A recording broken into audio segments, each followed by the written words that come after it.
What is up, everybody? Welcome back to the City Life Project YouTube channel for yet another live fight companion covering Fury FC 109. And we are starting off the card with an absolute banger from Tanger.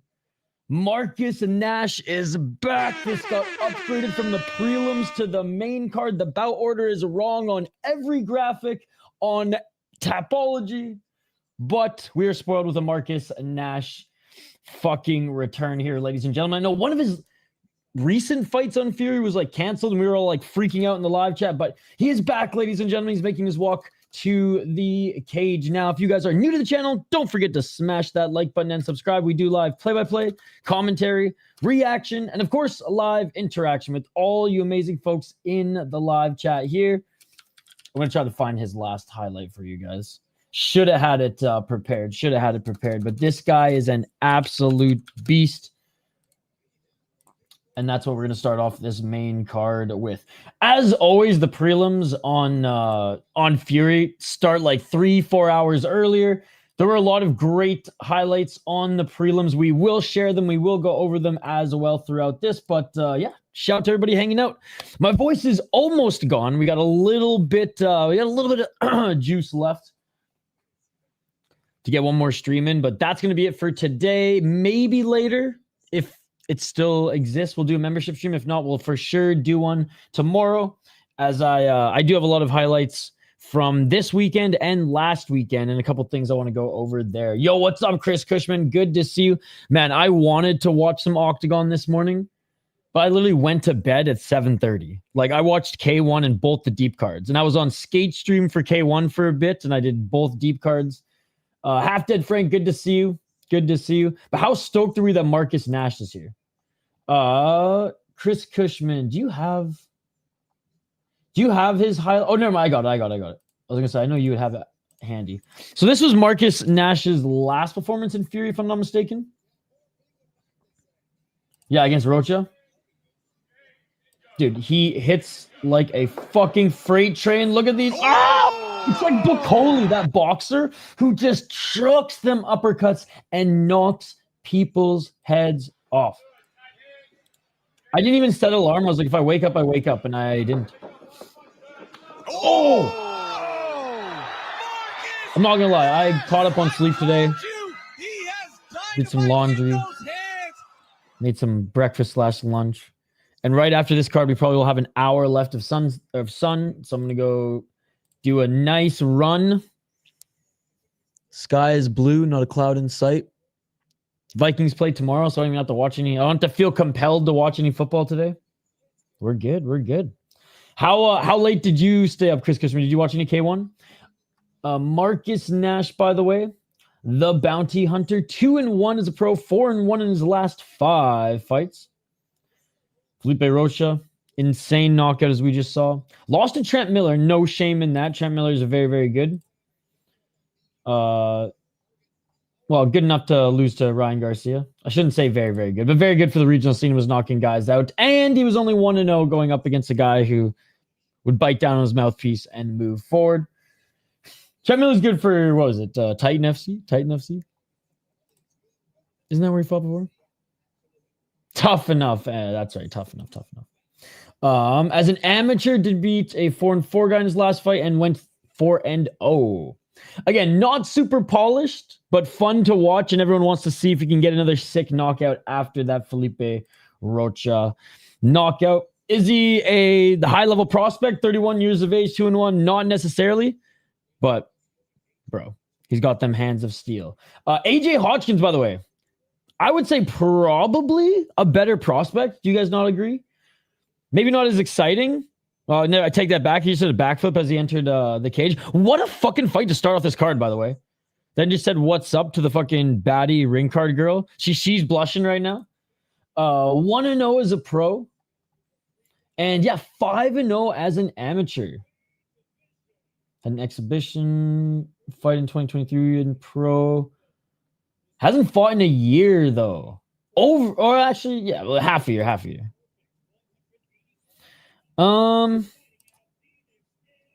The The guy on the co-main whipped Islam and cut Ilya in sparring. Datsilaev. I'm so excited to see him fight. I got the highlight of the K1 in deep. Cena is one of a kind. Oh my god. Dude, Ninja Turtle fighter. Hey, who's your favorite? Oh, love the profile picture. That's hilarious. Dude, you're the GOAT. I'm going to go with Hodgkins, but I'm hoping that Nash gets another crazy victory here. Yo, where's Shane at? Where's Shane at? Dude, Shane tied the beer bets, and I've been on a fucking run lately.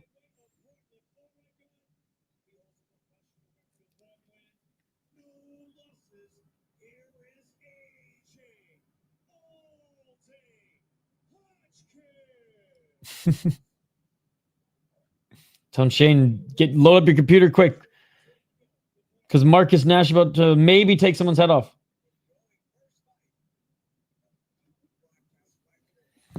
All right. Fuck, every time I load Fight Pass now, it automatically thinks I want subtitles. I don't think I've ever purposely fucked with the subtitles other than to turn them off.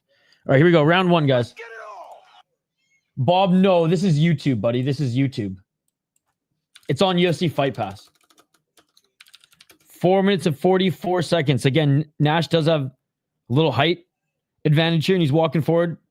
Looks for a low kick. Didn't land. Continuing to be light on his feet here. It's Hodgkins. What do you think, chat? Instead of getting a timer on screen, you think we should just get like a 3-minute hourglass for amateurs and a 5-minute one for fucking the rounds?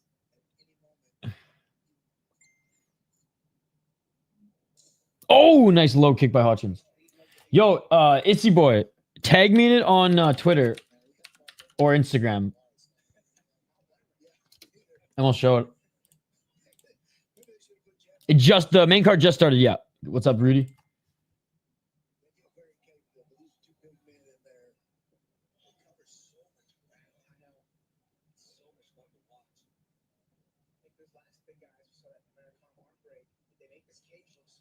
Oh, another low kick by Hodgkins.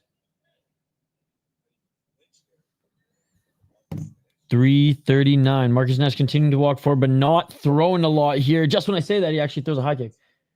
What's up, Augie from home? I'll let you know when I can. I'm booked. Hopefully sometime this week, early this week. 321. Probably an hour and a half-ish. It's hard to tell in regionals because there's no set times. They just do their thing, right? Hey, Captain, good to see you, buddy. How's your weekend going? You're a big NFL fan, right? You're watching football all day. I could care less. If there's not fighting in the sport, I don't really watch the sport. But tomorrow I'm working and helping out at this event for my friend, and it's some Vikings thing. So, yay. I get to wear my Quick Chip shirt again, though. 243. Hodgkins doing a good job of choosing his opportunities here and looking for a double leg. Nash is tall, man. So far, so good with the takedown defense. Can Hodgkins continue to drive that left shoulder in and just pick him up? Nope. He's just going to drag him to the ground. Good job. Couldn't get that elevation, so just drags him to the ground. Now he's in. Doesn't have a hook in, but tried to get that right one. Nash gets taken down to the ground again. They go a couple feet to the left. No hook in yet for Hodgkins, but he's got those arms around the body of Nash. Best time to watch MMA promotions and football season. My team Raiders won against the Patriots. Nice. There you go. Sounds good, Hockey from home. No hooking yet. But Hodgkins landing some right hands. That seems to be the new trend, man. Body lock. Get that one knee in for a little bit of to trap them, and then just continue to land whatever, left or right hand, depending on what way you're pushing them into the cage. And a nice takedown there by Hodgkins. That was nice. Ass to the mat, back to the cage by Nash. Nash, no room to do anything here. 125. Will Nash be less trigger shy in the second round? If they fought in the NFL, Captain, I'd watch, but bro, they fight more in the CFL. So if I'm going to watch any football, it's going to be, the leagues that there's some fights in. Box, lacrosse, calcio storico, combat sports, hockey, baby. And you know what? Professional curling, there's not a lot of fights, but let me tell you, bud, the local curling rinks, even here in Minnesota, probably the most savage fights you'll ever see occur at the curling rink, eh, bud? Oh, beautiful pass into full mount. Hodgkins got his arms around the neck and just essentially just climbed his way up. No, this is YouTube, buddy. That's illegal. It's on UFC Fight Pass. If he was on the prelims, probably, Rudy. I didn't watch the prelims. I only watched some of the highlights.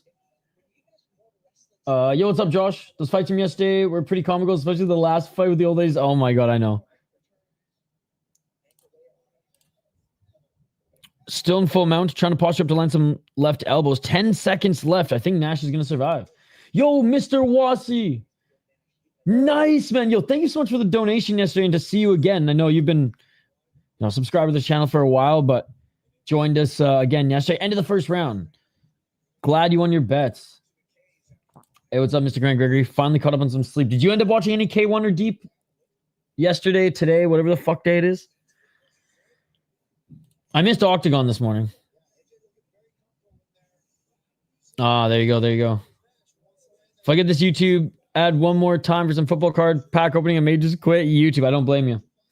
I don't blame you. So 12 hours, so no. Oh, you lucky son of a bitch. I got 6 hours of sleep, but when your schedule's off and you think 1 p.m. is the morning and you're drinking coffee, eating your eggs at that time, and half your day is gone, I got no one to blame but myself. I should have just continued to stay up. Oh, round 2 coming up here.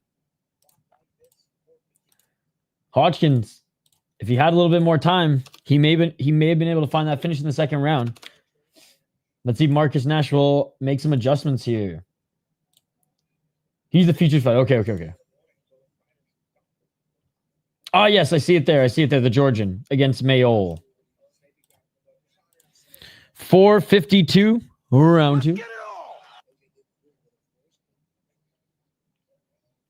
I did. I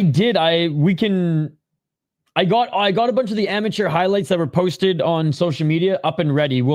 In between fights, we'll go over them. AJ scared to stand. I mean, in the beginning of the round, he was winning the stand-up exchanges. Yo, thank you, Mr. Wasi. No. 418. Yeah, he was picking apart with low kicks in the beginning and keeping Nash at bay. Nash, if anything, has been more trigger shy so far. And again, this is MMA. There was kickboxing last night. I know you stayed up for K1, Isaac. I know you stayed up for K1. Still riding the K1 high. I get it, brother. I get it. But this is MMA, buddy.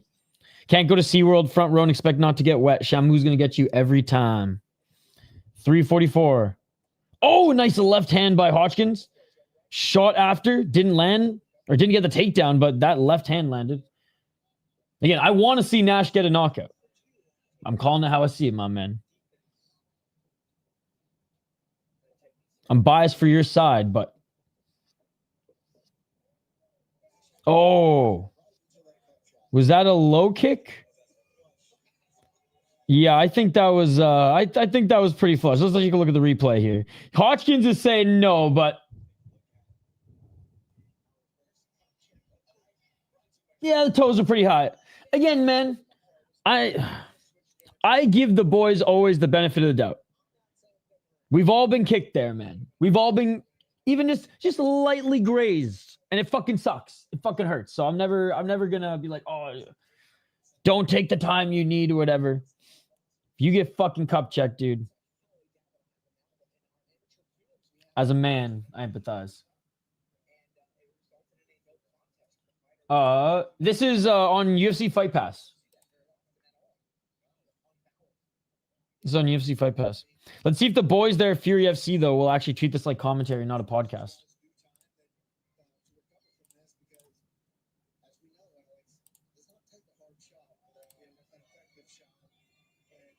No, dude, she's on the main card. Here, man. Here's Tapology.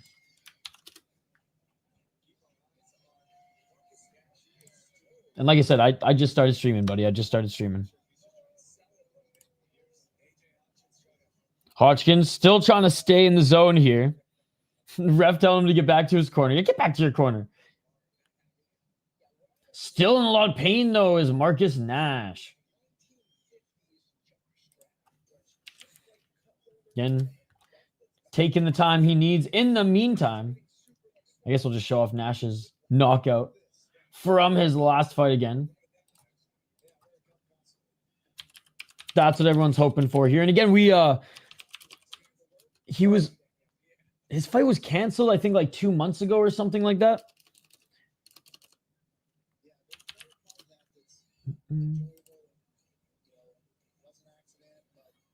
AJ sucks, bro. To be honest, he needs to fight a real stand-up guy. No cherry pick. People can wrestle. I don't know what fight you're watching, man. I don't think Isaac's watching Fury FC right now. I think he's still watching Octagon or something. I was Marcus Nash's first MMA fight. Didn't last long. He was good. Yo, what's up, Christopher? Isaac, K1's more your sport, buddy. And I don't blame you for it. Muay Thai and kickboxing are more entertaining than MMA. Do you guys want to see the arm break, by the way? I know Isaac doesn't want to see it. Isaac, turn away for a sec because this is wrestling. This will happen earlier. Isolate that arm. Oh, that's... Are you kidding me? Oh, he broke his arm. Oh, my God, he broke his arm. Oh, with an Americana. Wow. Ouch. All right, we're back at it. We're back at it. Like I said, tag me on social media. You can't share links here. Let's get it on YouTube. We're back at it, ladies and gentlemen. Nash took the time he needed, and that's okay. Yo, thank you so much for the dono again, bro. You were far too kind. You did not need to do that, Mr. Wasi. You did not need to do that. I'm just glad you guys are here. Hanging out with the boys, talking sports, arguing sports. That's what we do, baby. Another takedown by Hodgkins. Right into half guard. Landing some right hands. Let's see if we can get back in mountain posture up here. Thank you so much again, bro. You were far too kind. You did not need to do that. Last night, I earned $1,200 for Get Today and don't even have these fights trusted zone. Dude, you are the best. I have no idea what currency that is, but you should just watch kickboxing then, brother. He got into full mount and there was 20 seconds left. Look, I ain't no dick rider. I've seen this guy fight once. I'm just calling the fight how I see it. You're upset that you were not seeing a knockout. K1 was on last night, my friend. Deep is also on last night. There was a lot of great knockouts there. You know what? I'll cheer Isaac up here. Oh, nice left hands by Hodgkin as he's pinning Nash up against the cage. I don't get MMA fans who are like, oh man, he's being out wrestled. My guy's being out wrestled, so the other guy sucks. It's like, dude, it's MMA. If anything, it's on our boy Nash to start learning how to counter wrestle here like he's doing right now with the nice roll, but Hodgkins getting back into side control. Here, I'm going to cheer up our boy Isaac here. Isaac, I got you, buddy. This will cheer you up. This is why we watch Japanese MMA. Back into mount here's Hodgkins. Hodgkins, side mount here. This is why we watch real MMA in Japan, though, right? Oh! Almost taking the back here. Both hooks are in. Back mount. Both hooks are in. Ready for it, Isaac. Ready for it. Are you ready to be entertained, Isaac? Boom! Superior roll to that in the face. Boom, baby. Let's fucking go, Isaac. Let's fucking go, Isaac. Let's fucking go, baby. 57 seconds left on the clock in this first round. And Hodgkins, again, hooks in here. Left hand, trying to get that left arm under the chin. But Nash doing a good job fighting the hands here. But Nash turns on his back here. Hodgkins, I don't think he'll be able to get the arm triangle choke here because they're too close to the cage, but he is in mount landing some shots, and Nash doing the best job he can of just holding that neck. Hodgkins just trying to slam that shoulder down to break it. 200, whatever the heck those are. It is on, like I said, UFC Fight Pass, brother. UFC Fight Pass. Round 3 will come up shortly here, ladies and gentlemen. Final 10 seconds. Oh, now he's going for the arm triangle choke. Now that he has some room, he's got to get into half guard here for it. Maybe not, though. Maybe not. Final 5 seconds. And that is it. Saved by the bell, ladies and gentlemen. Saved by the bell. Again, Hodgkins getting into the dominant position just a little too late in the round. And Nash has another opportunity to turn Isaac's frown upside down. That's illegal, Isaac. That's illegal. Again, you're a smart guy, Isaac. You know this, brother. You know this. It's on UFC Fight Pass. Here, I'll spell it out for you. You can access it via like desktop, but it's easier just to get the app. So Netflix of fights, brother. Fucking, I think they don't have Pancrase anymore, but they do have Shuto Japan, Shuto Brazil. Actually, wait, they might not have Shuto Japan anymore. Scratch that. They don't have the good Japanese shit on there that we all like, but they got a lot of great regional shows. Yes, that is correct, Michael. Tapology didn't update any of their shit. I'll check Sherdog here after this. Round 3, ladies and gentlemen, round 3. 4 minutes and 50 seconds. And Marcus Nash, this is his opportunity. Every round starts on the feet. He knows Hodgkins can take him down, and Hodgkins doesn't seem to be slowing down here. How's he going to counter? Oh, he tried with the flying knee. A nice sprawl by Nash. Oh, Nash with a reversal here. Nash needs to get back up to his feet. Can't allow Hodgkins to complete that single leg. Oh, and Hodgkins gets it. Oh, but Nash, can he grab the neck? No, he can't. Hey, I'll give it to you. He tried to go for the flying knee. That would have been sick. Isaac and I would have been popping champagne after that. But Hodgkins gets half guard. Hodgkins with some... in laying on top of Nash here in deep water. The cage is not close to them. So there's room for him to honestly go into side control if he does snatch up that arm triangle choke again. 3 minutes and 56 seconds still on the clock, so there's a lot of time for Hodgkins to work here. And this has been the story of the fight. Hodgkins gets him down, dominating position. Oh, big shot to the body. Not necessarily doing a ton of damage here, but more than enough for the ref not to like move it because he's advancing into position and just couldn't finish it and mount at the end of the first round with the last 30 seconds. Couldn't finish that arm triangle choke at the end of the second. And again, the long-awaited Marcus Nash here. 2-1 still needs to work on a little bit here to be able to fight those like Hodgkins, those wrestlers, but that one sprawl showed that improvement, but Hodgkins was just relentless grabbing that leg. It's going the distance, AJ, that type of gym. I mean, he's absolutely dominating, Isaac. 257. I wanted to see a knockout from Nash just as much as you, brother, but you can't hate on the guy playing the game as fairly as you can and absolutely dominating. Like I said, this is on it's on Nash for not being able to defend and handle this pressure right now. Not the most exciting fight, but that's mixed martial arts, buddy. If I wanted exciting fights all the time, we'd watch kickboxing and not MMA. Yo, what's up, Matt? How you doing, buddy?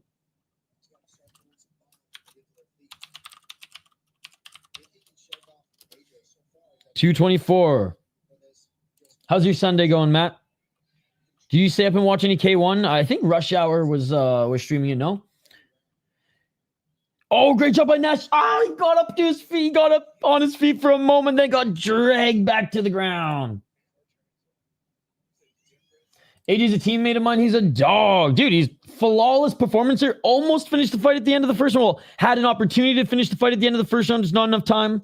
And in the second round, honestly, if they weren't up against the cage for the most part, he might have been able to go to side control, but he was trying to finish off that arm triangle choke and mount and just wasn't enough time.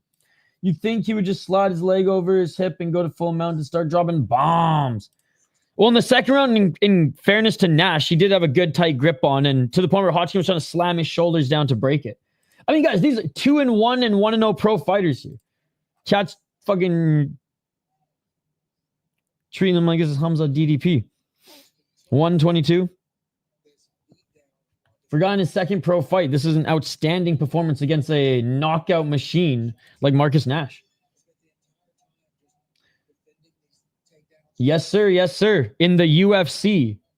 Those are absolute pros. Isaac's literally treating these guys like fucking Charles and Topper, bro. You gotta lower your fucking expectations watching the regional scene, with all due respect, Isaac.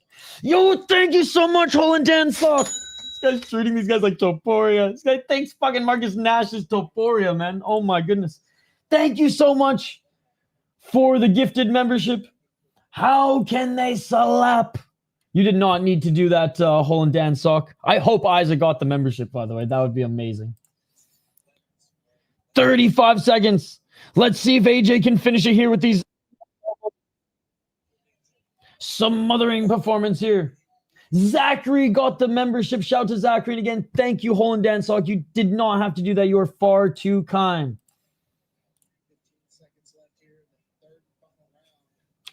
All right. The poll question is inspired by Isaac. Is Marcus Nash the new Topuria? Dude. I love this. Thank you, Isaac. Going to the judges' scorecards, and it's going to be fucking 30-27. No 10-8s, not enough damage on the ground. But it's going to be a 30-27 smothering. Let's hope Marcus Nash can bounce back with an uppercut fucking Bokoli style in his next fight. But dominant performance by AJ Hotchkins. Hopefully gets a little bit more aggressive as he develops in those positions. But again, end of the second round, almost finished the fight. End of the first round, almost finished the fight. Third round, just didn't let the damage go. Nash did try to make it. Dude, what? No way, Holland Dan Sock. No way, dude. Dude, I know you're working on custom funny emojis, but I think a kicking bag behind you for the light up, for the domos and stuff would be amazing. Please do it. I'll have to look into some of that fancy stuff, because my streams have been pretty basic, but I know, like, I guess I'm growing, so I have to kind of keep pleasing the fans. And dude, $5 donation. I really appreciate that, man. Dude, I didn't even pick him to win. I'm a Marcus Nash fanboy. I'm just not a biased MMA viewer like you, Isaac. With all due respect, sir. You've laid the facts out on the table, not me. I picked AJ Hodgkins to win in my predictions because I figured he'd be a little bit more well-rounded. I am way more of a Marcus Nash fanboy. We were talking about him, glazing him before the stream, watching highlights. So you don't know what you're talking about, my man. You want to watch kickboxing? There was a great K1 show last night, Isaac. There was a great K1 show last night. I can even give you the link to go and buy it if you want. But this is MMA, sir. This is MMA. And you're just upset that you didn't see Marcus Nash get a knockout. And I'm upset too, dude, but it's MMA. Like I said, don't go to SeaWorld front row. Expect not to get wet by Shamu. Bias MMA viewers, shots fired! Yo, what's up, Super Self? Good to see you. Dude, Holland Dan Sock, by the way, you don't have to donate. I will happily take suggestions. I'm gonna do the emoji stuff and actually update some of the sounds on my soundboard today as I get some highlights together for our membership stream coming up. And again, hopefully we see Marcus Nash back here with another sick fucking knockout. But that didn't happen today as AJ Hodgkins smothered him. NCAA, or dare I say, Dagestani style. Yeah, it's facts, bro. Rewind the tape. Rewind the tape. Appreciate it, though. Hey, I'm happy to converse. Like, I know, bitch, I'm not going to ban you. I ain't no sissy. I'm not going to ban you or anything like that. I enjoy the back and forth. But I'm going to call it how I see it. I watch MMA and I appreciate the sport for what it is. If I just wanted striking, like I said, I'd watch kickboxing and Muay Thai. Will I call out boring fights? Absolutely. Was that fight not really entertaining? Was it a boring fight? Yes. But AJ Hodgkins dominated, and I'm not going to take that away from him at all. Have plates hanging by strings every dono. Just get up a fucking Taekwondo plate. Oh, I have to see if like the ceiling can even handle it. But I'll find them studs. The mess after the plate smashing. I'm not going to smash plates in this office. That's not going to happen. So I can send you back the $5 if you want, though. Just let me know your PayPal. Yo, what's up, Barter? I have no issue sending back donations, guys, because I don't expect them from you guys at all. Sad Casper lost yesterday. But happy that Machi and Kate Lotus got it done. Dude, Machi's fight was awful. That was one of the worst fights I've ever seen. That was Rose versus Carla 2.0.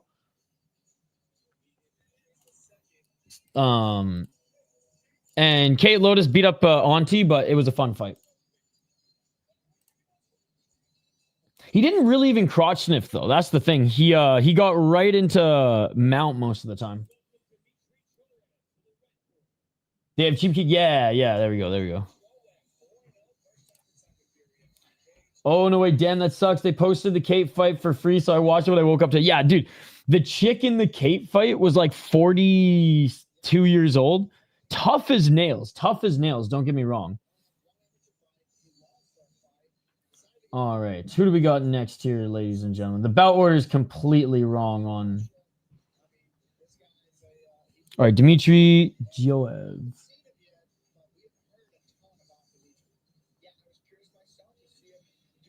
Oh, is it even on here? Okay, it's not even on here. Okay, hold on, guys. I really don't understand why fucking Tapology hates Fury FC. Like, is there some beef there, chat? Is there some beef there that I don't know about? Like, why does Fury FC or why does Tapology like never update anything Fury FC and put such little effort into Fury FC cards, but like some random ass Japanese card at 3 a.m. they're on it. You know what? I don't get it. Maybe there's some beef there. Maybe I'll have to do some digging. All right, Dmitriy Joev is 4-0 as a pro. 4-0 in hardcore MMA. 3-2 in his, he beat a 3-2 guy in his last fight. 2-0, 1-2. Had 2 fights that were modified MMA rules. They're not going to count as pro. So 6-0, but 4-0 under actual sanctioned fights. And only 1 has gone to decision. Who's his opponent again here?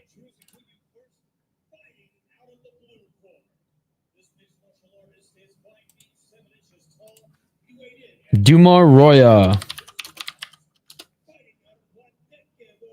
All right, don't worry. I'm going to bring his profile up here too. He's 21-23. Oh my goodness. Oh my God. 12 KO TKO, 4 submissions, 5 decisions. 2-1 in Brave, 1-2 in Extreme MMA Enterprise, and 0-3 in Combate Global. 2-1 in Match. He's fought everywhere. Holy shit. How old is he? I just missed it. 34 years of age. So not certified Unk just yet, but oh my God, he's on a 2-4-5 fight losing streak right now. Fought. Wait, what? This is August 17th. Yeah, he fought a month ago, less than a month ago, a few weeks ago, and lost to Mike Block. Oh, this is the guy that Mike Block is beat. This is the can that they served up to Mike Block, this poor guy, and now they're serving him up to friggin' Dmitriy Joev. Joev's gonna submit this guy. Poor guy. Yo, dude, you don't have to keep doing that. Holland Dance with another fucking gifted membership, dude. You're far too kind, brother. Thank you so much. Holland Dance Sock, you can actually buy some non-holy socks now. Thank you, sir. Thank you. Round 1. Roa literally fought 3 weeks ago when Fury FC really wanted their boy Mike Blockus to get a win. Mike Blockus was able to submit him pretty early. Let's see if Joev can do the same thing here, which I imagine he will. 425. Actually, hold on. 420. Smoke him if you got him. Low kick swing and miss by Roa. I don't even know who the fighters are on UFC 20, man. I am far less of a UFC fan than you guys are. Way more of a regional guy. 405. This Cat Joev is out of DC's camp. Okay. AKA, we're just with DC now. 352 and getting the takedown, Joev.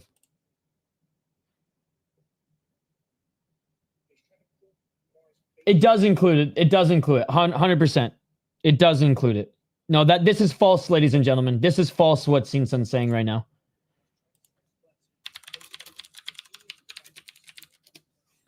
$330.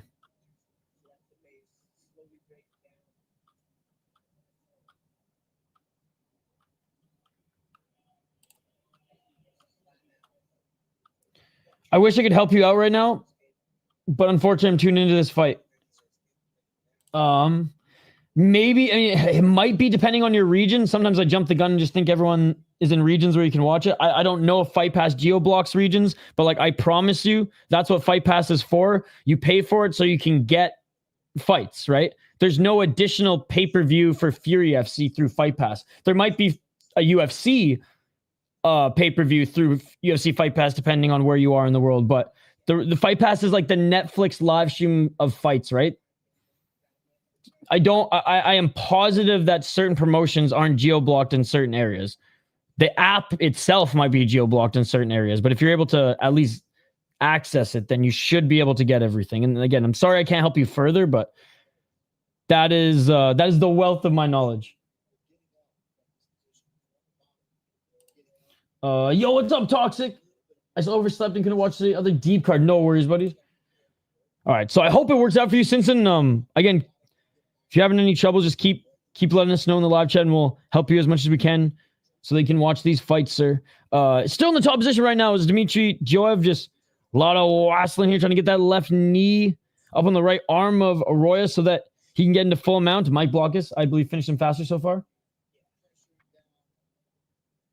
Hey, well, hopefully we cleared it up, my man.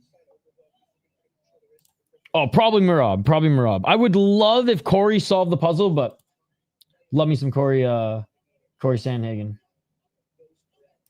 I got Tom.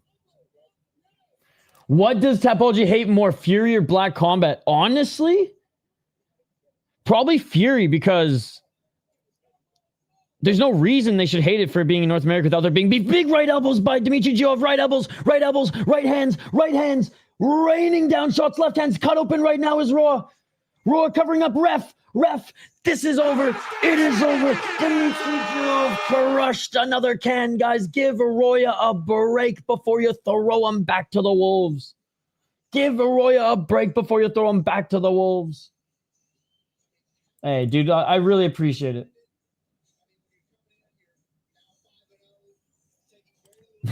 I'm gonna look into some bags. I'm gonna look into some bags for sure.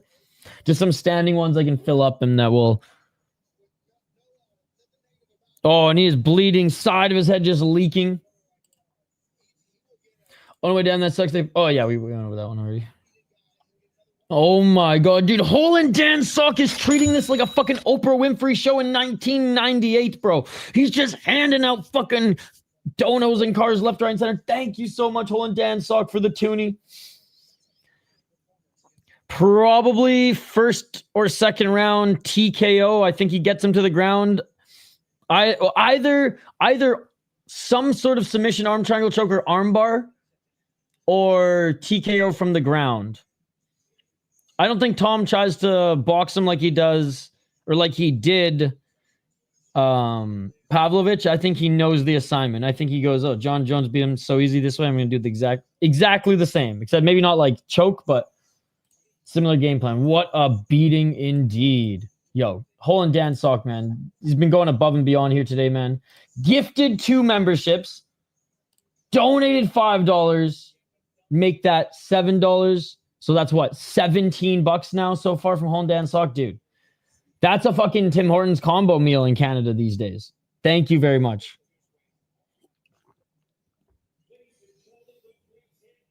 Oh, I think Ankalaev is going to win again, and I think Marab's going to win again. But I'm rooting for Corey, man, because Corey's my guy. I love the way he fights. I love that he trains his Muay Thai with Superlek as well. Sub or ground and pound from the bottom.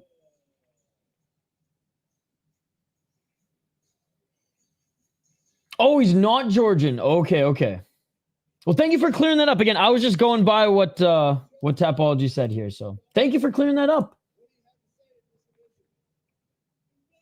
I don't think it's gonna be as good as Tom Aspinall's, dude. Tom Aspinall's base is jiu-jitsu and boxing. So he's good everywhere. But I think he's strong. And don't worry, Gon is big. But he was controlled by Neelis Ngannou, a senior citizen, John Jones. And I think Prime Aspinall, he will as well. But oh, and he won some boots. He won some boots, ladies and gentlemen. Some boots and booty. He won some boots and booty.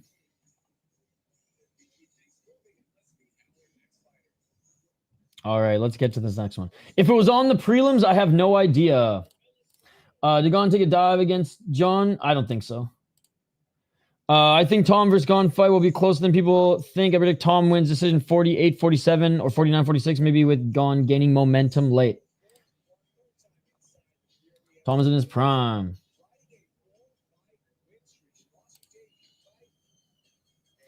Again, I'm just covering the main card. I didn't watch the prelims. So if he was on the prelims, I don't know the outcome. And Tapology doesn't either, unfortunately. All right, let's get to the next one. Sorry, I wasn't super dialed into this one. I stayed up all night watching K1 and Deep. So I'm here watching as a fan with you guys. Fired up the main card. Got a coffee. Ready to go. Mayol-Stewart's coming up next, ladies and gentlemen. Check out 4 Ounce to Freedom, i.e. Zach on Twitter. He's been giving live updates on this card. No challenge in heavyweight and middleweight. A lot of people think Gon took a dive. Well, a lot of those people, I think, are wrong. But unless he had a bet on himself to lose, I don't think athletes are... These athletes, anyways, are that weak-minded, you know? But again, I'm glass half full. I'm a non-conspiracy theory type of guy. I don't know why people think that benefits his career. You know what I mean? So I don't believe it. This isn't 1990 in Japan. All right, let's get to the next one here. We got Mayol-Stewart against Katharina Lehner. And this isn't boxing either. The German Gypsy. She's 9-6 as a pro. 2-3. Definitely looks like one to me. I don't know what fight you watched then. I don't think it was the Gon and Jones fight. 2-3 in his last 5. It looked like an absolute destruction by a guy with a wrestling and well-rounded game against a guy who was not expecting that type of fight early. Shell-shocked and destroyed. 1 KO TKO. Rufy was also a dive yesterday. He also gave away that fight. I say tongue planted in cheek with my holes in my sock right now. 0 submissions, 1 KO TKO, 8 decisions. 2-4 in Invicta Fighting Championship, 0-1 in Bellator, and 0-1 in LFA. And she's 35 years of age, but trains out of Denver, Colorado. Her opponent, 31 years of age, 4-2 as a pro. 4-fight win streak right now for Mayol-Stewart. We've seen her fight a couple times. 2 KO TKOs, 1 submission, 1 decision. Her best opponent so far as a pro has been a 3-0 guy when she got a ninja. Oh, wait, this isn't the fight. Anna Meliciano? Dude, I fucking hate Tapology so much. Who the fuck is this chick now? Another fill-in? Oh my god. Sorry about this, guys.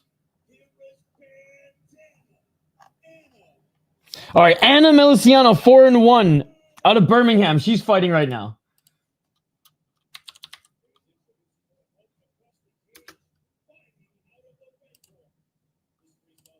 And Lydia Warren. Who the hell are these chicks? I literally saw the only girls on the main card here, and we're like, oh, these are the chicks fighting. Okay. I gotta stay on my toes here, guys. So if I miss chat, I'm sorry. Usually for these regional shows, it goes pretty smooth, but this one is not going to be smooth here today. So if I miss chat, my apologies. All right, Lydia Warren, 3-1. So we got 3-1 chick going up against a 4-1 chick. She's out of Jackson and Wink. 2-1 as a pro.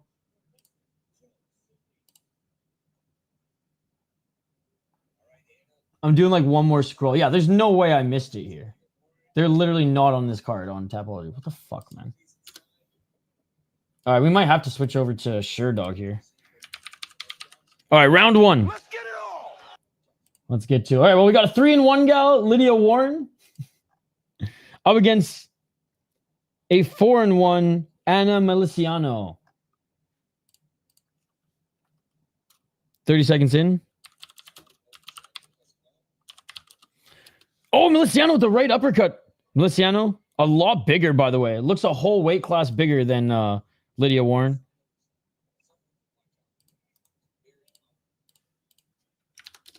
.420. Left jab by Warren, swing and a miss.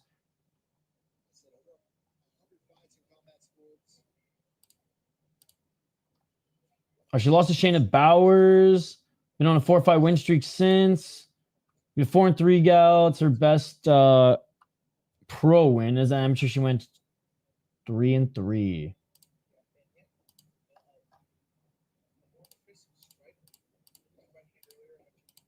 Clinching right now is Warren, and Meliciano just proving how much stronger she is. Just throws her to the ground, lands a right hammer fist, but back up to her feet is Warren. 338.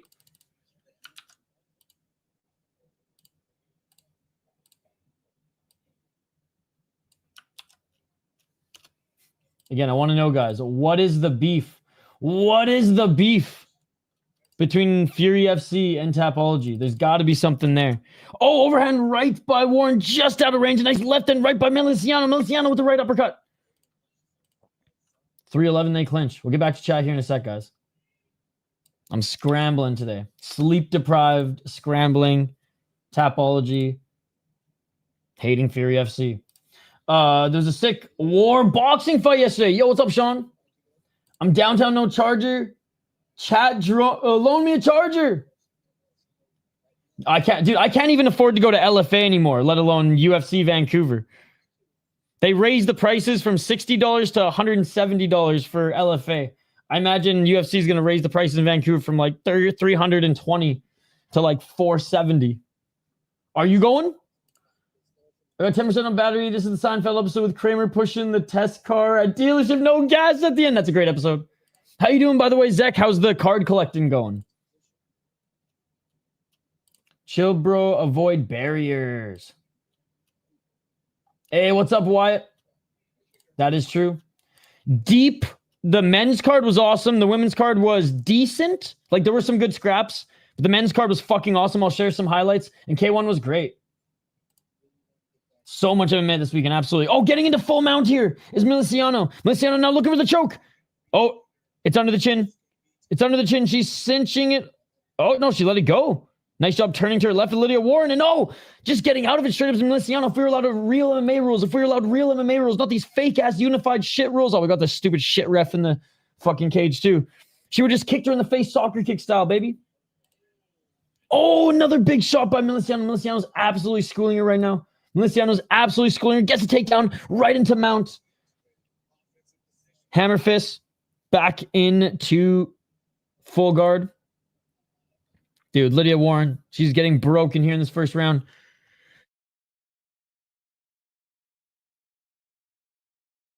Oh, excuse me.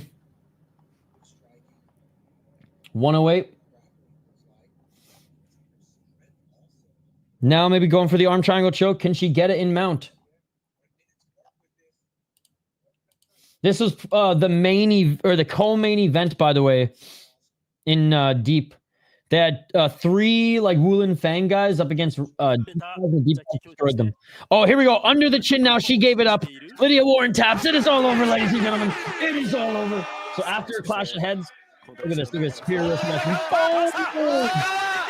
Almost landed a follow-up. He almost landed a follow-up shin to the head, but his arm was there. Hold on. I'll try to pause it so you can see. Look at that. Look at that. Imagine if his arm wasn't there, he would have landed. He was out at this point. He was out. Imagine if he would have landed that as well. Oh my God, dude. He might have killed him. But yeah, clash of heads here. And he was cut open.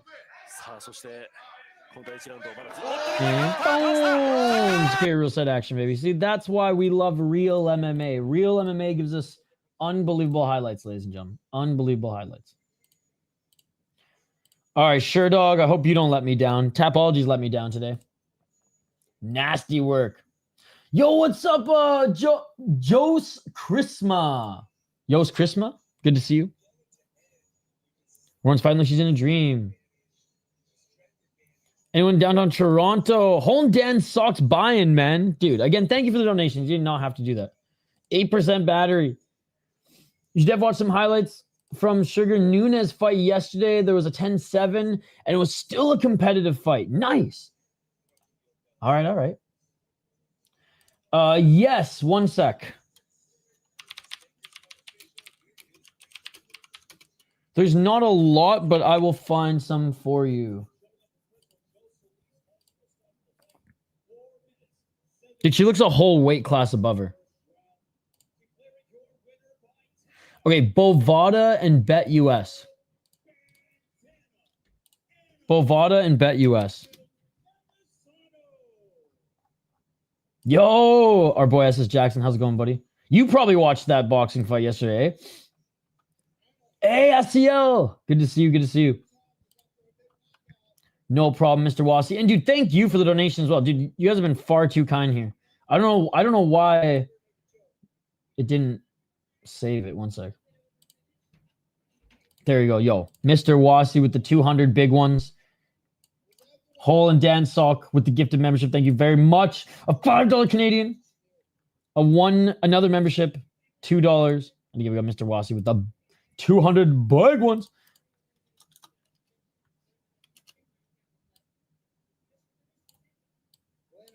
Dude, thank you. Thank you. All right. I have no idea. Okay, we have... Sorry, I'm like off screen. I'm just trying to zoom in here. My monitors... I got to get a bigger monitor. Not bigger, but better monitor, I guess. I think this one's like 32. It might be 32 inches. Okay. Next, we have Longoria versus Tabbytite. Longoria versus Tabbytite. Please tell me they're on here. Tabbytite.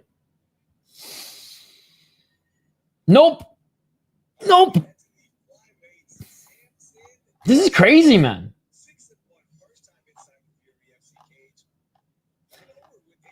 This is absolutely insane. I am at a loss for words, ladies and gentlemen. I'm at a loss for words. I'm just gonna tweet right now. I know salty Isha today. Sleep deprived Isha.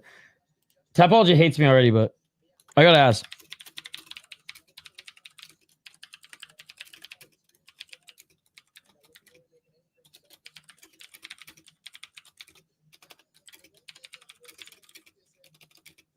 I'm like, there's no way Tapology hates Fury FC this much without there being beef.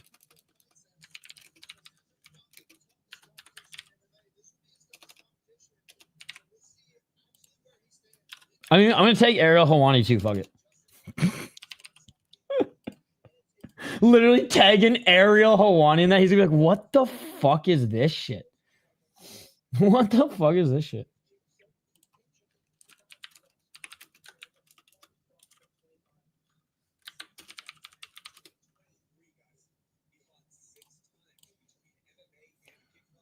There isn't dude, so many. Yo, what's up, dude? Good to see you. Good to see you. We are on the third fight of the main card. We got Longoria versus how do you say it? Tabbytite coming up next. Don't worry, I'm gonna bring them up here.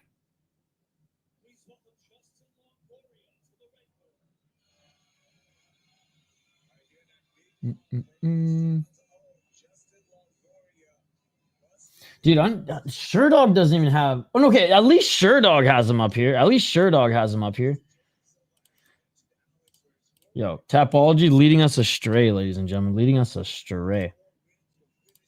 All right. Shout out to the OGs. Sometimes you got to lean on the OGs, man. Sometimes you got to lean on the OGs.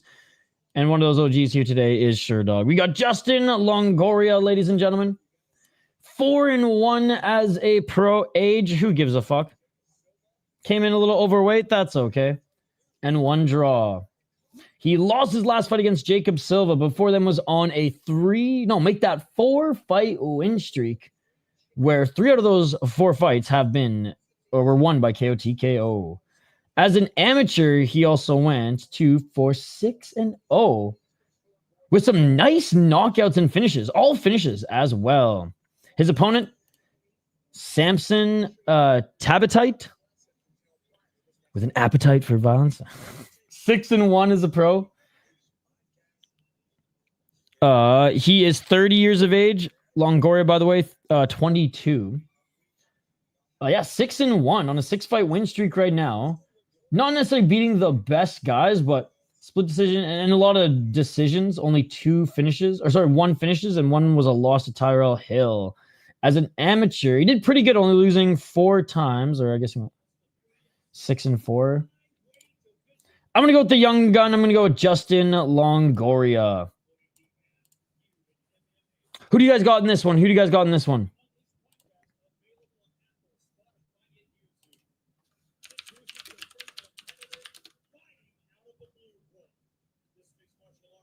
I'll bring up the odds here too. I imagine the young gun is probably the favorite in this one.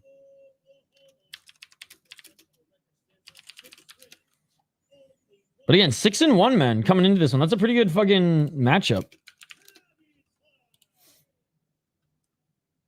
Hey, Justin Mac MMA. Great to see you, buddy. How you doing?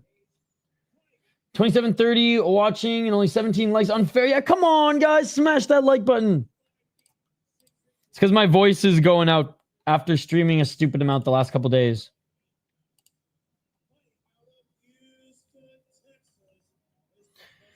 Dude, there's odds on this one and everything, and Tapology refuses to put it on. Yo, I don't know why Tapology has beef with Fury FC, but I'd love to hear the story. All right, so Longoria is the favorite at -155 on Bet Online and -125 on Bet US. You can get Tabbytite for +135 on Bet Online. It's pretty much even on Bet US. He learned a lot with the loss to Jacob. Rolling Joe watching Detroit Lions. We got fights. Absolutely. Fury FC is, owns Sunday. Like the NFL owns Sunday, Fury FC owns Sunday in the fight world. And it's been fun so far. We'll go over some highlights soon. Round of 1, ladies and gentlemen. Let's get it on. Getting a little bit taller is Tabbytite. Low kick by Sampson. Left to the body. Longoria looking for a low kick.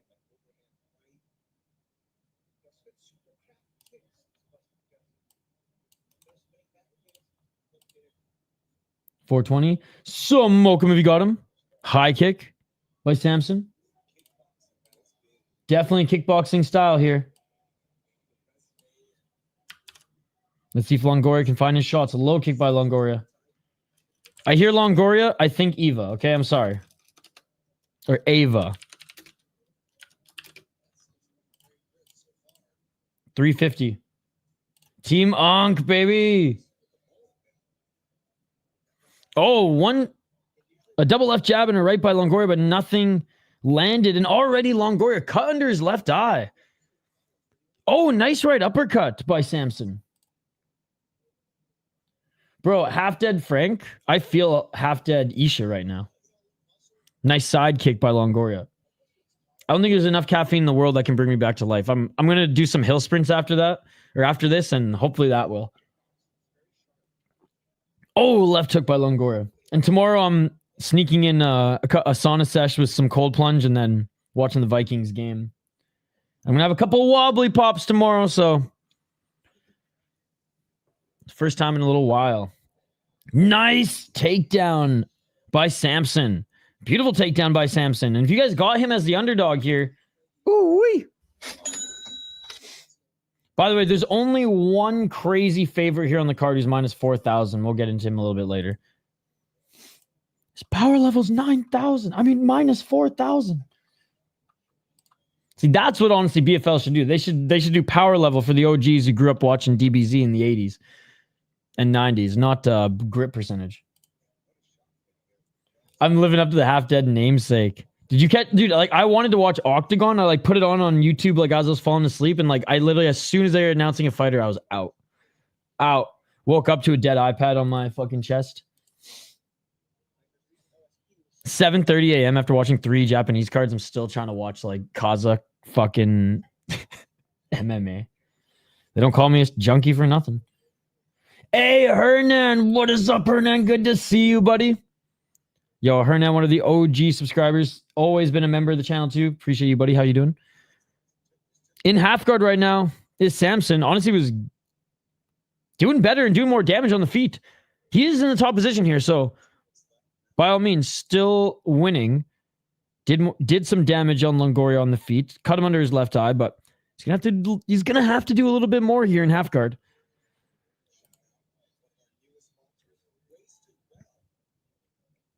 Again, he's doing so little right now that the commentators are giving one of their new sponsors a free plug. Well, not free plug, but I guess an additional plug.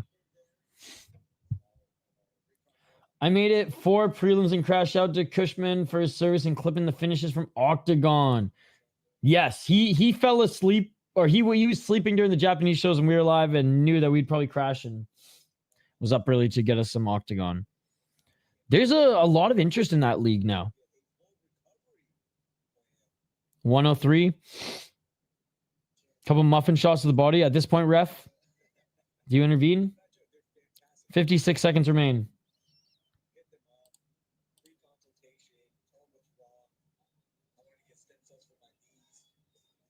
All right, the boys are talking like it's a podcast right now. Not that they're calling a fight. Posturing up right here is Sampson. Sampson with the left hand, trying to get out of his Longoria. Back on his feet is Longoria. Body lock still by Sampson. Sampson trying to just jump on his back here. Knees by Sampson.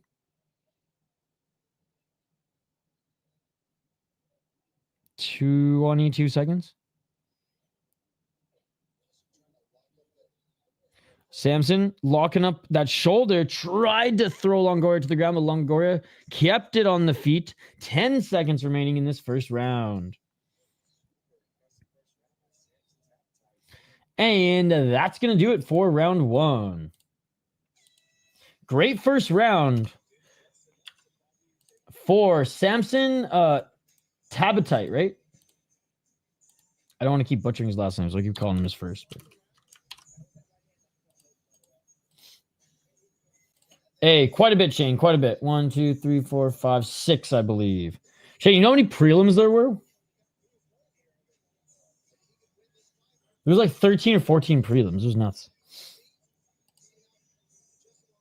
And there's a bunch of fucking shit that was jiggity janked. The Tapology bout order, Shane, is so wrong. They don't even have half the fights on there. So,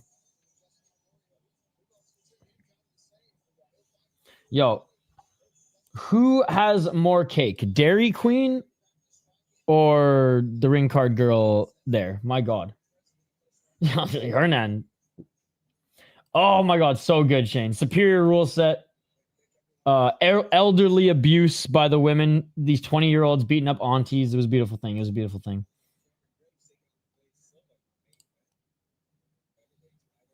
Again, coming in here as the underdog, guys, was Sampson. Plus 135 on Bet Online. Minus 115 on Bet US. And Longoria got shut down in that first round. Let's see if you can do better in round 2. High kick by Sampson. Double left jab by Longoria. Sampson honestly just seems faster on the feet. Low kick by Sampson. Left jab by Sampson. He's 6-1 for a reason, ladies and gentlemen. High kick by Sampson. Another high kick by Sampson on the other side. He's going to force Longoria to move forward here. Side kick by Sampson. Look at this kickboxing, bro. Get this guy on K1. 4-14. Yo, shout out to everybody in the live chat here. We got a great crowd for an NFL Sunday. I thought there'd be like 3 people in the chat here today, but appreciate you guys for hanging out. 405 for run kick by Longoria.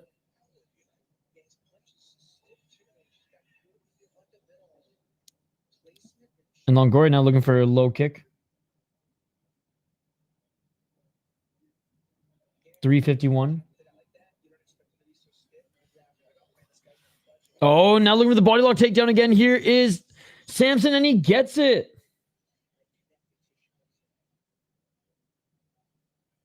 $336. Trying to get into side control. Still in half guard here. And again, Sampson did more damage on the feet in the first and second round than he has done on the ground. But let's see if he lets his hands go a little bit more here on the ground. And he didn't. I mean, he was trying to focus on passing, don't get me wrong, but he settled a little bit more and was like, okay, the ref's not standing me up. I can just land these muffin shots to the body and we're good to go. For some reason, Tapology is playing audio ads when I scroll through ads. Yeah, Tapology is pissing me off. Shane. It would do that on my other computer. It doesn't do it on this one, though. When main event? When Jubilee's fighting? When Jubilee's fighting? That's the real question. What's up, Pick'em MMA? 1, 2, 3, 4, 5. 5 more fights. How's your weekend going, buddy? Did you watch K1 last night or Deep? 2:30. Sampson in the full guard.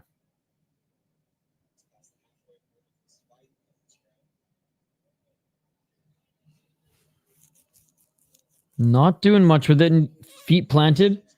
Ref moving to the other side. Oh, I was going to say there's an opportunity for a left elbow.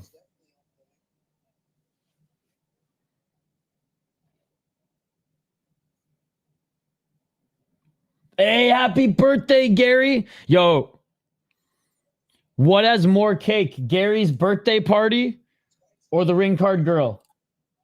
It's not on Tapology, Shane. That's what I'm telling you. It's not on Tapology. That's why we have fucking Sherdog on screen. What the fuck, Tapology? Why do you hate Fury FC? Yo, Pick MMA, you're a real MMA channel. You actually are a YouTuber, a real fucking YouTuber. What is the beef? Why? Like, what's the story? You would know. Again, go check out Pick'em MMA. Real MMA YouTuber.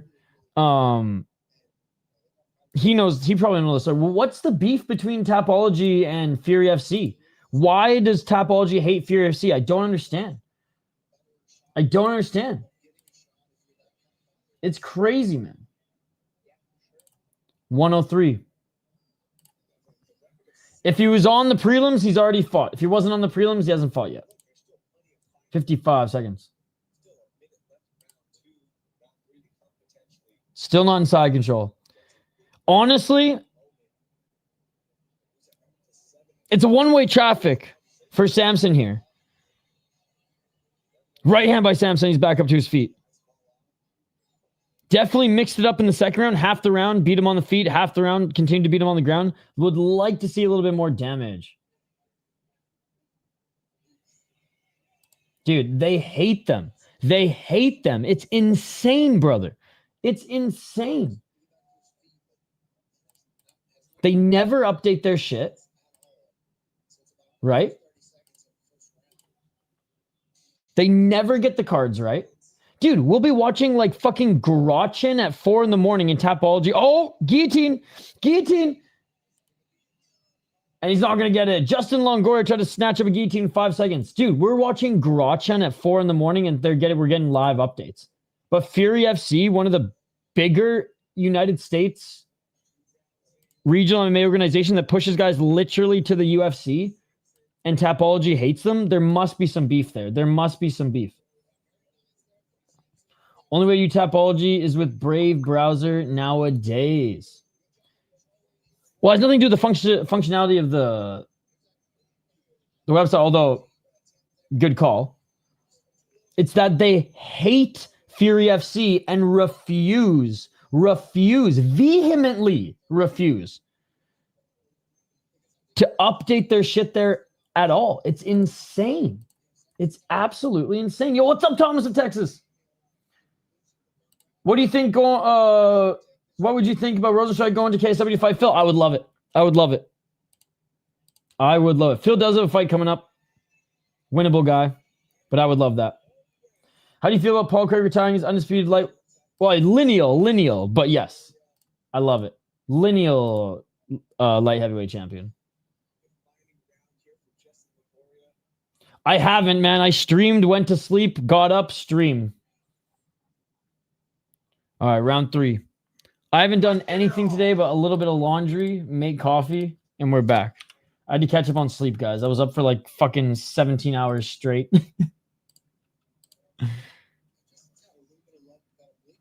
4:30. Great body kick attempt there by Sampson. Just out of range was Longoria. Longoria now coming into the clinch. Longoria looking for that left hand, but just missed him. I love listening to him on podcasts. I love the intensity he brought. It just sucked he was one-dimensional for so long. Yo, what's up, buddy? Oh, right hand by Longoria. The laundry wants some NFL. Not a big football guy person. I'm going to go to like a Vikings watch party tomorrow with some friends and help set up the event for a buddy. This is his brewery that's hosting it. But honestly, could care less about the NFL. There's no fights and 4 downs is whack. At least the CFL has fights. At least the CFL is what I grew up on. I've been good, buddy. How are you? No, but he's been on like interviews and stuff. And I think like MMA on Point has brought him on their channel a couple times. Vikings do have a cool jersey. Dude, the same guy who sent us that City Life thing behind us sent me this too.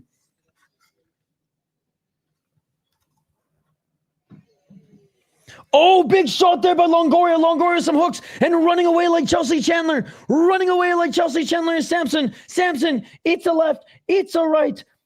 3rd round, Longoria finally found his shot. Longoria with the right hand. Seeing the Tweety Birds of Sampson. Ow! Longoria with the left. He drops Sampson. Longoria with the left drops out. What are you doing, Longoria? Now Longoria tries to go for a guillotine. Longoria with the knee. Let's go with the guillotine. Looking for the takedown of Sampson. Sampson finishes the takedown. What the fuck is going on? Sampson's finishing the takedown. Longoria blew it. He blew it there, ladies and gentlemen.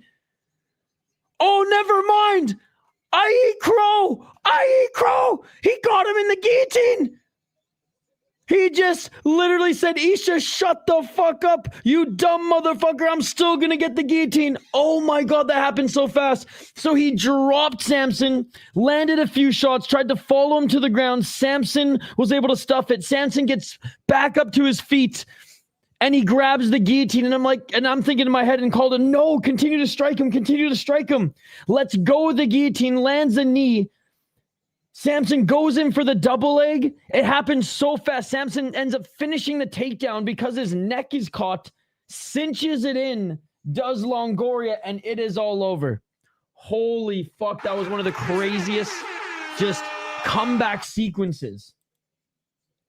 Comeback sequences.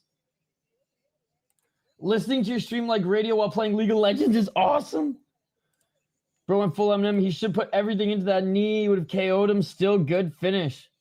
Just tuned in to see that Nash. Dude, he was losing Showweather. Yo, shout out to Showweather, by the way. He was up all night watching Combat Sports with us as well. Been good, just grinding. Love it. What happened? I literally explained it. I literally just explained it. But basically, in short, Longoria was down 2 rounds. Sampson gets cracked by Longoria. Longoria lands a few good shots, drops Sampson. Sampson gets back up to his feet. Longoria grabs the neck. And I'm like, no, don't go for a guillotine here. Like, finish the fucking fight. Ends up kneeing him in the head a couple times, lets him go. Sampson goes for a takedown. Longoria stuffs the takedown, grabs the neck. Sampson then finishes the takedown. Longoria continues to cinch in that neck and gets the guillotine. That's the 3rd time I've said it. I'm not going to do it again. I'm drawing a blank. Wasn't there a former fighter whose nickname was Showweather? I think there's a few, actually. What a comeback. Yeah, Hector Lombard, but he goes by the Lightning now, I think. Oh, I hope he goes by I'm retired now. Oh, you're the man, Thomas of Texas. No problem. I'm glad you're here, buddy. Love Fury. I hate when they do their shows on any day but Sunday. Like, they own Sunday like the NFL owns Sunday. They're the NFL of MMA. No, they're not, but I prefer to watch Fury than the UFC. I love watching the regional guys. I love watching the crazy shit like this. And he was the favorite. Oh, for those who were hoping that Sampson was going to win as the underdog. God damn. Godspeed. All right, next fight should be Lehner versus Stewart. Okay, now Lehner's coming. Sorry, buddy. Now Lehner's coming. I was frazzled most of this fight, Parisa, because of Tapology. Fury could beat up the NFL. And that is true. That is true. Like, who are the enforcers in the NFL? Are there any good fighters in the NFL? If so, I'd love, let me know and I'll become an NFL fan. Kiosse the best. Nikolay Kiosse the best. Good to see you, man. Thank you so much. Or girl. Whatever. Thank you so much for joining.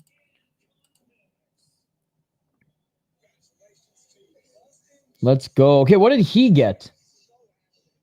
He got a roller. Hey, you got a roller. There you go. There you go. The boys rather weigh in on Thursday or Friday. Trust me. Oh, I'm sure. I'm sure.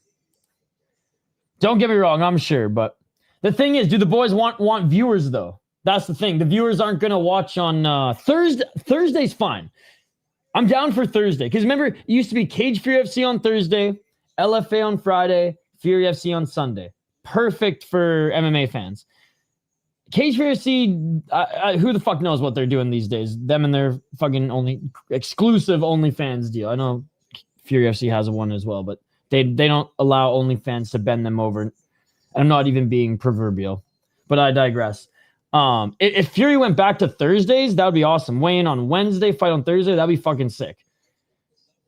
Weekly shows on Thursday, I'd be down for that. Sunday just is so perfect with my schedule as a guy who covers combat sports all weekend. And I can give a lot of love to Fury on Sunday and hopefully get more people to buy Fight Pass and support it. If it's on Friday or Saturday, no one's watching. It's just the, other than like the friends and family, unfortunately, right? I'm a glass half full guy, but Cage Fury needs to get a new streaming service. Cage Fury, oh yeah, Cage Fury FC. Yep. It sucks that their prelims are on OF because nobody watches. There's like 200 viewers. And yeah, they're probably getting paid a lot, but like, I guess I don't know the number. It must be an astronomical amount where like, if I look at it, I'd be like, oh, okay, yeah, fuck YouTube. Yo, Reddy, you did not need to do that. You did not need to do that. Thank you so much for the $1. How was your weekend going? Fury just gets better deal on venue price on Sunday. You know what? I didn't even think about that. And that is very smart of them to do that. Just like minor hockey, right? Minor leagues, like the AHL, the ECHL, the SPHL, things like that. They got to pinch pennies where they can. This is when they're in Houston. Yeah, of course. And they're always at the same venue, right? Well, for the most part, in when they're at home. It's also a credibility thing. I think it just looks bad to use them as a streaming service. A lot are now, which is crazy. Maybe not necessarily streaming service, but partnership deals. It just sucks because, they're like, oh yeah, we're going to try to build Muay Thai. Okay, you want to build Muay Thai, yet show it to 80 people on OnlyFans? Like what is wrong with you? You know what I mean? Like what the actual fuck is wrong with you? It makes no sense whatsoever. You being Cage Fury FC. That's something they must have just gotten the bag, bro.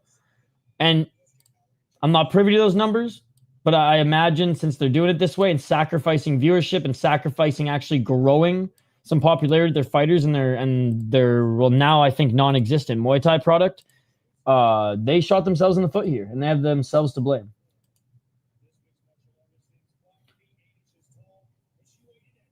All right.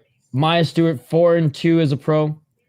4-1 in her last 5 fights. We've seen her fight a couple times. She's got some good striking. Very nice knockout against Kayla in her last fight. And her best fight was against Rebecca Evans, and she got a ninja choke against her there in, speak of the devil, Cage Fury FC. That was in that Hassan and Hauser card. Shout out to Hassan, the real Bilal. Lehner, the German Gypsy, 9-6 as a pro, 2-3 in her last 5. 35 years of age. Certified auntie. 8 KO TKOs, 0 submissions, 1 knockout. Sorry, 8 decisions, 0 submissions, 1 KO TKO. 2-4 in Invicta, 0-1 in Bellator, and 0-1 in LFA. She beat Shanna Young, split decision. And a 7-4 gal back in 2023. She's competed in slap fighting. She's competed in boxing. She's competed in bare knuckle. And now she's back in MMA, baby. Stewart's probably going to beat her. That is my pick. She's about to fight right now. I wonder how much PFL will get in their new media rights deal. I hope it's public. Are they re-signing with ESPN? Let's get it on. 444. Right hand to the body by Lehner.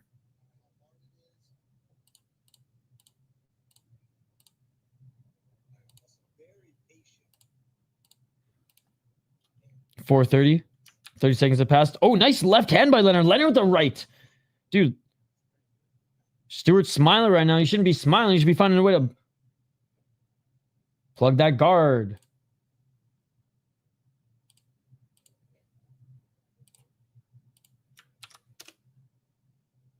Nice 1-2. Dude, honestly, 4 punches there by Lehner. Got through. And Stewart's smiling. Probably like, like that, what's that nervous smile laugh that Kawhi Leonard? 354. That's something I gotta get on the soundboard. I'm a fun guy. This is a fun fight. Oh, another 3-punch combo there by Lehner. She's scrapping right now.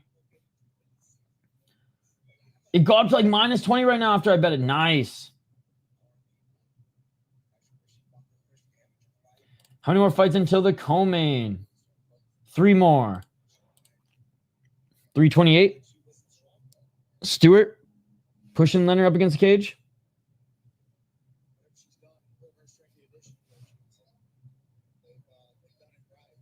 Lehner, not of the Robin variety. Oh, and they break in. Again, just 4 punches being thrown by Lehner. Lehner can box, man. Lehner with the overhand right. Just out of range. And Stewart with the left. Stewart with the straight left. Stewart with the right hand. Stewart now starting to get her striking going. And she's the one walking forward. Body kick by Stewart.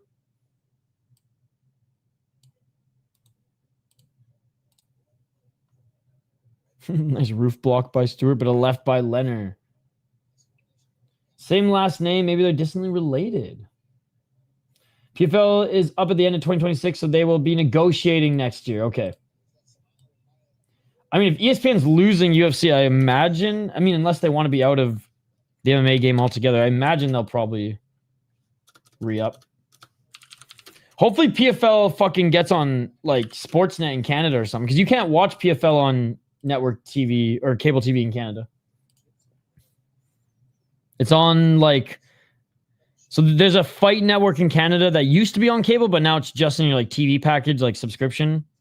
Or maybe it's like an app now on Smart TV, I don't remember, but it's like Fighting Network, and that's where it's on in Canada. That has like a lot of the boxing stuff as well. I think it could be good for PFL because it could be good for them to keep MMA on ESPN. Yep. Fubo might be the other option because they already have a deal with Fubo, and Fubo's showing lights out, right? Like Fubo's getting into the MMA game. 148. Or maybe One Championship fills the void and goes, look, or sorry, not One Champ. Amazon Prime goes, look, we're not paying One this much anymore, but we'll pay you this much. 136. And that's the case, then Canadians can probably watch it more.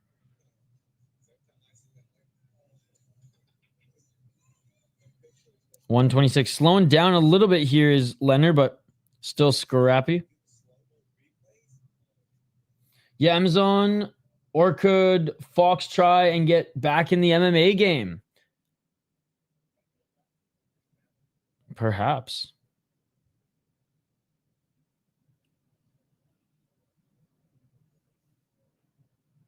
$102. Low kick by Stewart. Dude, they both slowed it. You'd think that now that Leonard slowed down the pressure, this is the perfect time for Stewart to attack, but no, she's a little trigger shy right now.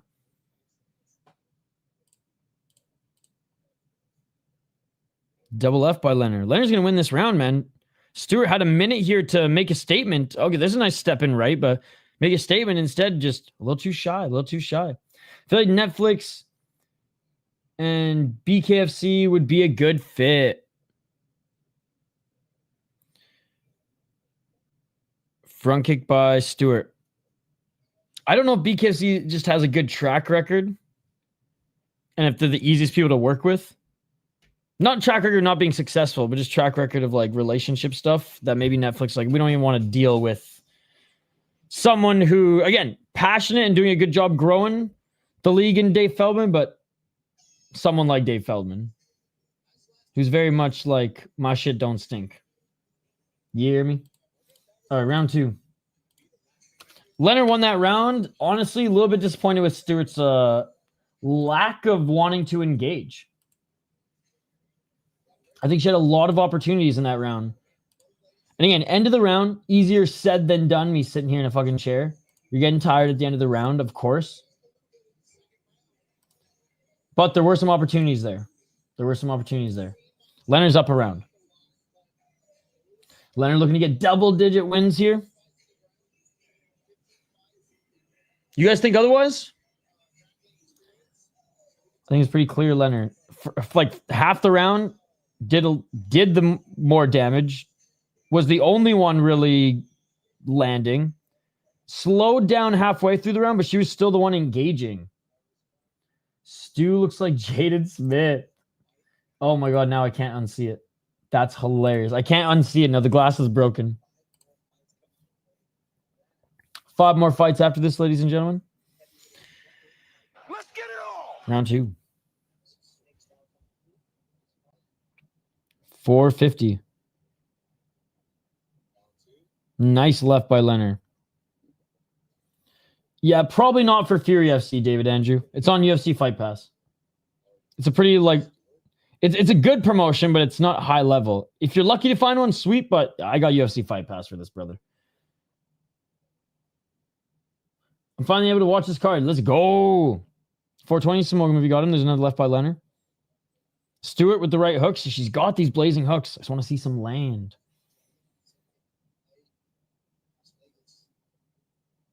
$4.15. Shane, how did you enjoy that one Chicklets episode? Again, the Quebec guy, out of the 3 that I suggested, Fukuda, what was the other one? Zenon Konopka, and the French guy. The French guy is the worst out of the 3, but I still enjoyed it. I like some of the Patrick Waugh stories. 354. Fair to say Van is the best Fury FC fighter? Like the best one to come out of Fury right now? Yes. I'd have to look at the list and see, like, I'm sure there's other guys who've come out of Fury who've had a lot of success in the UFC. I just can't think of some of them off the top of my head.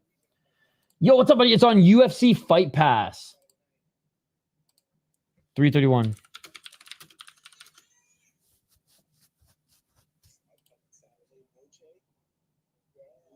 Oh, yeah, it's Noche UFC this Saturday. Jeez.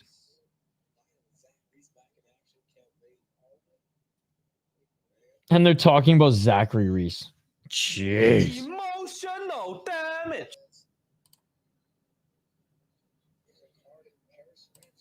$304. If he's on the main card, no, and I don't see him on the main card. If he was on the prelims, then yeah, and I didn't watch the prelims. Graves, Silva, Kiosse, Datsilaev, Mayol, Kuchukhidze, Figueiredo, Elizondo, Chatman, Matters versus Matters. Those are the guys still left.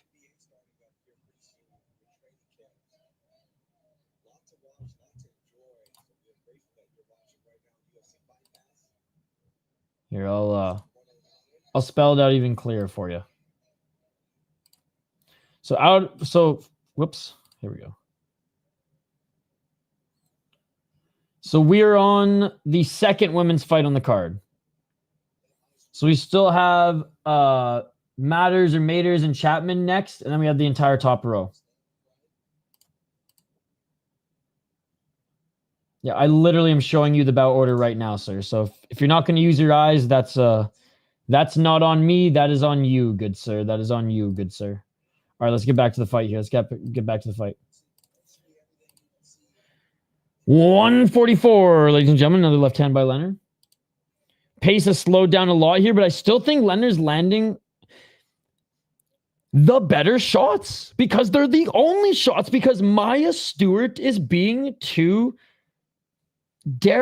saying scared is not fair because she's in there cage fighting, but shy. She's being too shy. She's not throwing. These high kicks are out of range. Lehner's walking her down. So nice low kick finally by Stewart, but then Lehner returns the favor.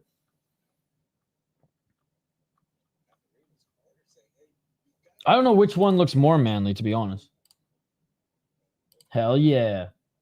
Fury FC versus Cage Fury FC. Battle of the Fury. Call it Too Fast, Too Furious.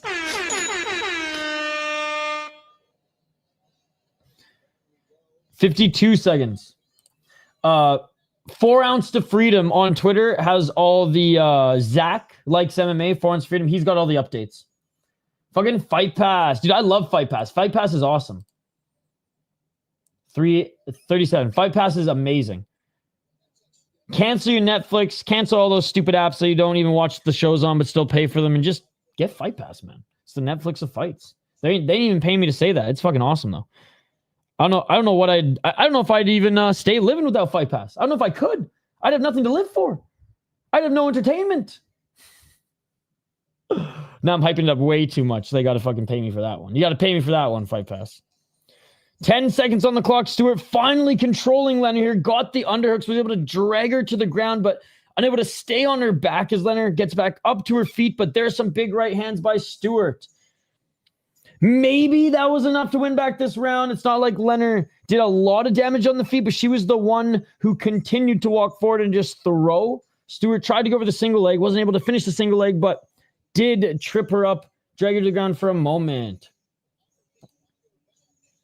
1-1 or 2-0 for Lehner, but not the performance I thought Samuels-Stewart was going to show us, ladies and gentlemen. The fact that I'm a lot more impressed with Lehner right now tells the whole story. Jane Smith is ahead. Well, I've seen her fight before, and she did not look like this. She was very confident in her striking. She attacked submissions when she got the takedown, so I wouldn't go this far. I think that's unfair, toxic, but she's not looking good in this fight. Eris has gone through.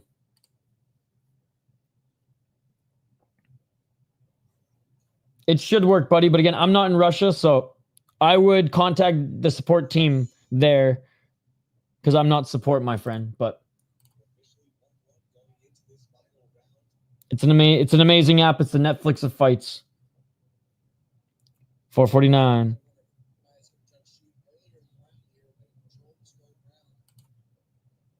I'm clearly not in Russia, though, dude, so I can't hold your hand. I'm sorry.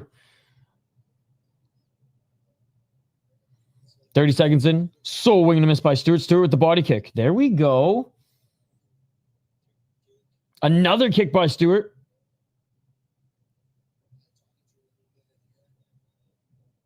Stewart one walking forward. Stewart now looking for the single leg. Can she get it? She tried for it at the end of the second round. I'm jealous of the countries where you can get a pay-per-view through Fight Pass subscription like Saudi Arabia. I think not the UK. Parts of the UK maybe too. 404. Left by Lehner. I think it's on cable in India now, which is crazy. They got to deal with like a TV network out there. 448. Or maybe it's a streaming platform, but still. Dude, and well, once the horrible takedown entry from Stewart, and once the US gets the Paramount deal, Canada and only a selected few countries are still gonna have pay-per-views, but Canada's gonna be paying the most for them. In Canada, they're like $70. They used to only be $40 with a TSN subscription, so it'd be $20 for TSN a month. And if you have a TSN subscription, it's $40 for the pay-per-view. And I had no issue paying that. But now with Sportsnet, it's like $60, $70. And Sportsnet's like $30 a month. So fuck Sportsnet, dude. I've always hated Sportsnet. I'll forever be a TSN loyalist. Nice kick to the body by Stewart. 3 minutes and 4 seconds on the clock. I'll say overall, man, I'm not impressed by this performance. Takes 2 to tango. Lehner, since the first round, hasn't been super exciting either, but in the second, she at least still looked like she wanted to fight here. Stewart keeping her at bay with the low kicks. I remember when Angel Jubilee was fighting against Mike, and in India, they played an hour promos for him to just get bitched. Well, I mean, yeah, he got absolutely murked there at the end. He was winning. He won the first round, won half the second, and then the tables completely turned. Oui, je parle français. I didn't realize it got expensive in Canada. I still thought it was 40 or 50 USD. To be jealous of them now, it's the other way around. Yep. There's the takedown by Stewart. That's what we wanted to see. Stewart trying to get that left hook in. Lehner pushing that left knee away from Stewart. Stewart with some right hands on the entry here. We see this all the time. Pushing Lehner into the cage, landing some big right hands. That was a way better entry indeed. Right hands by Stewart. We're seeing a lot of this in MMA now. Oh, Stewart now attacking that neck. No hooks and attacking that neck. She's not going to get it. She doesn't even have the neck. It'd be better for Stewart just to get that right leg around, or just get that right arm under the shoulder and just start feeding shots in the neck. But she's committed to go for the choke, and she's going for it here. Can she get it? Can she get it? Oh, she's under the chin now. What do I know, ladies and gentlemen? What do I know? That's twice now where I'm like, I don't know if that's the right position there, and then just ends up getting it. I will say, to defend my opinion there, I think she probably could have found the finish if she got either the right arm under the shoulder and started feeding left hands, or got her right arm around the knee, pushed her left knee just into the body of Lehner, left arm against her shoulder, and just started feeding her right. She would have pinned her there as well. But hey, she snatched that neck and got it, so I'll eat crow. Not a great performance, but got the finish. She looked terrible, but fucking cash it. 100%. 100%. The first 2 rounds, not great. Third round, better, but got the finish. So, hey, there we go.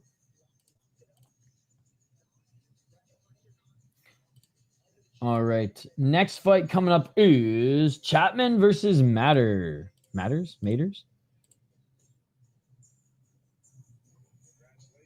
Dwight Maters against Terrance Chatman. Oh, big boys here. Let's go. Heavyweights. Meister minus 120. Let's go. What's this song? It's pretty good.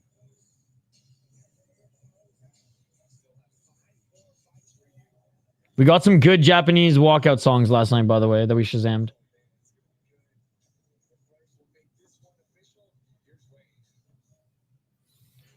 Is he still on top?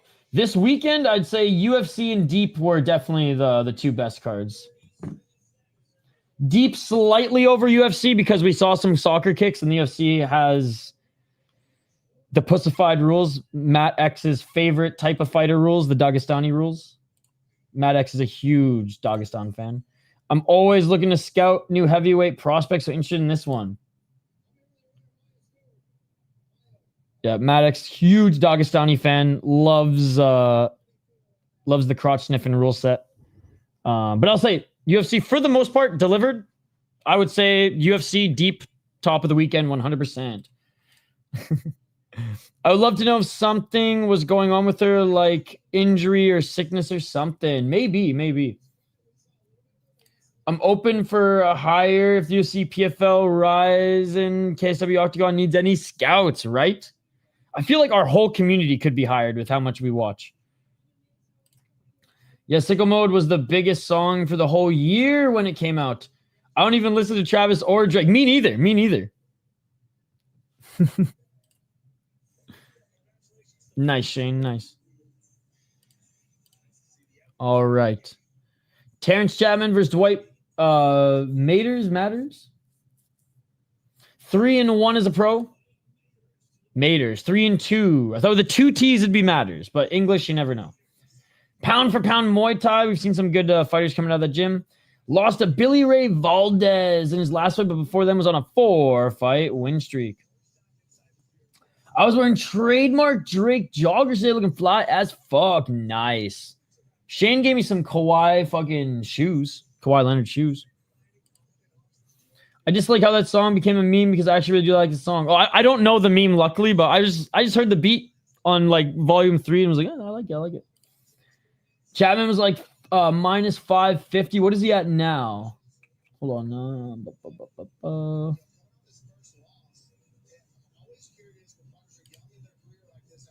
Wait, what is his EFs? What the fuck?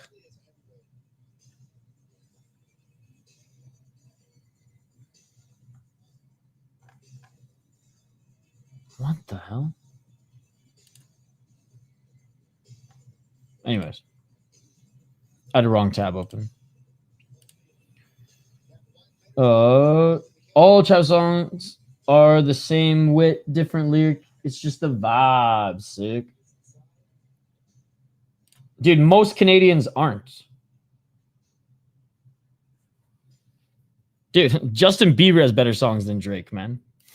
Straight up. There's like 3, like, put it this way.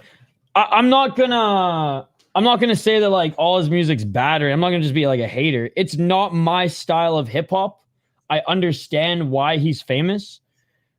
There's some good songs here and there, but like, dude, Snack the Ripper is a way better rapper in my opinion than fucking Drake. Classified is better than Drake. Swollen Members are better than Drake. Royce the 5'9", who's American but honorary Canadian now, he's better than Drake in my opinion. So listen, like, I'm not going to be a hater. Not my style of hip hop. I understand why he's famous, but there's so many hip hop artists in Canada that I think are way better. I like the bitches Drake's get. There you go. I don't live in Canada anymore. No. This is blasphemy. Yeah, man. Snack the Ripper. That's my guy. You should accidentally open the tentacle tab. No, it was the I had fightodds.io on, but it was EFC. But I was like, these guys aren't on here. These guys aren't on here. Terrance Chatman 2-0 as a pro. 4-0 as an amateur. And he hasn't beaten anybody with a winning record yet. So this will be his best test as a pro. We'll go Chatman.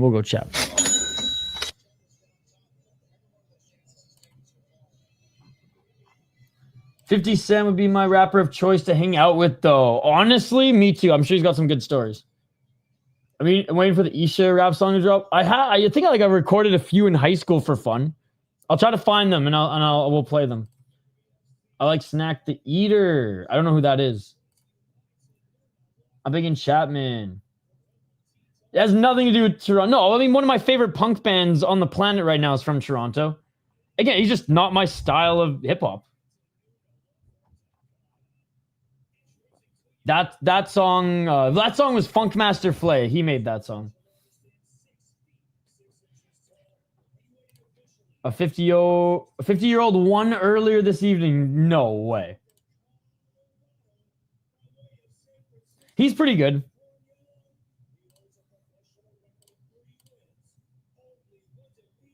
Is he signed to Rhymesayers or the same label as fucking...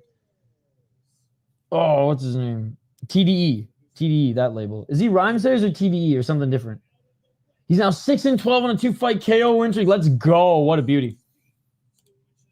What a beauty.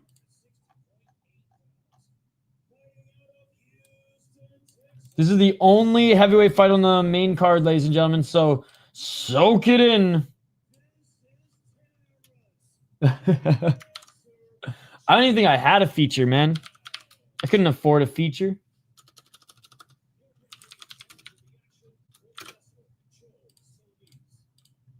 Oh, no, you know what? I think we might have. I'll try to find the song. Patrick Hutton. Round 1. Oh, my God. Bam, bam, Patrick Hutton. That is amazing.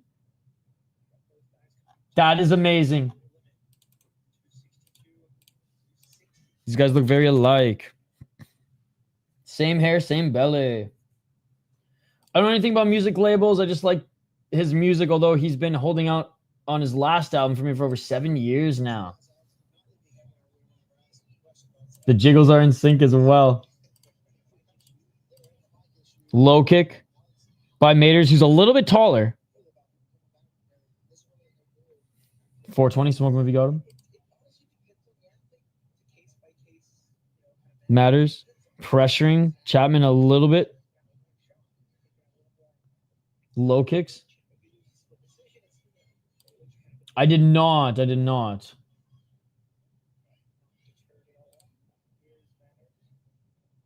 don't think he's that old, though. I think mid-20s. But I very much could be wrong. Hafted Frank, do you know how old Chatman is? I missed the tail of the tape. It used to be this one. But this brewery is no longer in business. They closed their doors. Shout to Dangerous Man. This was the best stout I've ever had.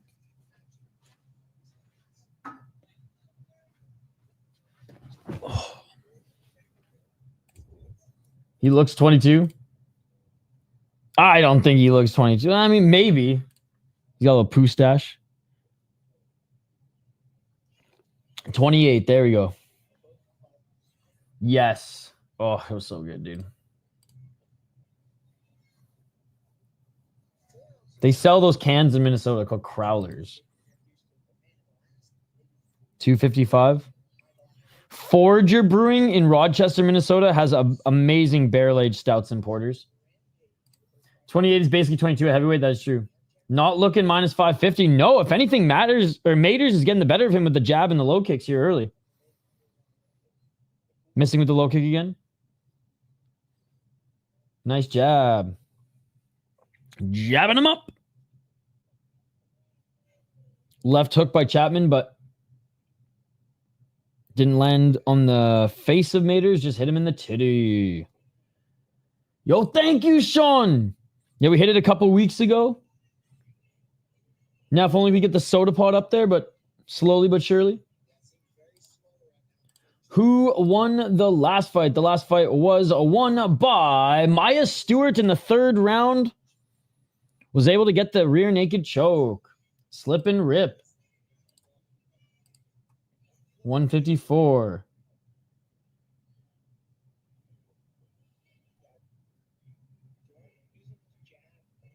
Low kick by Chatman, but gets hit by another left jab of Matheus. Matheus with the Muay Thai stance here. No problem, Robot Chicken Wings. With the, Mr. Robot profile picture as well. I always start that show, get 2 seasons in, and then I just been like, what the fuck is going on? And I always end up stopping. But I got to commit and finish it. Or is the ending just not worth it? Is it one of those shows kind of like fucking Heroes back in the mid-2000s that started off hot and then it was just like shit? 106.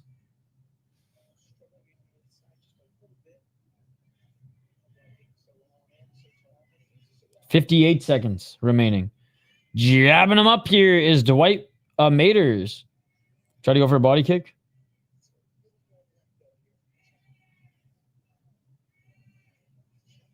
Low kick by Chatman out of range.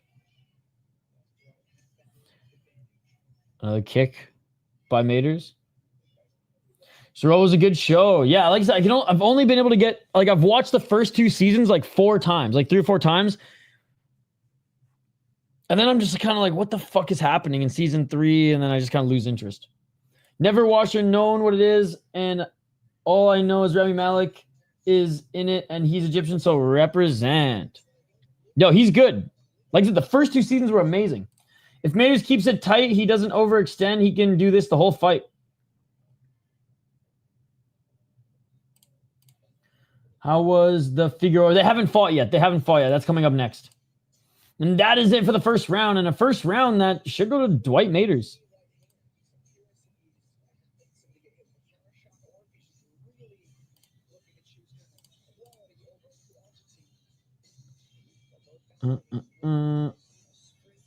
I don't think so. Different guy. 10-9 Maters. Probably Shane. Again, the first 2 seasons were like excellent. Like the way it was filmed was sweet. The music's really good. It just like it goes on like a fucking billion different strands, I feel like, in season 3, and I'm just like, I just can't keep up with all this shit.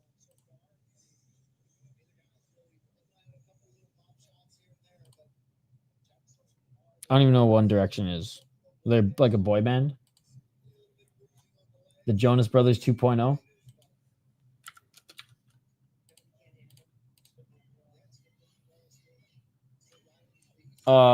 Pretty good, but honestly, I could care less about the UFC.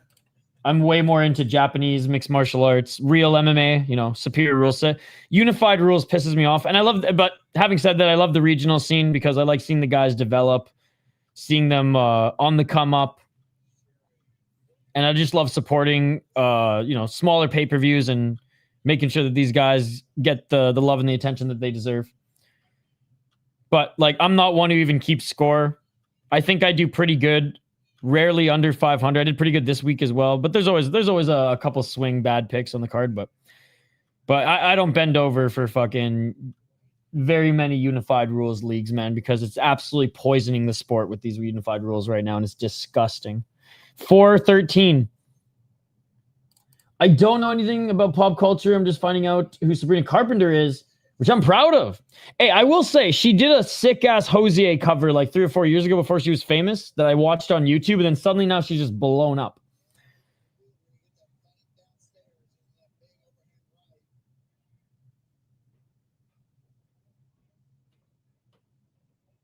Yeah, exactly. He's like, so I guess like to explain the pilot, it's about this very introverted and robotic like guy who hacks people for fun. And then like kind of like how Dexter leaves a little like blood token for all his victims, he like saves like their hard drive on a USB, and that's his like his thing. I think style of fighting change MMA forever. Well, you under unified rules, yes. It's my wet dream, Matt. I went 6-7, Ruby sold, Gus sold, and Waters has no chin. I saw a few people I know went to her concerts and tagged her in Instagram posting stories. I thought it was just someone in a friend group I didn't know about. That's funny. I have no idea where she came from or anything. I just saw there was a sick Hosier cover from one of my favorite songs on YouTube a few years ago. And then next thing I know, the girl's everywhere. Maynard is plus 400 and looks amazing right now. I mean, he's kept freaking Chatman off him this entire fight. Low kicks, jabs. How the fuck is there 13 fights? There's 21 fights, actually. I think a few of them are canceled, but they're slated for 21. He's just going to watch his fight pass him by. Oh, no! Chatman dropped him! Chatman dropped him! Chatman with the big right hands. Chatman dropped him! Chatman dropped him! Trying to turn here is Matters. Or Maters. Maters trying to get back up his feet. Maters, knee. Back up his feet is Maters. Oh my goodness. 149.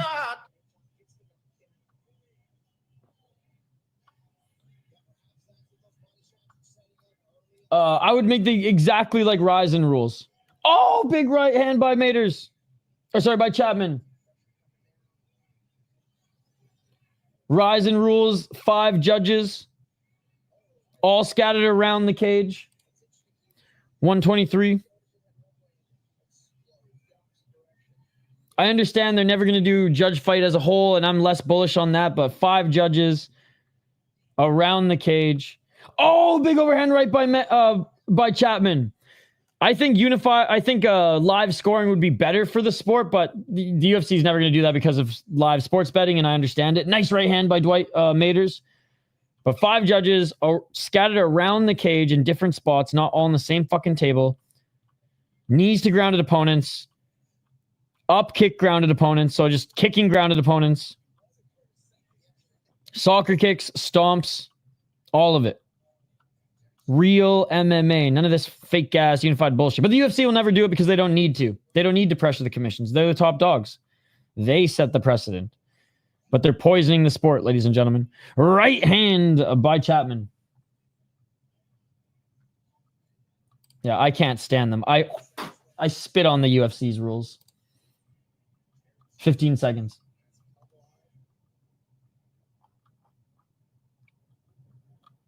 But unfortunately, the unified rules poisoning most of the MMA scene. So I'm a junkie at the end of the day, an MMA junkie. I'm going to watch them all, but goddamn, man. There's something special about that superior rule set. That is it for the second round, in which Chatman came back.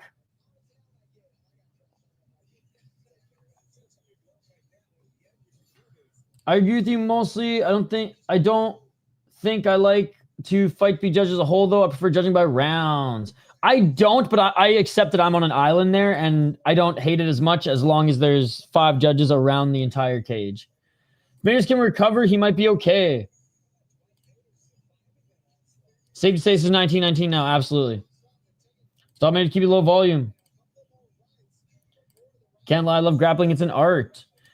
I always wonder why someone doesn't compete with UFC by creating a promotion with a superior rule set. It's probably not possible in the States, so money. Like, no one will ever in our lifetime compete with the UFC. Maybe, no, I was going to say, maybe Black Combat. No, it's never going to happen. They actually grapple and not hold like pussy. Yeah, it's all right. 100%. I'm here for Datsilaev and the co-main and the Georgian fighter, Irakli. Yes, it's unified rules. It's not UFC rules, it's unified rules. I do agree with you about the 5 judges around the cage, and I also don't like when refs get involved and stand up. That's probably my unpopular opinion. Yo, Fury FC Postlim, real Demon Zone. Do we have Postlims here tonight, Half-Dead Frank? We're going to watch him. If there's Postlims, we're going to watch him. Round 3. Let's get it all. We'll snort some more MMA. Woo! And we'll watch some prelims, baby.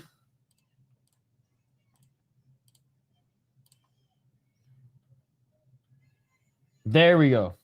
9 fights out of 13 correctly. I think he thinks he went 9 and 13. Not 9 out of 13.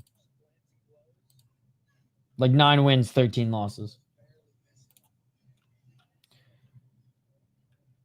Back at center. Some feints here by Maters. Why have one wife when I can watch 60 MMA promotions, right? Dana said in the UFC ruined it.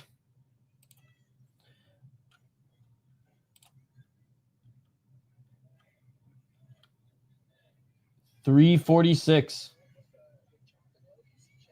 Low kicks more by Maters. Maters with the left jab again. Maters looking like he did in the first round, which he won the first round, in my opinion. Chatman, he's got that power. Okay, I picked Chatman to win, but I want Maters now to win. I want him to... I want him to get that upset win, even after getting knocked down in the second round. Left hand by Maters. I think it might be possible for another promotion to compete is the UFC doesn't adapt. It's tough because there's a monopoly. It's like someone trying to compete with it. That's exactly it. That's the thing. Maybe, but not in our lifetime, man. Not in our lifetime. I need to skip my high school prom to go watch a pay-per-view event. Dude, I skipped my prom to work. I needed to make that money. I had no fucking... my parents couldn't pay for my college, dude. I had to fucking start grinding. So I was like, fuck prom. I'll go to the after party, which I did. Made money and didn't have to pay for liquor. Any Disney and ESPN touch turns to shit. ESPN wasn't that great on the Fox days either, let's be fair. There's so many holes in the rule set, it's hard to believe someone couldn't compete with the superior rule set. Well, it has nothing to do with that in North America, man. The UFC is what, like, the UFC could bury promotions. Oh, nice right hand by Chatman. The only competitors are going to be in Asia. Asia doesn't have the same money, and they don't have the backing and now the legacy that the UFC has. You already said it. There's never going to be a competitor to the NFL. There's never going to be a competitor to the NHL. There's never going to be a competitor to the MLB. But personally, I like other hockey leagues more than the NHL. I like the LNH more than the NHL because it's a different brand of hockey.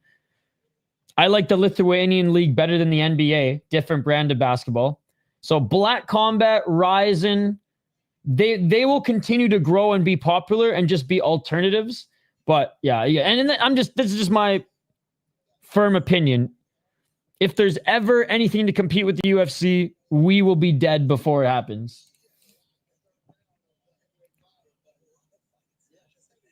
118. Showing a little bit more damages, Maters. It would be awesome if it did, because that would be really cool. But the closest thing we got to Bellator and then have superior rule set, they at least had kickboxing, though. Paddy Batty's a new star. He's not new. He's been around for a while. Back in 2011, Unk. I studied a lot. Too many things. 50 seconds. Right hand by Chatman. But I do agree that there's holes in the rule set. But they have all the influence.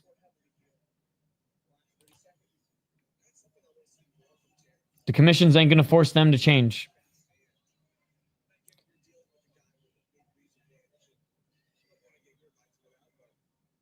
If Ryzen goes global and goes to America a lot, it could be the biggest number. Yeah, but America won't allow them to come. States, all but 2 states allow that rule set, and even then they're worrisome about the soccer kicks. Oh, big right hand by Chatman. Chatman dropped him again. That's it. He's gonna win the fight. Chatman dropped him again. He's grabbing the cage like a fucking cheater. He should get his fingers cut off. But anyways, that is it. That is it, ladies and gentlemen. Chatman's gonna win the fight. He dropped him at the end of the third. God damn. God damn. Tapria will lose to the winner of Bud Crawford, or Toro will lose to the winner of Bud Crawford and Canelo. I would love to see promotion with Kumite rules with the referee, no time limit, no stopping until someone taps or is KO'd. So there's a belt in Ryzen called the Last Man Standing. And what they're going to do with that belt moving forward is unlimited rounds, 5-minute rounds, but unlimited rounds. The only way the fight can end is if you get submitted, knocked out, or your corner throws in the towel. I wonder if it for Tapology is cheaper to do foreign cards because they can hire foreigners to do it. Shane, they don't hire anybody. It's all fucking interns and volunteers.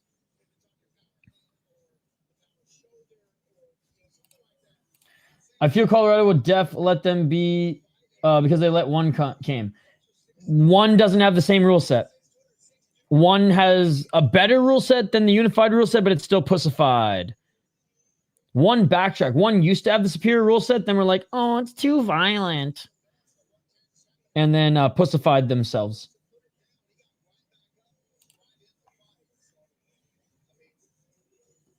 Good recovery for Chatman, 29-28.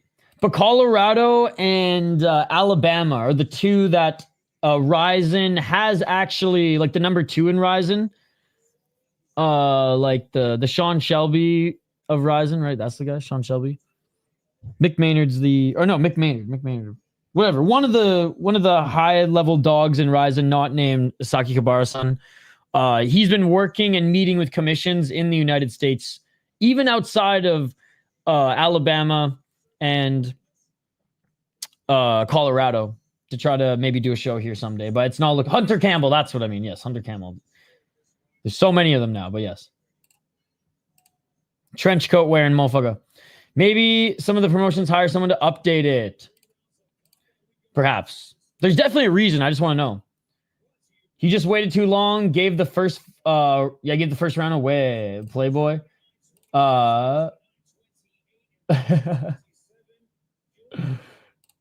How about ESPN and Playboy? That's a good duo. That'd be great for ratings.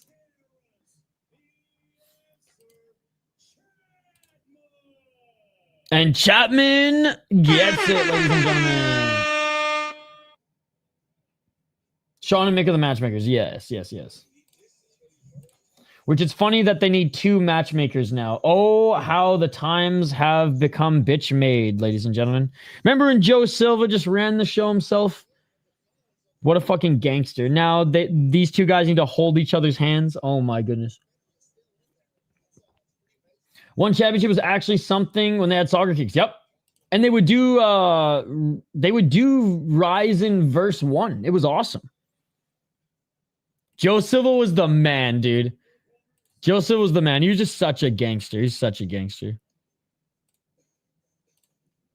All right, next fight, ladies and gentlemen. Coming up here, we got Figueiredo against Elizondo. And I think Elizondo's taking this fight actually on short notice, the broadcast just said.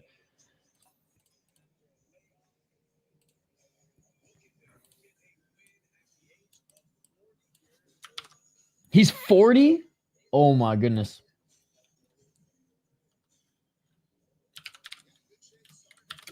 All right, Elizondo. I don't think this one's on Tapology. Saul Elizondo. Dude, we've had some unks on this card. A dude who's fucking 50? And a 40-year-old at the Jackson and Wink? Saul Elizondo? And fighting an undefeated prospect? Oh my god, Saul. Elizondo, sorry, not Elizondo. Elizondo. Oh no, it is Elizondo. The broadcast just fucked up. I like Mick. Sean's a bit of an NPC, though. He looks 60. All right, ladies and gentlemen. Clearly a hometown favorite here. As Antonio Figueiredo is getting a huge pop from the crowd. Yes, he's out of Texas. For show is 4-0. He won his last fight split decision. Before them was on a 3-fight knockout win streak. He went 5-2 as an amateur, mostly in Fury and Peak Fighting Championship. He was supposed to take on a 4-1 guy, but unfortunately is not fighting him anymore. But fortunately, he is fighting an unk. 40 years of age, 6-8 out of Jackson and Wing. Never got a knockout, but has been knocked out 3 times. 4 submissions, 2 losses, 2 decisions, 0-1 in Bellator, and 6-3 in South Texas Fighting Championship. Has not fought since 2017, and Jerome Rivera beat him up. Gustavo Lopez beat him up before that. I mean, bro, this guy's... He had a grappling fight in 2019. He had a canceled MMA fight in 2022. Bro hasn't fought in almost 10 years. He's going up against a 26-year-old 4-0 prospect. Come on, Unk! Come on! No, he won the first 2 rounds. It was looking so good and then ended up getting knocked down and submitted in the 3rd. I mean, see, this pisses me off. This type of comment pisses me off. And I'm not even like a Fighting Nerds fan. It's just, this is such a UFC plebeian thing to say. And I know you're better than that, Robot Chicken. I know Robot Chicken Wings isn't a plebeian. I know this guy doesn't bah to the sheep in front of him in the line. I'm gonna give you another chance. I'm gonna give you another chance because I know you're better than that, buddy. I know you're not a UFC plebeian. I know you're not a sheep. Literally saw the Smoker win recently, and this guy's following like a sheep. You're better than that. Yes, Chrissy. How you doing? Almost. I am 3 years off. 3 years off. This guy's going to get killed. Sorry if you said it. I had a ad break. What are the ages for this fight? 26 and 40. So he's not actually fighting Martos. He's fighting Saul Elizondo. He's fighting a 40-year-old that hasn't fought since 2017, taking this fight on short notice.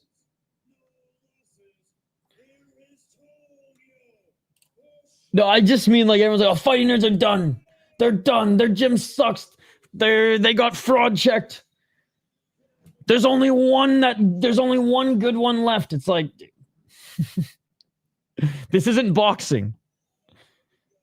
Commissions, promotions, and fighters don't rig it so that people can go undefeated and go down in the history books like this. This is fighting. Everybody loses except for Khabib. Let's get it all. Round 1. Fighting comes in waves, man. Only the elite of the elite, the special ones, stay at the top for the longest. It's always going to come in waves. Protest lost, came back with a big win. Even that chick, Bruno Brazil, who I don't even think is that great, loses, comes back, wins a shitty fight, but you know what I mean? But no, the fight nerds are cooked, man. The fight nerds are cooked. They suck. I've already answered you. He did very well in the first 2 rounds, was winning the first 2 rounds, lost in the 3rd round, got rear naked choked after being dropped. 3 minutes and 56 seconds.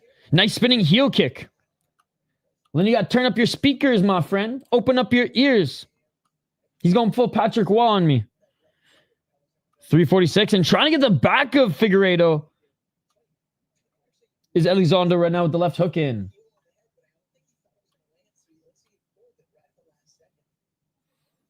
I thought it was a very close fight. I thought they could have given it to Tebow, but he didn't lose. Sure, but that's not the conversation. I agree. He fought like deep record guys. But that's not the conversation. I said everybody loses except Khabib because he didn't lose. Talks to most of Khabib's opponents were 0-1. They lost to Khabib and never fought again. They didn't have horrible records or something.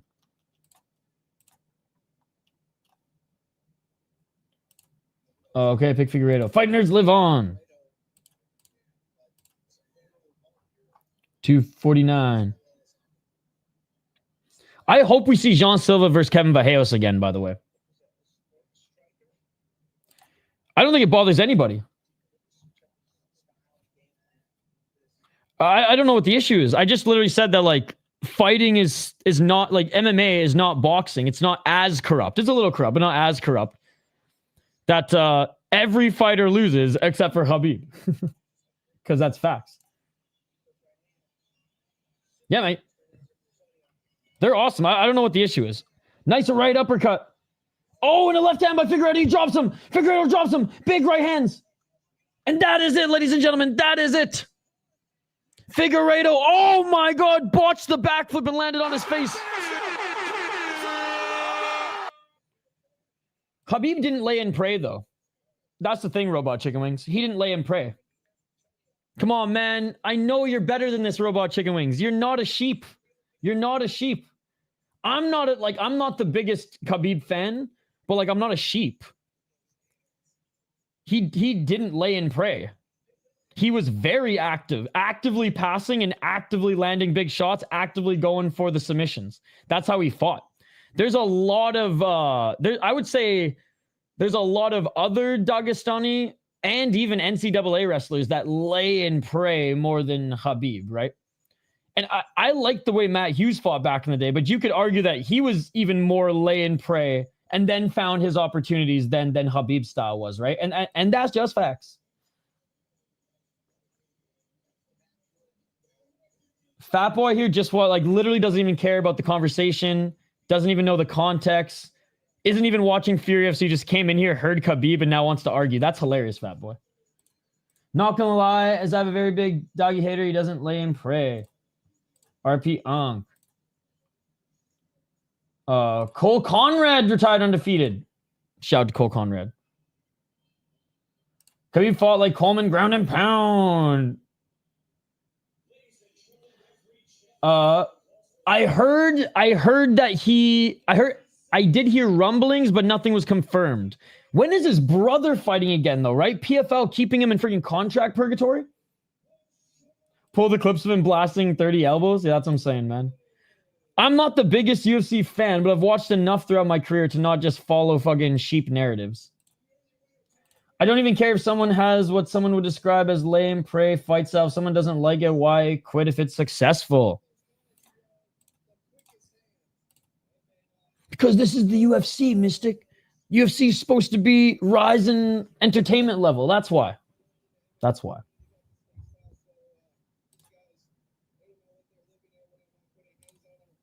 Antonio Figueiredo saying, these guys don't know what they're looking at when I'm putting these hands on them. And now he's giving a shout out to all of his support team and everything. If someone beats them and dominates them, then they will be forced to stop it. 100%. Honestly, that comes full circle to one of the first fights on this card. Remember? We had our boy Isaac in the chat get all angry. He was like, you're fucking glazing AJ. I'm like, nah, AJ is not fighting the... Like, AJ was laying praying a little bit more than Khabib here. Did land some ground and pound at the end of the rounds, was going for a submission, but I was like, nah, he's winning and it's working. So, like, why would he give up on what's working to risk losing? You know what I mean? And I wanted Marcus Nash to get the knockout. Trust me, guys. Khabib is one of my favorite fighters. I'm joking. Khabib leaving the fights without a scratch is remarkable. Okay. You almost gave me a heart attack. See, this is I was like, Robot Chicken, you're smarter than this. You're smarter than this. Never believe in yourself and give up. Oh, that was hilarious. I could probably play that on stream. Hold on. I think I shared that or bookmarked that. One sec, chat. One sec. I think I bookmarked that. By the way, while I look for that, can anybody in the chat tell me what kind of submission this is? This guy last night was going for this submission all night. He literally was trying to pull his head off. He literally was trying to pull his head off.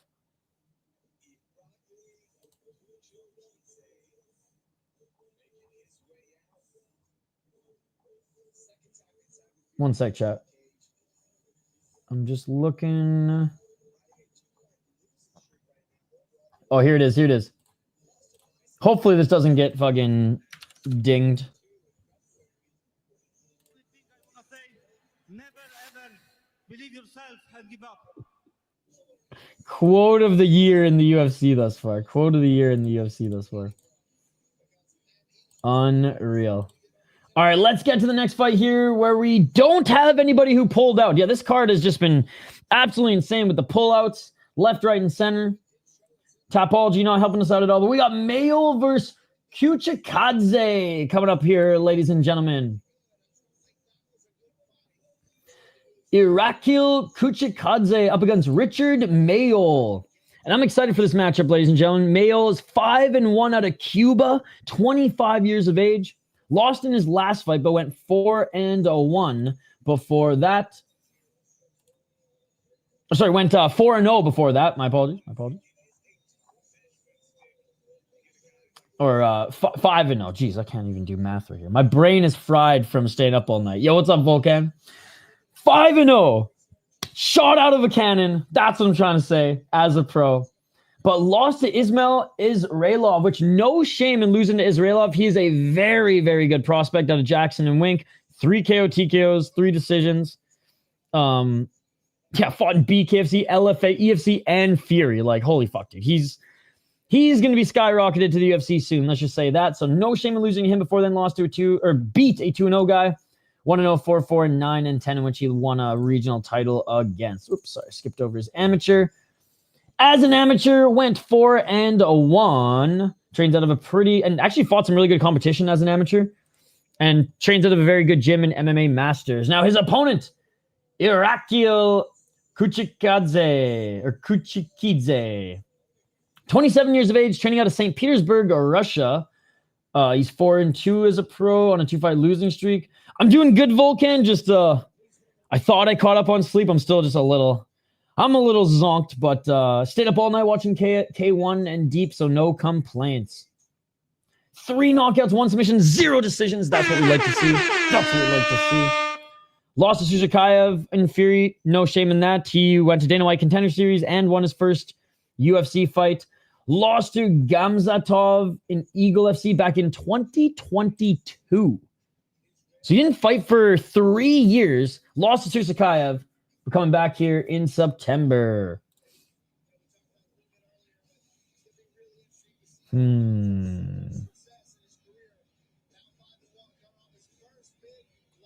I'm gonna go Mayol. I'm gonna go Cuba on this one.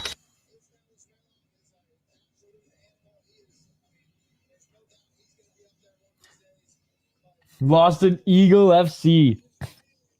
I will say, as much of a farce that Eagle FC was like financially, it did have some good fights. Can we kill the Can Crusher talk too? Because when Khabib fought the Elite, it was still the same outcome. It's not like Khabib struggled. That is true. The only thing I will say is Charles Oliveira was fighting freaking UFC guys at the same age Khabib was fighting 1 and 2 guys in 2 rounds. But hey, Khabib went undefeated. Charles Oliveira didn't. Yeah, bro, it's normal. Big respect for staying up all night. I do it often too for European cards till 6 a.m., right? Robert, the demotivator, Britchick. The sequel in his next post-fight interview, set your dreams low so you can achieve them. Grab the mic and drop some here after a good win.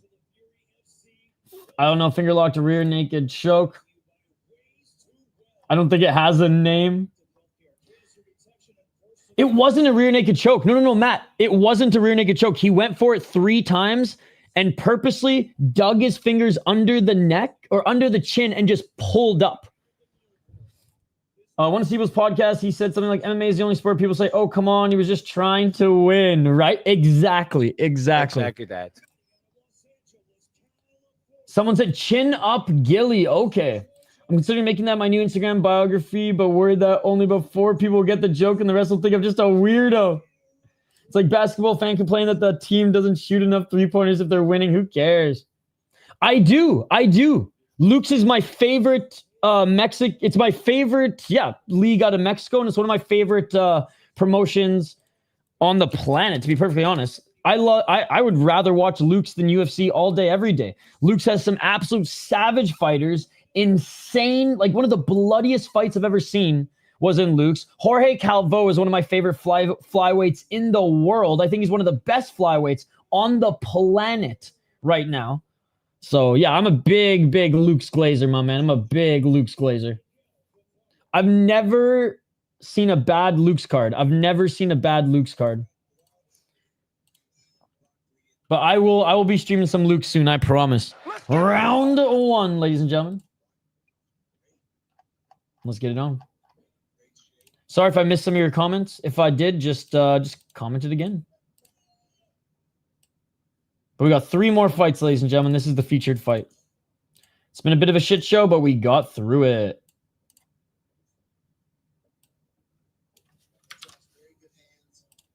There we go. And big shout out to everyone in the chat here today. We've had a pretty good crowd. Usually we get like 5 to 10 people for Fury. We've had like 20, 30-ish. So thank you guys. 420, nice low kick by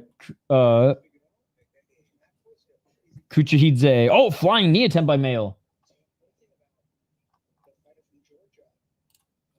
2 more after this.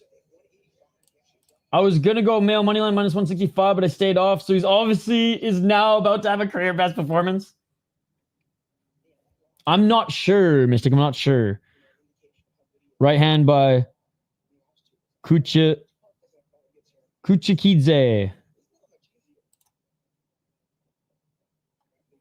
I'd call it a chin crank since it isn't a choke. It was more like the GFL from a financial perspective, but like there were some good fights, I will say. Oh, nice reversal there by Kuchukhidze. As Mayol was one who initiated that takedown, but Kuchukhidze with the reversal, and now nice sprawl. See, guys, this is a case right here. If we were allowed real MMA rules, Kuchukhidze could just knee Mayol in the face 2-3 times, fight would be over. This card's in Texas. His post-fight memes with alternate quotes are my new favorite thing in the world. I haven't even looked at those yet because I've literally just been streaming all weekend. Yeah, then Khabib's prodigy went and submitted Charles. 100%. Oh, nice choke. Nice choke. Oh my God. Choke here by Kuchukhidze. Mayol had to push off the freaking cage. Darce. Mayol pushed off the cage to try to get out of this. Kuchukhidze still got the neck wrapped up. Let's go. Yes, sir. Yes, sir. Kuchukhidze, something like that. Kuchukhidze.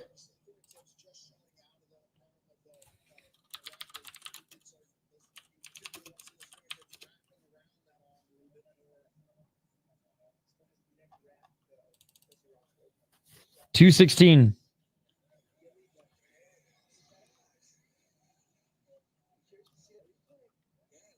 Back up on the feet, out of the choke. Great job by Mayol getting out of that.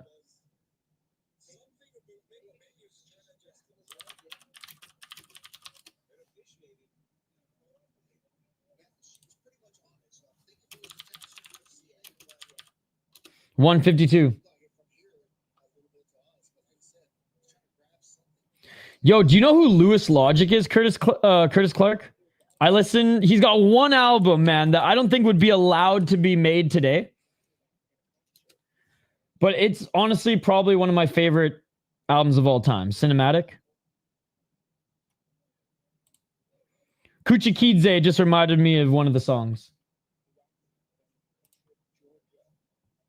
Did you see there was a jumping flying knee in Bayou UFC yesterday? Yes, I actually have the highlight here for you.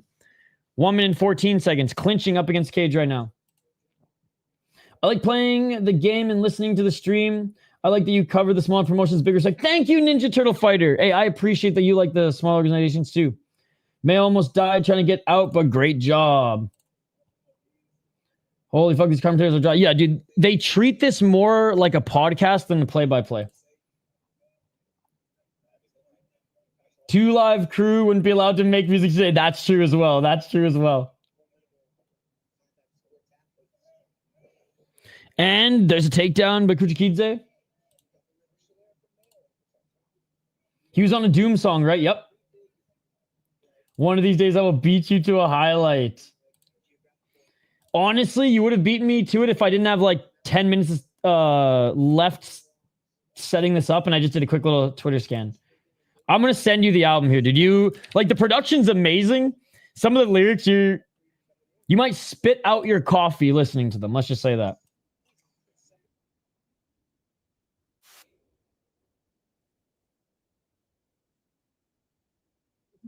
CDs that like as a kid, I thought that it would fly, like listening in the family van, dropping off like, you know, the siblings at whatever after school stuff. My dad just took it out of the, and this is on me, took it out of the CD player and just chucked it out the window. He was like, "You ain't allowed to listen to this shit, boy." He's probably, he's got to be one of my favorites. I love the saying that MF Doom is your favorite rapper's favorite rap. Round 2 coming up here, guys.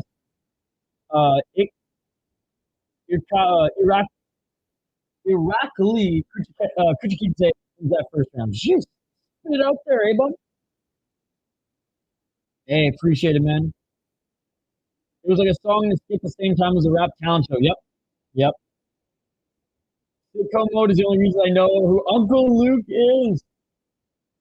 Who's your favorite fighter's favorite fighter? Ooh, I got to imagine that it's probably like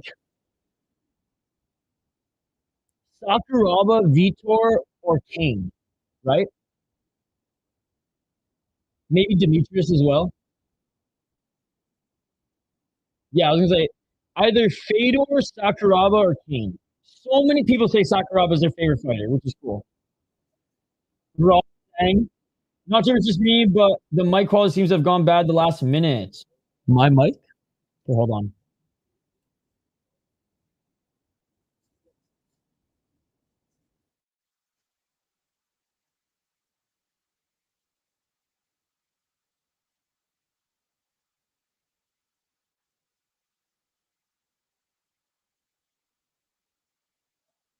Hello, hello. He's a good one. Wei Lee's my favorite female fighter, dude. She's so fun to watch. Hey, what's up, Hockey from Home? Yeah, no, Hockey. I know you're being impatient, and I'm sorry that I just can't fill your time, like fill whatever time you want. I told you many times that I will let you know. I'm sorry that it's not like right away and it hasn't been this month, but like it is. I have shit to do. I will let you know. It will be before the season, but the more you keep doing this, the less I'm going to be inclined to want to do it, right? I'm very busy. If and when I have time, you will know. I'm sorry it wasn't this week. But commenting on all my streams, it's not going to make it go by any quicker. I do appreciate the comments, though, as it helps the algorithm. So keep commenting, but 321. I hope you're having a great. I hope you're having a great day, Hockey from Home. But unfortunately, I cannot do it after this. I cannot do it after this. My boy Cable is halfway out.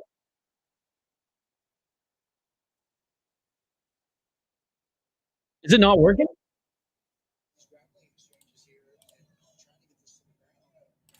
It wasn't working?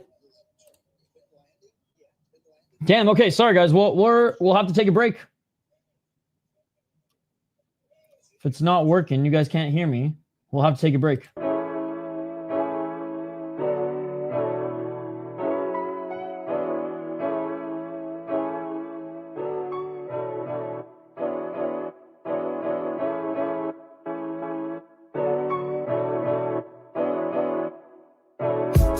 I just bought a new whip.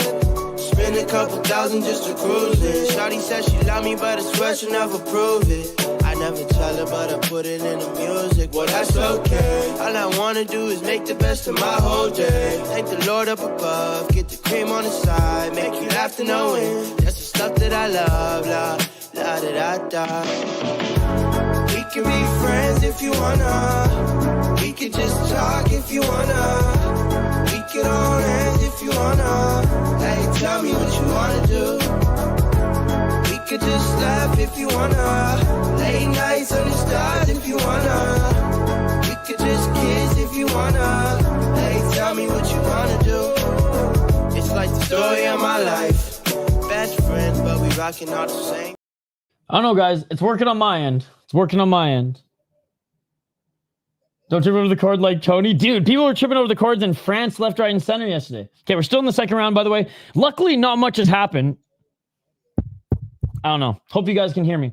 I don't know if it was coming through the webcam or what was going on, but it was coming through good on my end. We'll roll through it. We'll roll through it. 1 minute and 12 seconds. Be careful. All good. Kuchukhidze is looking a little sloppy. Oh, okay, it got better as soon as I left. That's so funny. I was really like running all these like mic tests and shit. Wasn't even looking at the chat. All right, we're good now. Yeah, I don't know what was going on there, guys, but sorry about that. It's all good, Hockey from Home. That's so weird. Okay, well, thanks for letting me know. Thanks for letting me know. Because, yeah, I don't wear the headphones while I'm streaming. But, okay, cool. We sorted it out. We sorted it out. Low kick. Maybe it was a Tapology like ad playing in the background and it was just fucking up something like that. Because I refreshed all my shit. Sweet, guys. Thank you for letting me know. Sorry about that. It was like Aztec death whistle. That's hilarious. It was the cable. Okay. Egypt gang is back, baby. Let's go, fam. Yo, what's up, Ashraf? Good to see you. Well, what options do you have, Hockey from Home? All right, that's it for the second round, guys. Sorry we weren't able to focus on the second round as closely. At some mic issues there, but we are back. We are back. Third round was mostly just a clinch fest up against the cage.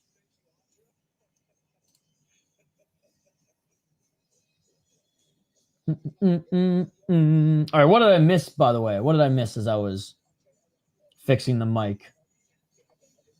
Hey, what's up, Sleeto? I missed Sleeto. Good to see you, Sleeto.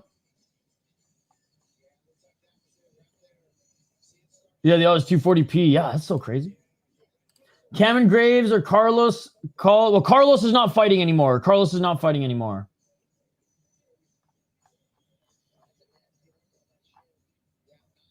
Damn it, Ishii, maybe missed a second.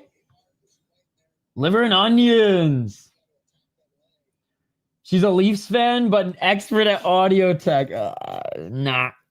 I'd rather have a fucking shitty webcam mic. Who won the second? I think Kuchukhidze won the second control time.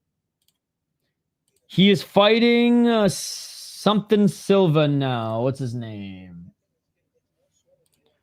I forget his first name, but A Silva. He's fighting A Silva. Hey, thank you, buddy. Liver and onions with gravy.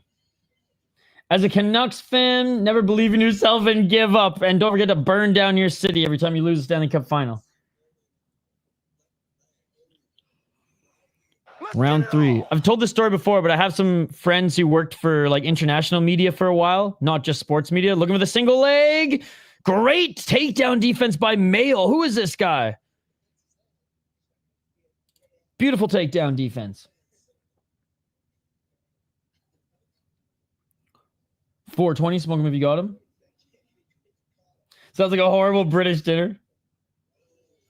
You can literally take their job commentating. Oh, big left hook by Mayol. Oh, high kick by Mayol. It lands as Kuchukhidze is looking for the takedown. Mayol's doing some damage here. But Kuchukhidze gets the takedown. Again, no disrespect to the legends behind the mic. Oh, legends may be a stretch. But to the Fury purists behind the mic, but they treat this commentary. Don't grab the cage, don't grab the cage. Cut off his fingers, whip out that pocket knife. But they treat their commentary like a podcast. That's the best way to describe it. 338. Elbows to the ribs of Kuchukhidze as he's trying to get that takedown, but Mayol doing a great job keeping this on his feet.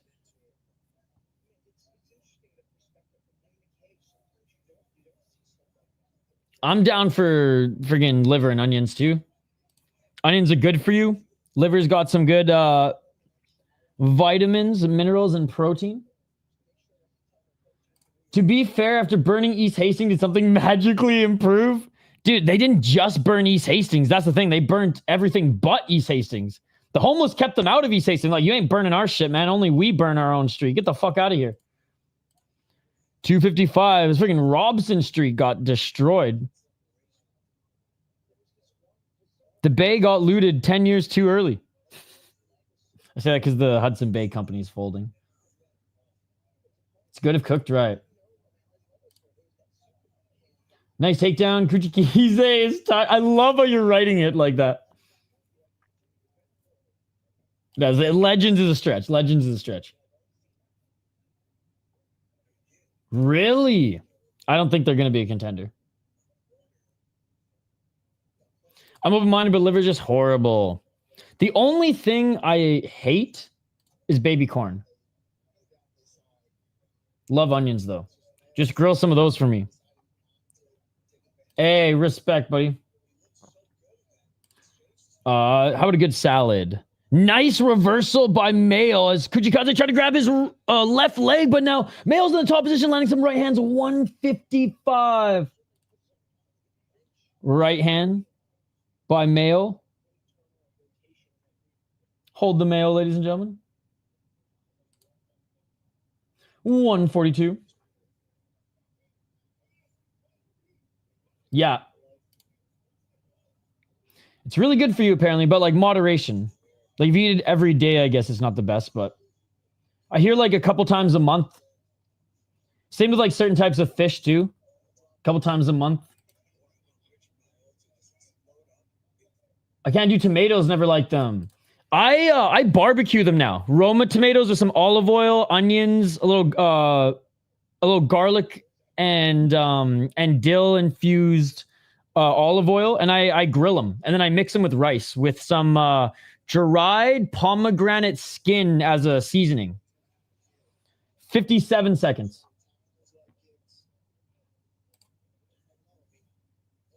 Nice in Delta. Will do, Hog from home. I got Kuchukhidze winning the first round. Second round is kind of a swing because they were just controlling each other back and forth up against the cage, leaning Kuchukhidze, but third round is all Mayol. Mayol's doing all the damage here in the third round. Not enough for a 10-8, so the second round will be the swing, in my opinion. High-end zinc. Yep. Sounds fancy. I just love cooking, man. It's like art. You just like throw a bunch of different things at the canvas. Some works, some doesn't. You take what works and you move on to the next tier. Yes, he did. I'll show that finish for you if you want. Final 10 seconds, and that is it, ladies and gentlemen. Finishing in the top position is Kuchukhidze, but I think the first round went to Kuchukhidze, third round went to Mayol, second round, that's the round that's going to decide this fight. Ooh. Bump. Love the song they're playing. Return of the Mac. Return of the Mac.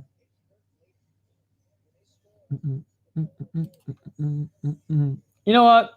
Fat boy, that's a stupid thing to say, dude. Oh. Fat boy's pretty dumb, eh? This is the second stupid thing that Fat boy said in the chat. Facts don't lie, brother. He's putting them out all on the table. I must be the worst thing in the world in Fat Boy's eyes. I must be the devil himself in Fat Boy's eyes.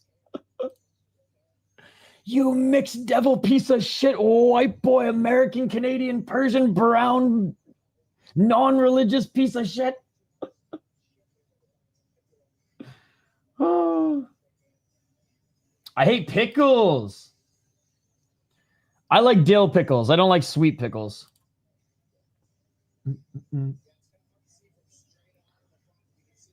Right?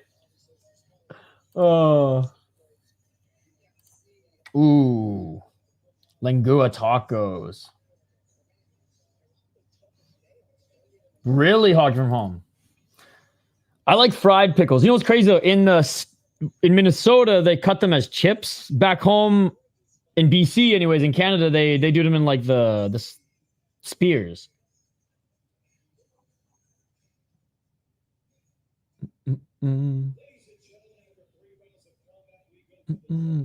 Yo, Fat Boy's a fucking idiot, dude. Fuck this guy.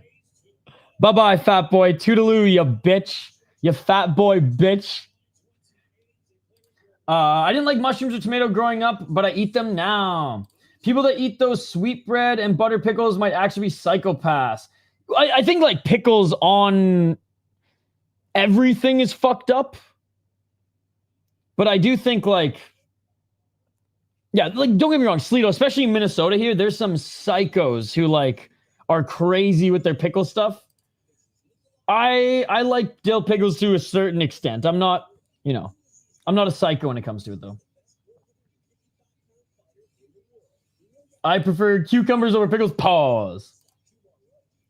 I love bread and buttered pickles. Fat Boy, it's kind of hard to get banned in here. How'd you manage that so fast, right? Oh, Cuban got it done. Sorry, we're dealing with Fat Boy there, but Richard Mayol wins, ladies and gentlemen. Richard Mayol wins. And I think it was the right decision. I think it was the right decision. I was just, I was skipping back through parts of the second round that I missed. And they showed some highlights of him actually landing some good shots there. Second round was the swing round. I wouldn't have hated to go either way, but I like how he ended that third round stronger, so there we go, there we go. I hate mayo too. I'm not the biggest mayo fan, unless it's like a dill mayo, and I'm not a ranch guy either. I think ranch is ass, unless it's dill ranch. All right, co-main event, ladies and gentlemen, co-main event coming up here. Yo, the chat has been buzzing, guys. Thank you so much for joining. I appreciate you guys. The chat has been so buzzing. I've been trying to keep up with you guys' chat that I may have been neglecting the live coverage of the fights a little bit. So my apologies. We will definitely focus in on these next two, as I know that's why most of you are here. And I appreciate you guys for joining us here on a Sunday. I don't like mayo. It ruins everything it touches. Yeah, I'd rather have peanut butter on a burger than mayo. He was just being a fucking idiot, man.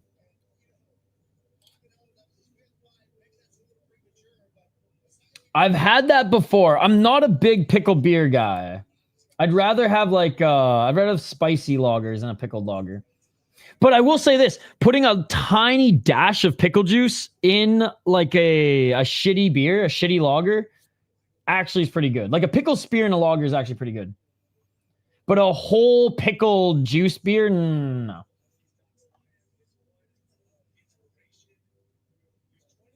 I've been watching this one YouTuber for like 15 years and he was mad playing a video and banned me. That's crazy. Yo, let's go. Oh, dude, he's so funny. He's so funny. Shane's picking Datsilaev. Okay, guys, if I miss any of your comments, just comment them again. The pacing so fast, pacing so fast. We will go over all the highlights that this card produced at the end of the stream because I just do not have time to show them to you guys between the fights. The pacing so quick and our chat's absolutely buzzing, which that's going to take priority. We got Datsilaev, who's 5-0, 25 years of age. Last fought in May where he got a TKO victory in the first round against freaking Dumar. Dude, everybody's crushing him. Everybody's crushing him. This guy's lost 3 times in the last fucking month and a half. 2 months. James Freeman. Well, I get, 3.5 months here, but still. He beat James Freeman, who's a 6-5 guy, all in combat. Beat a 3-1 guy when he was 2-0. Some exhibition MMA, some grappling. Beat a 3-0 guy in his first fight. And damn, a lot of fights as an amateur. Going 22-0 as an amateur. Now, it wasn't in the IMMAF. It was mostly in Russia. But still, I know it's fighting a lot of guys making their debuts. But still, that's a lot of reps to get as an amateur. He's going up against Nikolay Kiosse, who's 9-3.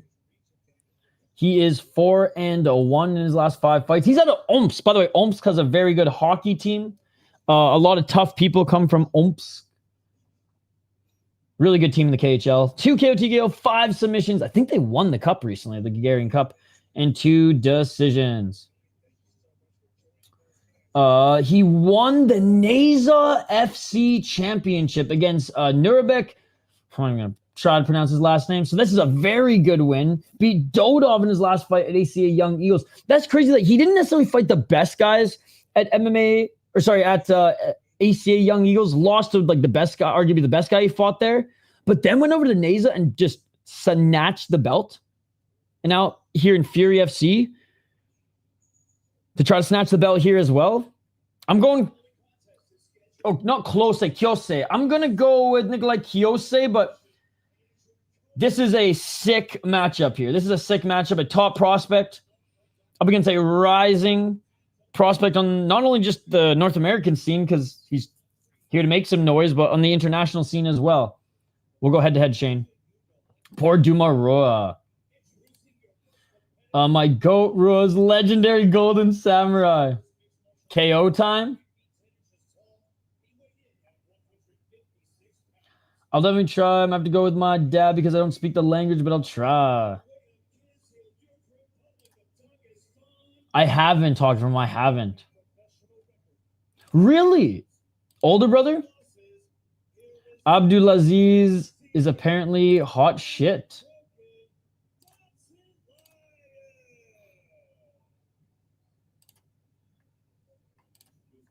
Tice Thompson? Did he play junior hockey? Or did you go to college?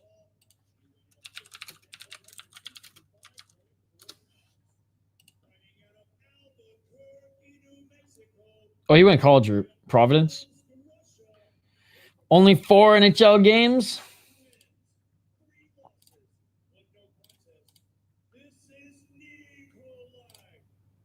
Yeah, I'm excited. Someday, I've never gone to the Dead Frog Brewery, like the actual tap room.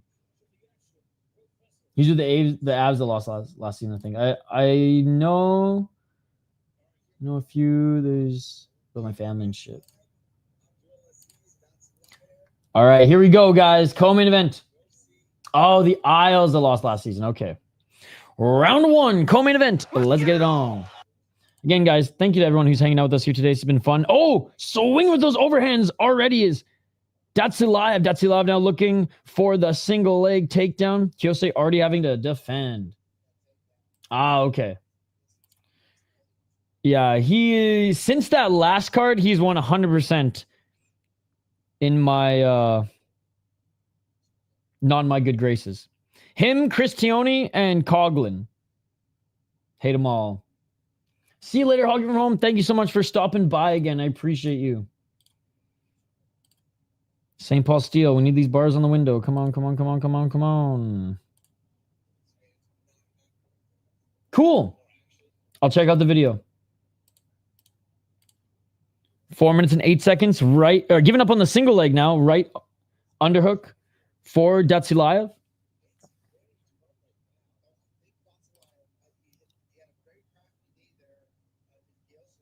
Someone is bleeding. Oh, it was a knee. A knee by Kiosse hit Datsilaev above the left eyebrow, and he is leaking above his left. So it was a knee. It was a knee. I just rewound it.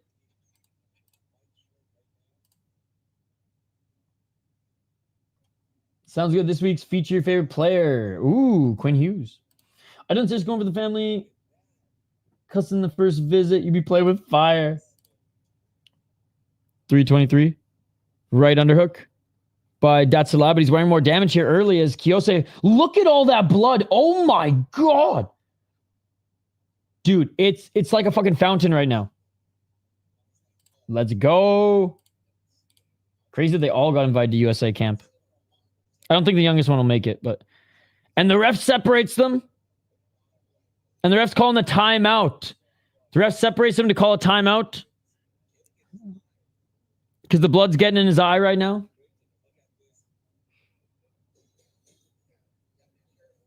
Or was it a clash of head? I thought it was a knee. Oh, no, never mind. The cut was a right hand. So, again, I didn't see, like, the cut occur. I just saw knees in the clinch there. And that's, like, right after we noticed the blood. But it looks like the great job on the commentary team. They actually got the right replay. It was a right hook that landed that it cut him. What? Wow. To cause a cut that deep with a right hook, that's insane. I mean, maybe the knee opened it up a little bit more. That's very much a possibility too, because he did land a knee. Reminds me of the Yadong cut. Datsilaev. It's bad, dude. It's bad. And it's impairing his vigilance right here. What a right hand, dude. Again, I thought and the knee probably helped open it up a little bit, but my God. Nice. You got hockey player friends hockey from home? Or a family? All right, we're back at it. They say he can continue. Without the amount of blood, I wonder if there's a buildup of scar tissue that's there from the previous fights and cuts. It probably has to be. Nice right uppercut by Kiosse. Oh, big right hand by Datsilaev. Low kick by Datsilaev. Oh, big right hand by Kiosse. Kiosse on the right uppercut. Kiosse hurt him. Datsilaev with the right hand. Datsilaev with another right hand. Oh, right hand by Kiosse. This is an absolute barn burner. That's like some anime, the boxer type of cut shit. Yes, I did. 255. Slowing things down up against the cage. Shout out to the Guelph Storm.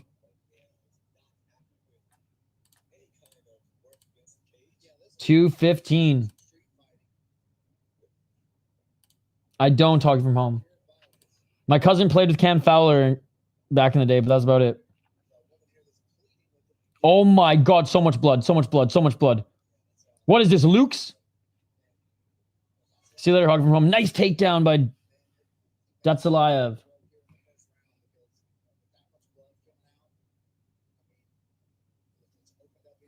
Knee to the body by Kiosse.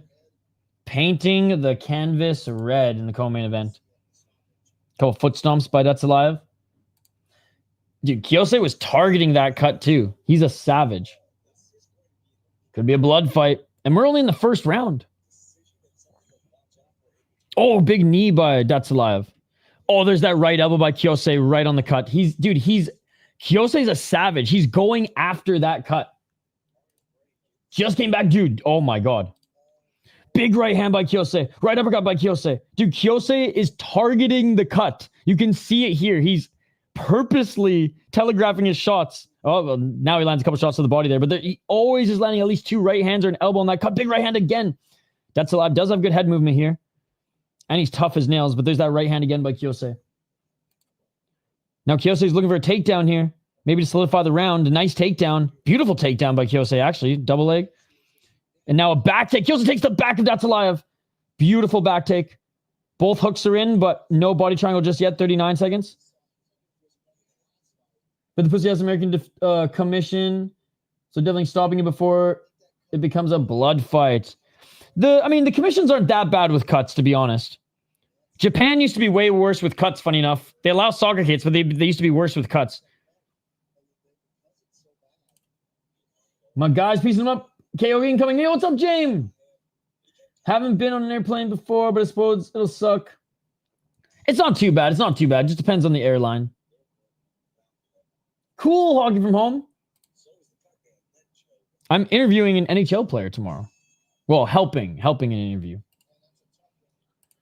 I'm not the one interviewing, but I'm helping get the script together and manning some cameras and all that jazz. Joe LeBate. We've actually become friends this summer. He's a good guy. Lives in Minnesota. He's one of my clients' friends, and have hung out a few times. Yeah, you won't get it answered. It's not my podcast. Is it Nigel Dawes? Fucking love Nigel Dawes. Fucking KHL legend. Absolute dude. Mystic, I love how Mystic knows so much hockey lore. That is a long-ass flight, though. That is a long-ass flight. You need to interview Chris Chelios, dude. I'm so small time. I would love to interview Chelly, man. He's got some amazing stuff. Have you listened to the Spit and Chicklets podcast with him, Sean? All right. The cut didn't open up anymore. Dude, we used to make bets on it. We used to make bets on it back in the day. All right, third and final round. I think the highest was 32. 32 pieces on mounts. I don't know anything about hockey. I went to one Rangers game when I was a kid, and I remember him and randomly picked him as a favorite player. Are you serious? So Nigel Dawes is one of those guys who never really got it together in the NHL, but he's one of the best KHL players, which is arguably like the second best league in the world in Russia. And he ripped it up over there. He made millions of dollars being one of the best KHL players of all time. Oh, big shot by Kiosse. He drops that. That's alive, and it is all over. It is all over. Huge shot. Drops him, folds him, give him the title shot. Where's the fucking title? Give him the title shot. Give him the title shot. The NASA champion deserves the title shot. He absolutely starched Datsilaev. Give him the fucking title shot.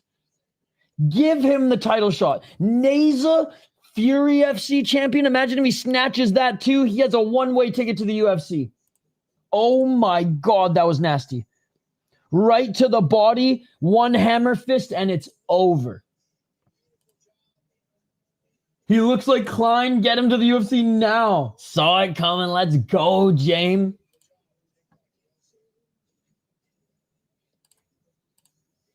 You've been cooking me in the beer bets lately. 138, 129. So for those who don't know, Shane and I, we do beer bets, which is basically we either go head to head. How can I describe this the most concisely? Whoever gets the most picks right on an MMA card that we're watching together gets a point in our beer bet, and then as you guys can see here, we owe each other like what the difference is in these two numbers in beers. I don't know why that was so hard to explain, but Shane tied it last week, and within like a week and 2 days, I've already gone up 9, which is good. The body snatcher. He's a beast. A major organization signed me as their scout. I'd be all over him. That game went to overtime and a penalty shootout, and I slept through the whole thing at 7 years old. That's so cool. So is that MSG? I've never gone to a hockey game at MSG, but I hear it's unreal. I'm not the biggest Rangers fan because they're like the Toronto of the States in the NHL, right? No, the difference. So Shane owes me 8 beers. Or sorry. Yeah, 8 or 9 beers. 9 beers.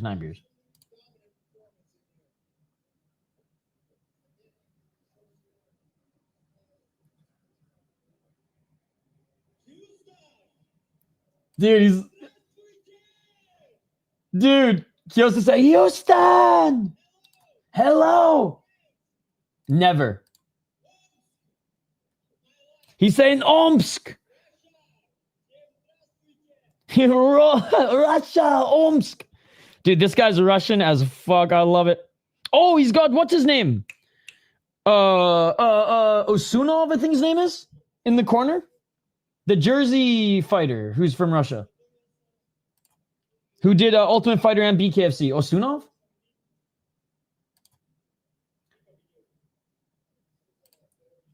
No.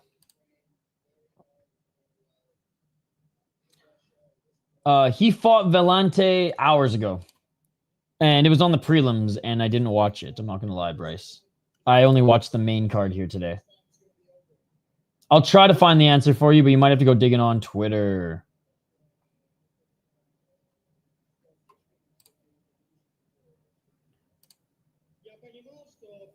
Yes, the Uzbekistani guy, dude. His name is what? Usonov? I forget. The guy, literally the guy with the shaved head next to him. He was on BKFC and The Ultimate Fighter. What's up, Artem? Good to see you.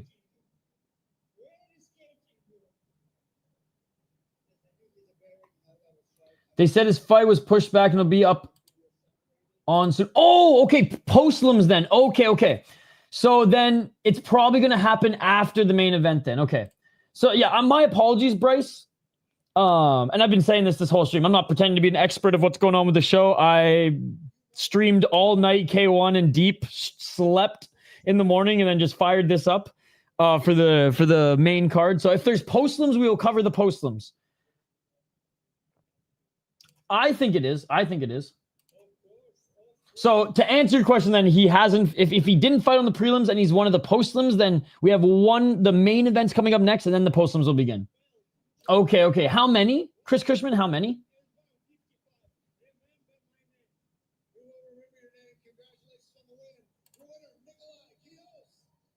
Okay, Kiosse, not Kiosse. Again, sorry about that, Bryce, but there we go. We answered your question. Hasn't fought yet.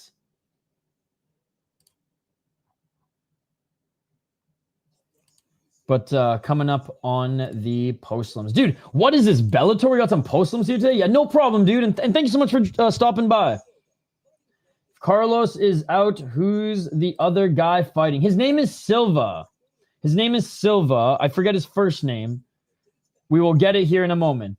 Hold on, actually, Sherdog might have it. I closed the Sherdog tab.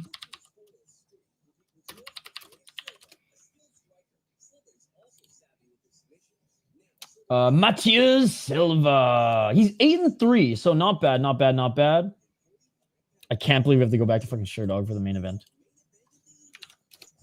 But we will go back to Tapology for the postlims, ladies and gentlemen. God, I'm getting goosebumps, like, in excitement for postlims. It just reminds me of Bellator, and I fucking loved Bellator, man. I loved Bellator. Postlims just get me giddy for fucking the Bellator days, baby. All right, Matheus Silva. He's the replacement. He is 8-3 as a pro. 4 KO TKOs, 2 submissions, 2 decisions. 3-0 in Iron Fight and 1-2 in Katana Fight. Fought in Karate Combat as well. Lost to Chris Moutinho in CES. CES, not the best promotion, but, you know, Moutinho, decent regional guy. Beat a guy making his debut. As he fought a lot in Karate Combat and Katana Fight. Oof. That's all I got to say about his resume. Cameron Graves 14-7. Dude, these guys just cannot fight. Because what didn't the last time they were supposed to fight, Cameron Graves pulled out? Cameron Graves, 8 KO TKOs, 0 submission, despite being a jiu-jitsu ace. I love how he finds the ground and pound. He finds the dominant positions on the ground and goes to the ground and pound. 6 decisions. 13-6 in Fury in 10 years. Wow. Almost 20 fights. This will be his 20th fight, actually, in Fury. 1-1 in LFA. Yeah, won the title against Justice Torres. Was supposed to fight Aswell. Aswell's in the UFC. Was supposed to fight Freeman in June. That got canceled. Okay, so it wasn't Carlos. And then now was supposed to fight Carlos, and Carlos pulled out. Man, this guy just can't catch a break, but at least this fight continued on. He's fought some really good guys in Fury. Michael Aswell, who's in the UFC and one of my favorite prospects in the UFC right now. Moises Diaz is pretty good. He was the UFC champion, in which he defended it once back in 2019, but has not found that same success yet. Or since, I should say. God, I was really excited for this one. I still think Graves wins, guys. I still think Graves wins. But obviously, Calderon would have been a more competitive fight. And I think that's fair, right? I think that's fair. It's my life. Respectable walkout song.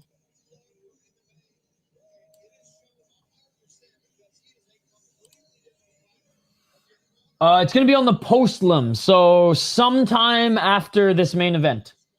Free on YouTube. 2% battery. Let's go, Hole and Dan Socks. Yo, I got to say again, shout to Hole and Dan Sock. He's been going ham with the donations today. Thank you so much for gifting not 1 but 2 memberships. The $5 donation, make that $7, $17 in total. Thank you, Mr. Wassi, for the 200 big ones. And thank you, Reddy, for the $1 as well. I don't know that currency, so I'm just going to call them big ones. It's crazy your battery has been on 10% for 3 hours. That's awesome. I don't know how many they said is on the prelim broadcast. They just didn't say which fights. Silva doesn't really know. Right. I've been using Sherdog forever too. I'm not trying to give out my name in chat, but it starts with an A and ends with an M.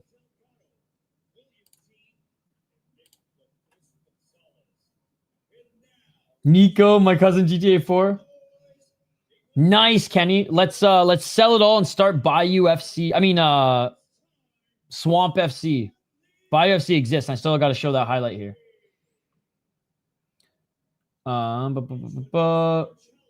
This guy in COD kept singing, I don't smoke crack, motherfucker. I sell it. Joke Society probably got 12 a day audio chat ban. They're fucking sensitive. Wow. They went from 100 to 0. Damn. Cam is my MMA coach. He's got this in the bag. Let's go, Orlando. Dan Sog made that 10% stretch. Use it for the last couple minutes. I'll be home later out in the parks looking for Pred so I can suplex them. Got my fanny pack. Everything is secure. Let's fucking go, Hole and Dan Sock. If you do suplex them, I want to see the highlight. I got a cousin named Arash, but I think that's more Persian than Arabic.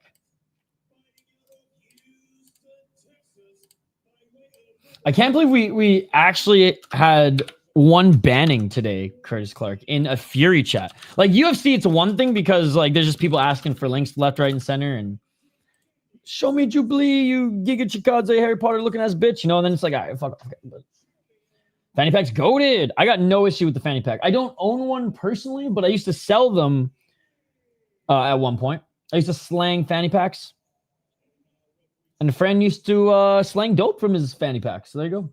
That's the dream. Start Swamp FC. Get a nice beachfront apartment in Biloxi, Mississippi. If I win the lottery, dude, it's student loans and Swamp FC. Suplex the fuck out of them. I hate pockets so much. Pockets have zippers. I'm indifferent about pockets. Some are stitched properly into your pantalon. Others are not. I'll go head-to-head. My internet cut out for a bit. Shane, I'm going Cameron Graves. 4 minutes and 47 seconds. Silva taking this fight on short notice, Shane. Oh, Graves with the left hand. Graves more of a jiu-jitsu, well, historically jiu-jitsu base, but has been in MMA for so long that like he can strike now. He can strike. 420, Smoke Movie got him. When you basically Canadians say dope, which drugs you guys mean exactly? Oh, no way. No way. Matheus Silva just dropped Cameron Graves and finished him.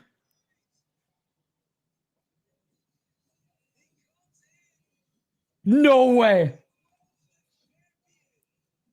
Weed mostly, Sleeto, because that's what Ricky from Trailer Park said. Weed or hash. I guess in the States, dope means like heroin, but oh my God. Silva just knocked him out. Silva just knocked him out. Biggest upset on the card. Left uppercut, dropped him, followed by 4 hammer fists. Oh my God. Shane with the upset victory on the main event.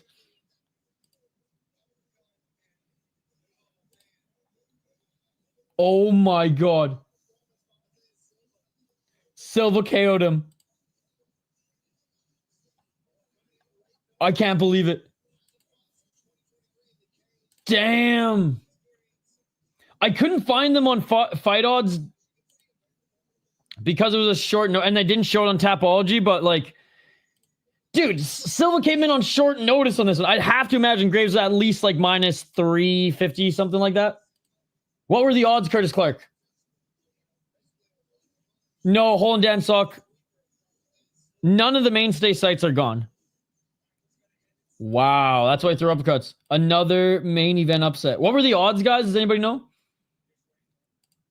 Merc the Fury FC vet. No odds because it was 2 last minute. Was this a title fight? And no, I can't believe it. It was still a title fight. I can't believe it. It was still a title fight. Oh my God, he snatched the title. Mayol won. He snatched the title.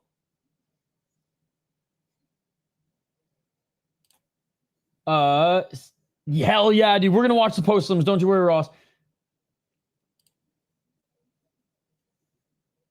Dan, this one just isn't on. It's too. Some lower end promotions just aren't on those sites, right? Holy. I think Fury is. I don't know. I've never even checked to see if Fury's on a totally legal Russian link because I have Fight Pass. It's gonna be on YouTube. So yeah, so I've never even gone to search, but I know sometimes a lot of lower level promotions, and again, I don't say that with any disrespect, but you know, without a lot of interest, people aren't gonna go out of their time to put them on there for the most part. I guess Silva versus Calderon next. There you go. Okay, Toxic found one. There you go. There you go. I just never had to, so I never really looked. But I know sometimes, like, you're never gonna find. Like, Samurai Fight House is a bad example. Like, you're never gonna find Shuto Brazil or Shuto Japan on those totally free links, right? He said, "I'm the next one." I think that one's been down for a while, Hole and Dan Sock. But I'm the wrong one to ask because I'm the pay-per-view guy, right? I'm gatekeeping though. Every man has their price, Toxic. Silva won what weight classes? Is bantamweight. Damn, Cameron Graves is my coach. I fight for Fury and watch both those guys live. Both good. Yo, shout out to Ross Turwalker. When's your next fight?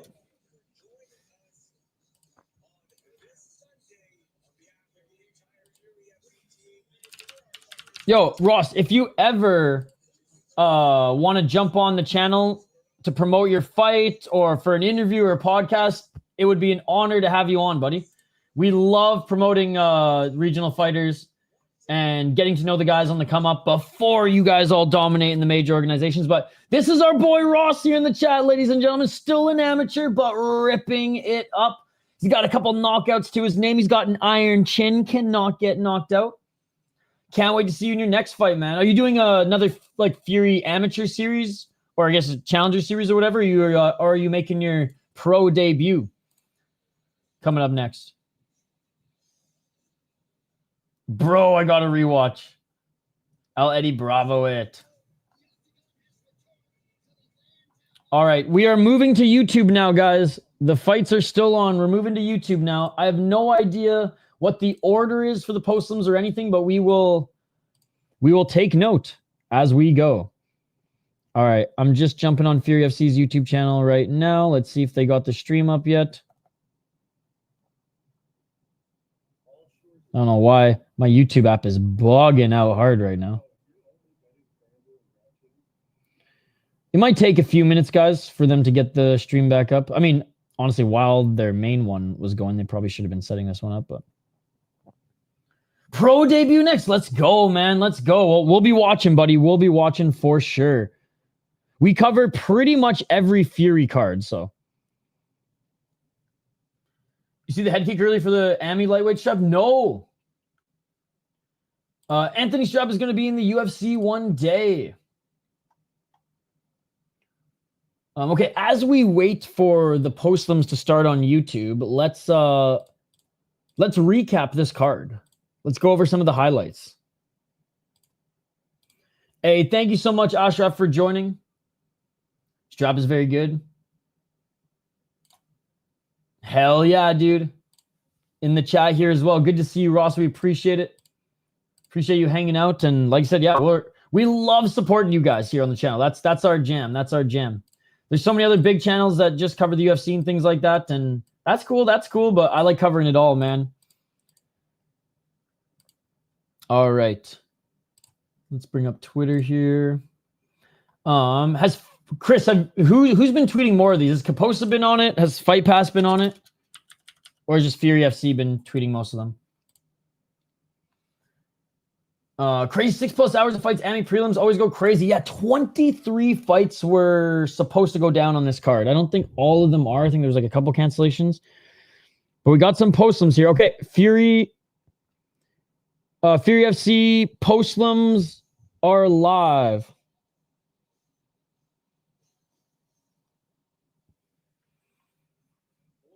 It is over, Luke James. Cameron Graves got knocked out.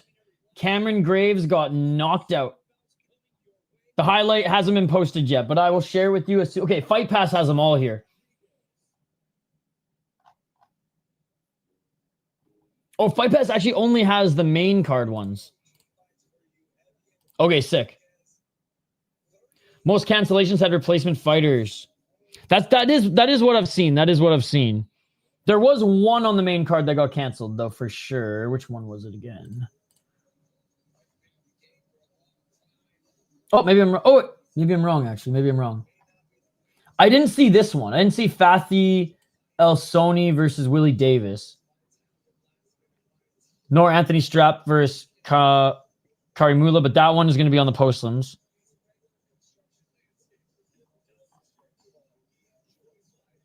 But anyways, next two fighters are making their walkouts now. Damn, okay, well, I guess we still have time to... The fighters are making their walkouts now. They ain't wasting any time. So we'll go over highlights here in a sec. Yeah, but like I'm not gonna sift through a fucking YouTube stream to show you guys highlights. I'm not gonna do that. You can do that, Brady, by all means on your own time. I ain't gonna waste my time on a stream doing that. I'm gonna go to whoever clipped them on YouTube and fire through them, or on Twitter and fire through them. I guess I spoke too soon for the beer bet. True, Shane. You could have a comeback here. You could have a comeback here. But overall, fun card here today. Fury always delivers, man.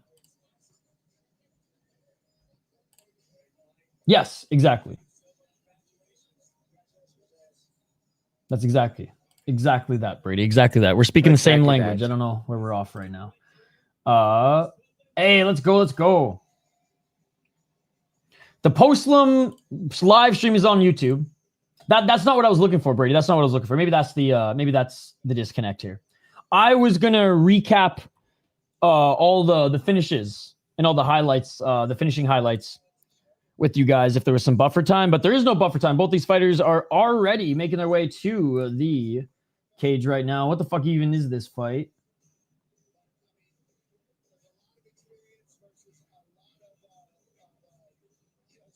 This is Evian Rodriguez against Vellante. Okay, so a lot of people in the chat were talking or asking about this one. And of course, Tapology doesn't have it. I keep fucking closing Sherdog thinking that Tapology is going to have all this shit.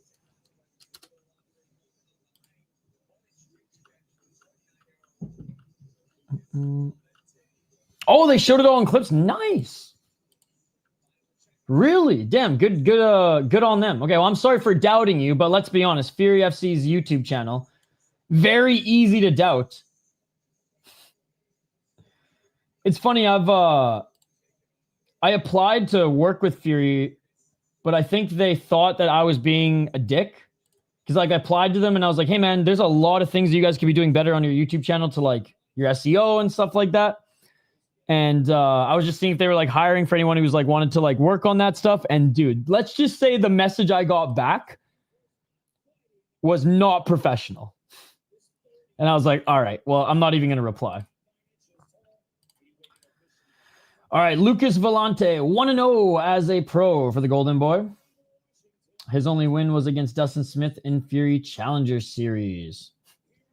His current opponent, though, ladies and gentlemen, his current opponent, Evian Rodriguez, 6-29. 6-29, dude. He's got over 30 fights, but he's an unk here, 43 years of age, and he has not won a fight in a while, ladies and gentlemen. Yep. Oh my God, dude.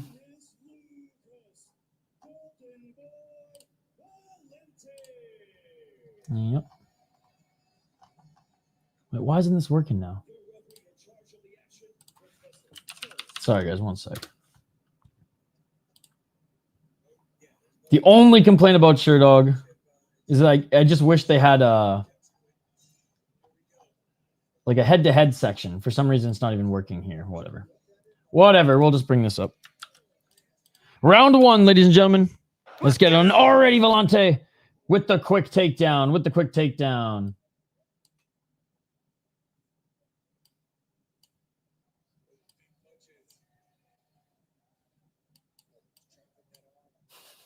It's the smallest tab we've ever had for a head-to-head. This is comical. Oh, all right. I think 2 or 3 more. I'm not sure, though. 4:20 on the clock. Half guard here, trying to pass in the full mount. They can't take your structure. It wasn't even Chris. It's like, maybe it was Kristen, but it was just like, hey, I'm looking for some side work. This is what I do in my day job. I love MMA. And arm triangle choke. There's the tap.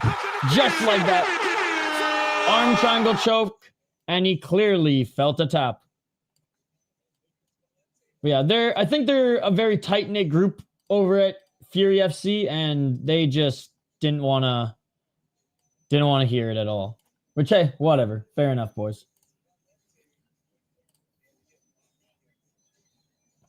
In short, no.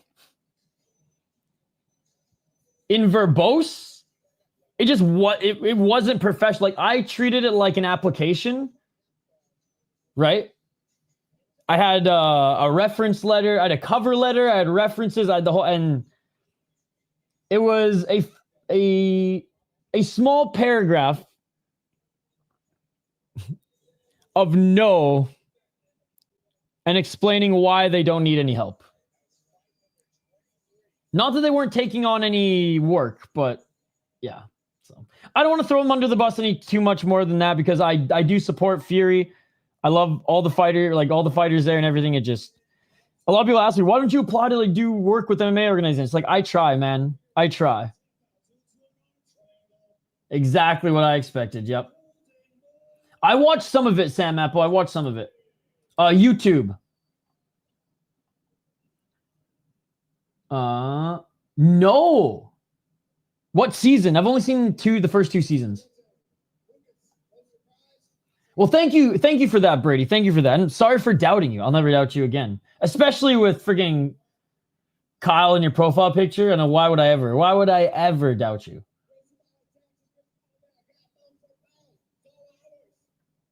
Pound for pound, it's all ours. Where is he from?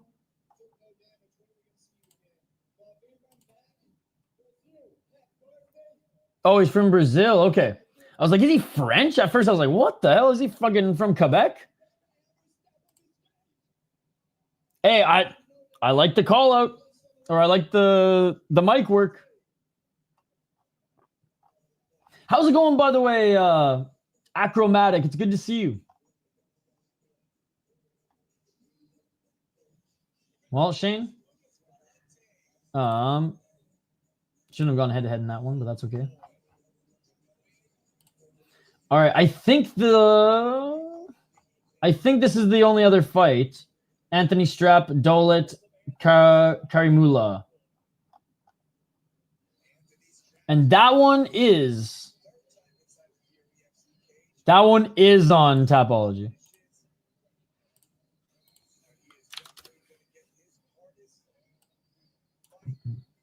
Dude, this song is always such a common walkout song for some of these guys, which I wonder if they pick it or not. I don't find it pumping at all, but maybe I'm on an island here, chat.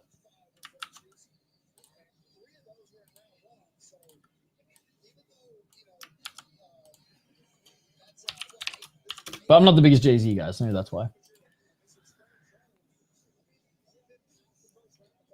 Yeah, the final fight of the night. I don't think it's 5 3-minute rounds. Unless it's a title fight, but I don't think this is a title fight. 3 5-minute rounds. Yeah, I lost the beer bet by betting on the 47-year-old. You know what, Shane, though? It was the year of the Unk, and I respect it. I'd walk out to 3 Wooden Crosses by Randy Travis. I would walk out to the Northwest Passage.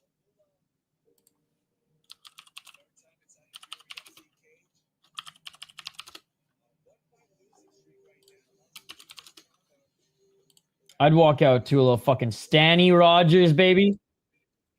You want to hear some Canadian Anna type shit?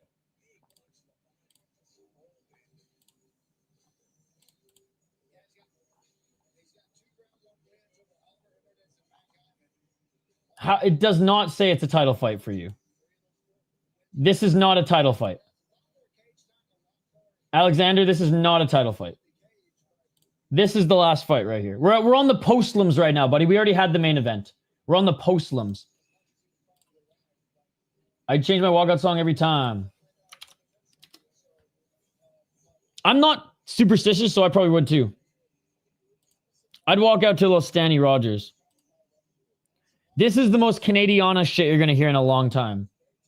But very East Coast. Very East Coast. Like, you'll find, like, drunken folks our age standing on tables, 3 a.m. at a small pub in Newfoundland fucking singing this song. I fuck with that walk. Dude, the chorus goes so hard. Take the Northwest Passage to find the... Dun, dun, dun, dun, dun, dun, dun, dun, dun, dun. Do, do, do, do, do, do. It used to be a meme song amongst me and my friends growing up, and then the older we got, the more like we didn't see each other often. Then we come back, drink some beers, and by the end of it, we're all fucking, hey bud, singing fucking Stanny Rogers. I do like Monsters by Ye, the intro with a mix of something else. The Pride FC theme song though would be my pick if we're all being serious. That is the most pumping song I've ever heard. My gym playlist is the original version to start, and then there's a New York orchestra. I forget what band, like what orchestra band, but they did a version of it on Spotify that's really good too. All right, both the fighters are in the cage, ladies and gentlemen. Anthony Strapp, 2-0 as a pro, 5-0 in his last 5 fights, including amateur. He went 5-0 as an amateur, winning the Tough Enough amateur title. He is 2-0 as a pro here, being a 1-6 guy and a 3-3 guy. Knocked out the 3-3 guy. Dolet Karimula, 2-1 as a pro, 3-2 in his last 5. Let's get it on. Fight just started. Lost to 3-3 guy, beat 3-2, and a guy making his debut in Fury Challenger Series and RCWC, respectively. He went 4-1 as an amateur, losing to a 5-3 guy. I'm gonna go Strap, baby. The chat has convinced me. Yo, some of this Northwest Passage, just listen to it. Oh, people were asking in live chat, oh, what would be a walkout song? And I was like, dude, I'd fucks with Northwest Passage as a walkout song. And I was saying that it's a very East Coast Canadian song. And that's when we were younger in high school and we were kids, it was like a meme song for us in Canada. But then the older we got and the less we saw, of each other, hanging out, the boys would get back together, a few beers in us, and we're fucking singing, hey, what's up, babe, bud? Chanting a little Stanley Rogers. I'm going to a BTC event this weekend. Going to be a good card if it all stays together. Dude, I like BTC. BTC, Samurai, Unified, BFL. Shout out to the Canadian regional scene. Song I always end my run on treadmill is Edamame by BB No Money. The Connor Price remix. Gangsters. 349. Dude, that East Coast fucking folk music goes hard, man. The chorus of that Stan Rogers song gets me every time. But I am getting old. 3 minutes and 37 seconds. By the way, let's turn our attention back to this fight here. Strap. Ass to the mat. Back to the cage. It's Karamula here trying to drag those legs off the cage and finish the takedown. Cameron lost. Ooh, the Thundercats theme. Hey, did your MMA knowledge of Saul? Would you be interested in going on Prop Quiz, the main card minute game show? Dude, I'd be down. My track record on trivia shows hasn't been the best yet, though. I'm just saying. I went on MMA Nerd twice and lost, but I'm down. I'm down to go 0-3. Watch out for Clayton Pye. He's going to be in the UFC soon.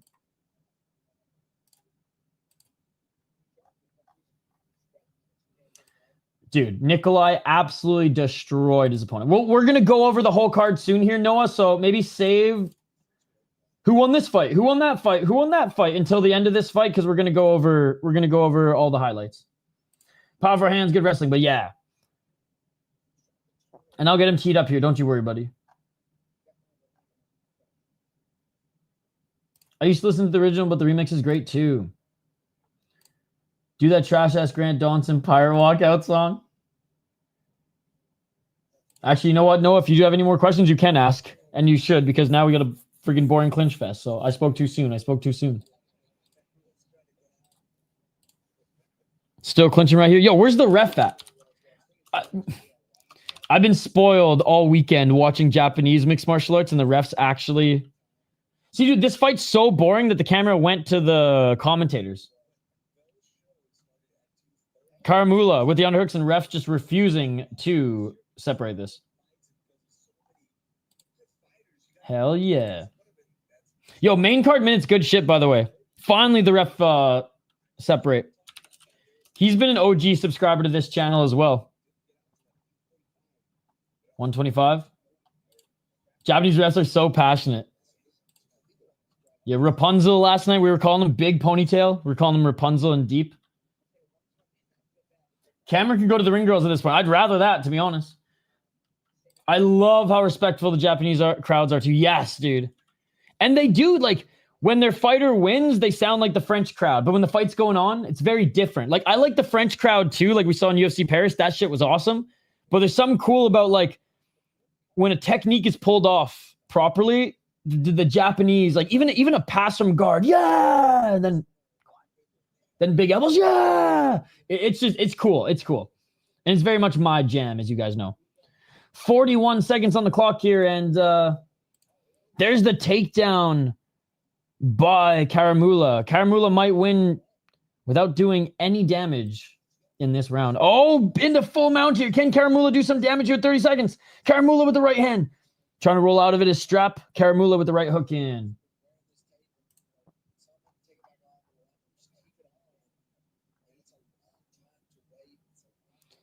Right elbow by Karamula.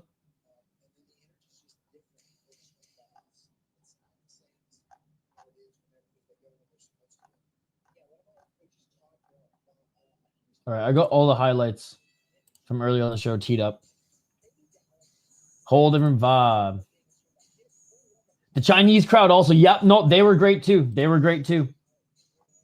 All right, end of the first round, and what is this, a Machi fight?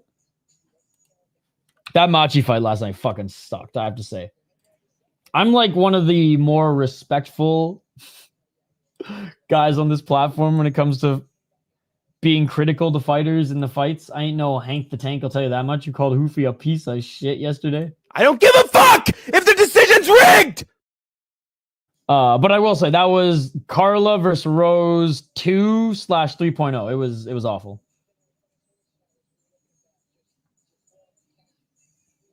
Japan respects every martial arts. Chinese fans are fierce nationalists. Still make for good fans. Still make for good fans. It's like the Russian fans in hockey. They love the sport, but they love their fucking Ruskies.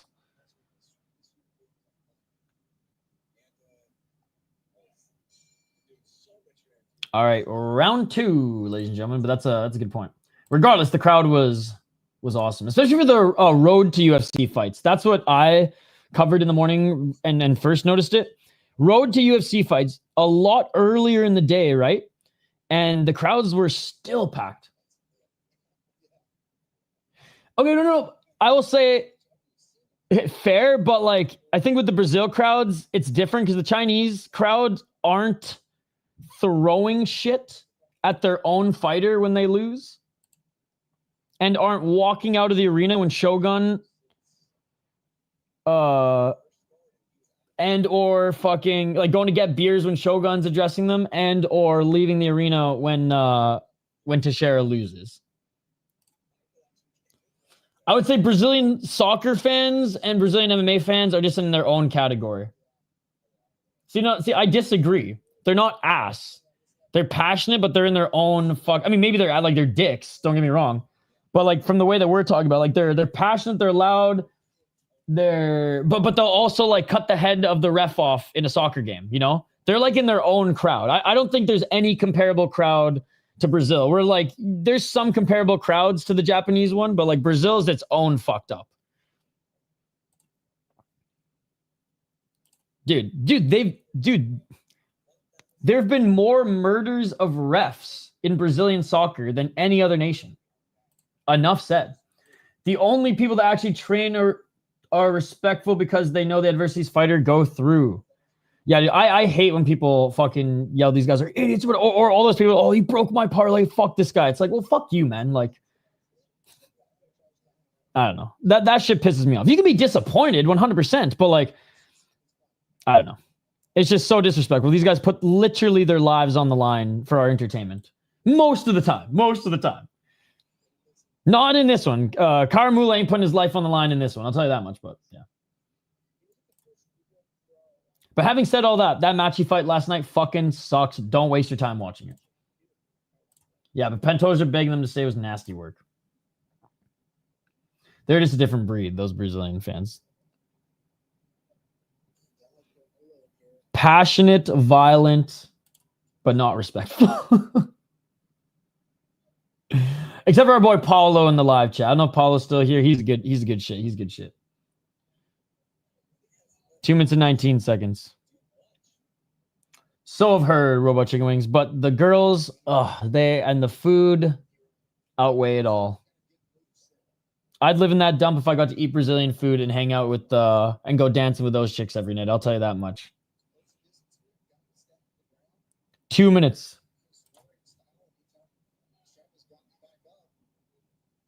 It's everything Venezuela wishes it was. Ooh, great question.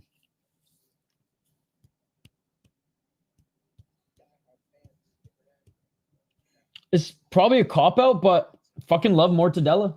A good mortadella. I'm going to have a Colby said. My cousins went to the World Cup there, and holy fuck, do they have stories. Oh. Demonize me. I mean, what? 1 minute and 15 seconds. I like a good bunda, okay? And shout out to Brazil. Right hook in, trying to get the side of Strap. Again, Karamula has been controlling him pretty much this whole round. There's something in that favela water. Got your heart destroyed by one.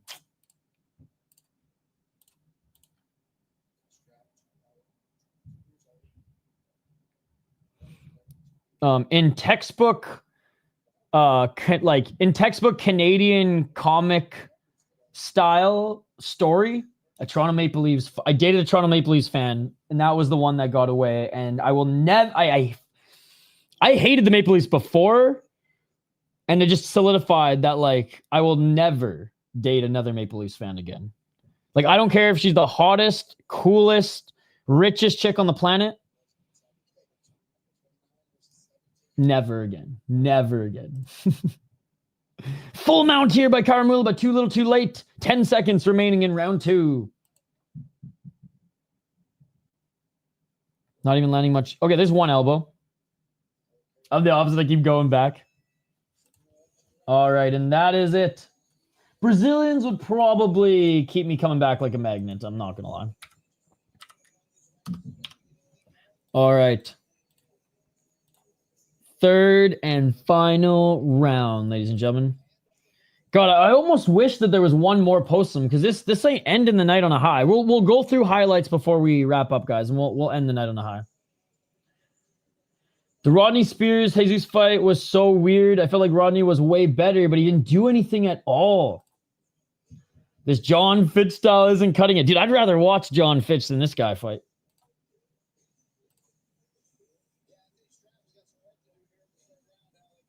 The commentary sometimes cracks me. I think Strap has some things to do here in the third round. Yeah, no shit, buddy.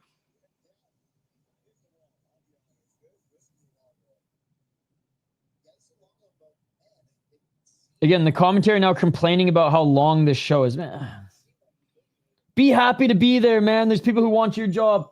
This guy included. These guys are just chilling like they're on a podcast right now. Body kick by Strap. Karamula tried to take him to the ground. Good stuffing the takedown by Strap. Let's see what Strap has, man. We haven't been able to see any of Strap's skills here yet, as Karamula has just been smothering him. Strap. Wow, look at Karamula keeping his distance so he can get a running start for that takedown.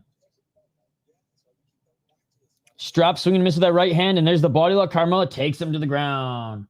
It's like Randy Couture on tough type of mood and attitude. Boring as fuck. Or like Rich Franklin too, yeah? Right into mount now. Karamula into mount. Not even a minute into this round. And Karamula has mount. Can he finish the fight, or will he lay in mount for 4 minutes? We shall see. We shall see. Even John Fitch would finish the fight in mount. Oh, man, it's 8:20 and it's pitch black outside right now. It is 100%. Summer is over. Summer is over. It is fall now. I'm going to do run in the dark. 3:44. Continuing to land. I don't even want to say continuing. Landing some elbows is Karamula. Oh, Karamula loses the position. Is in half guard now. I see some scars and some bruises. Oh, shout to Napoleon Bonaparte, who used that throughout his tough documentaries. I see some battle scars and bruises. Head ass. Did you see Randy Couture is insane on Twitter, by the way? He be wildin' on Twitter.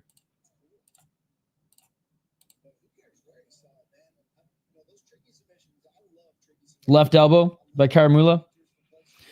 3 minutes. He's in the guard now of Strap. This has got to be frustrating for Strap, man. Just not even really being able to showcase your skills here. But Got to defend those takedowns. Got to make those adjustments. And it's going to be a good learning opportunity for him. Karamula, on the other hand. Damage, man. You got to start doing more damage.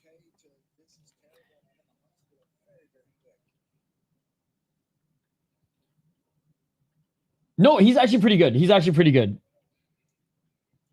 Referring to the if there's grass on the field, play ball tweets from Randy. Yes. Yep. I almost made a YouTube video on that, but I just didn't have time. And I'm like, I'm not going to like take time out of my workday to make this type of video. But yes, Randy is all about the bush, dude. Like, what? And I love how he just didn't stop. And he's like sharing pictures and shit. And I'm like, Randy? He doesn't give a fuck, dude. He knows he's a G, not in a gi. Captain America can't be stopped, man. Captain America likes to keep his trimmers at home. Dude, Brian Stan's coming back. Brian Stan's coming back. He's going to work a couple shows, which is cool. They, I don't know how, in what, like, capacity, but Brian Stan is coming back. Dan Hardy, I do like Dan Hardy, and I will defend him throughout his UFC time. I haven't been the biggest fan of him in his PFL commentary, personally. I don't know if that's just because it's PFL, and I'm just not a big fan overall, despite still covering it. I don't know. He's gotten a little too cheeky, I think, but that's just my that's just drawn at hairs here, pulling at hairs here, whatever the fucking saying is. Bro wants hair in his teeth, motherfucker 60 doing this shit. Oh, dude, it's amazing talks. You gotta find that thread. Oh yeah, he was great. He was great. He's still doing commentary for Bare Knuckle and for I think some Pro Box TV. You know what's cool is his favorite sport is hockey, and he actually used to do ESPN hockey. I think he did like 20 to 30 games in the early 2000s for ESPN. Thoughts MMA Guru saying the Idol Skatesman is indeed your copycat. I didn't hear him say that, so I'm not sure. And definitely not. Skate's a real MMA channel who actually follows like the UFC. I don't, so. If anything, I'm the copycat of Skate. Oh, dart stroke attempt here. Karmula and doesn't get it. Literally waits to the last second to sink in a choke. Like, Karmula's going to win this one, but like...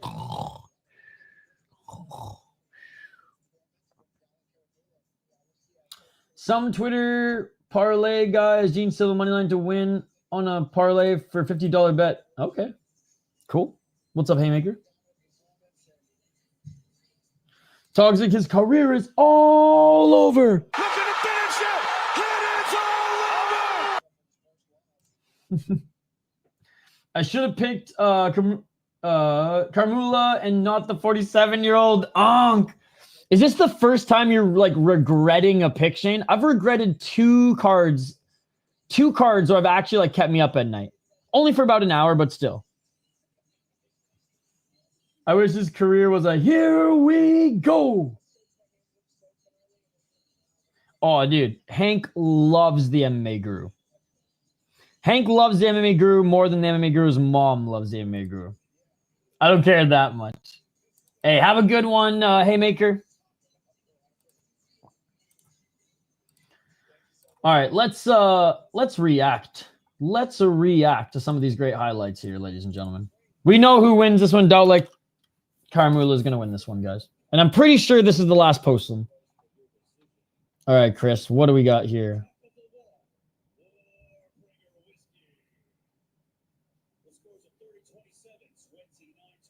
Wait, is this the first one? Okay.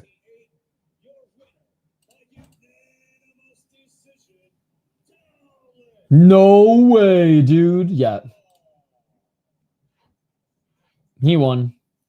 He won. Karmula won. Did you listen to the broadcast? Good night.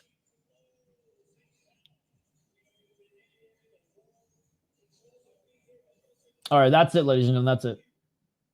I'd buy you a beer anyway. Oh, Shane, you're a beauty. John Jones, Alexander Gustafsson. Here we go. Goated shit. All right, let's take a look at all the highlights from this card, ladies and gentlemen. Shout out to Chris Cushman for clipping them. Go follow him on Twitter. Big right hand. Here we go. Oh, man. And dude, he's tough. Come back up to his feet. It's under the chin if he can figure four. And getting the choke. Oh my god, that was nasty. There it is. There it is. Fuck, why did I click back?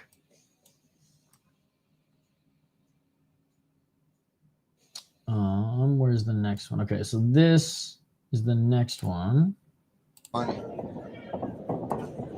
Oh! Oh my god, what a head kick. Oh my god, what a head dude. Hey man, the ref got in there as soon as he could, but like that shin to the head puts him out. Head hitting the canvas. How many shots after that? Dude, Tillman's fun. Oh my god.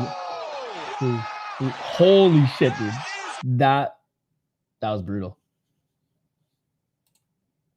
That was brutal. Oh, we saw this one already. Okay, guys, if you don't like seeing bones break, close your eyes, because the arm fucking snaps in this one. Ready? Oh! I don't want it. I don't want it. Right hand up on the hip. Yeah, he's got to do something different with that hand. Try to isolate that arm. Okay. Oh my god, Yep. he broke his arm. Yep. Wasn't the worst one? Oh, I keep clicking back. Sorry, guys. Sorry. That's just usually how I do things, so.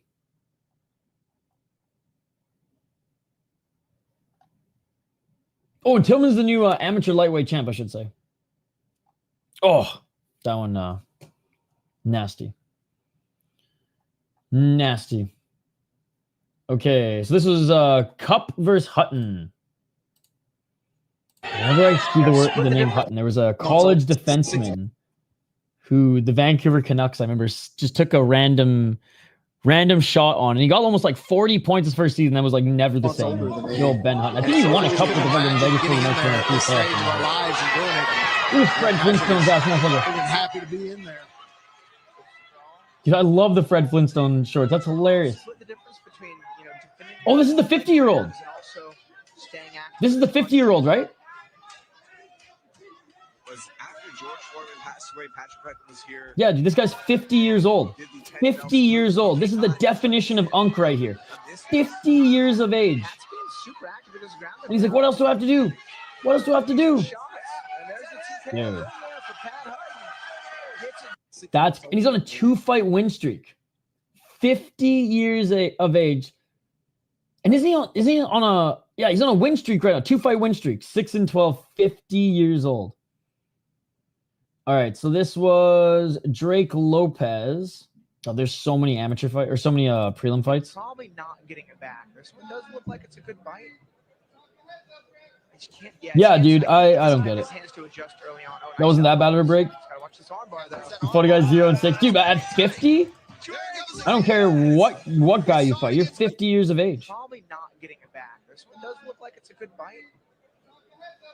I just can't. Yeah, his hands. I think he disconnected his hands. Love how to you, adjust like- early on. Oh, nice elbows. Gotta watch this arm Yeah, bar, though. readjusted and went right for the arm there. Oh my god.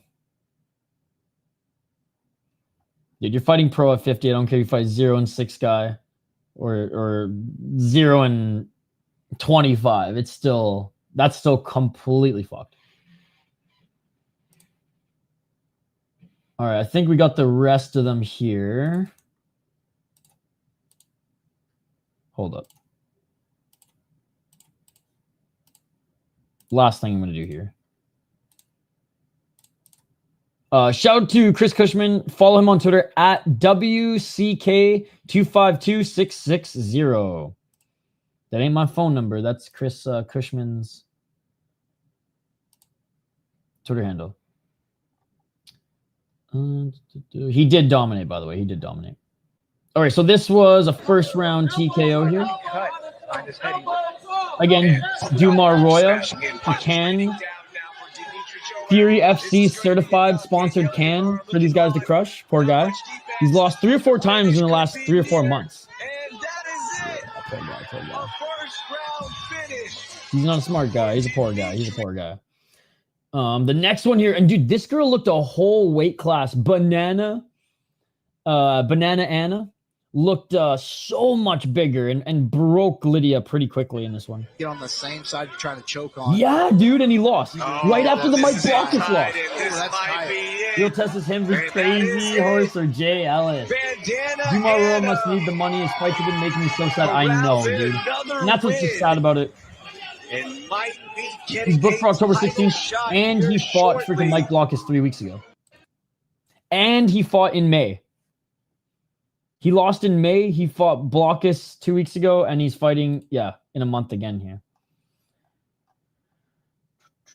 Okay, yeah, so this one was very interesting. So Longoria was losing. Again, I hear Longoria. I think Eva, sue me. He was losing. He was down 2 rounds. Tabbytite,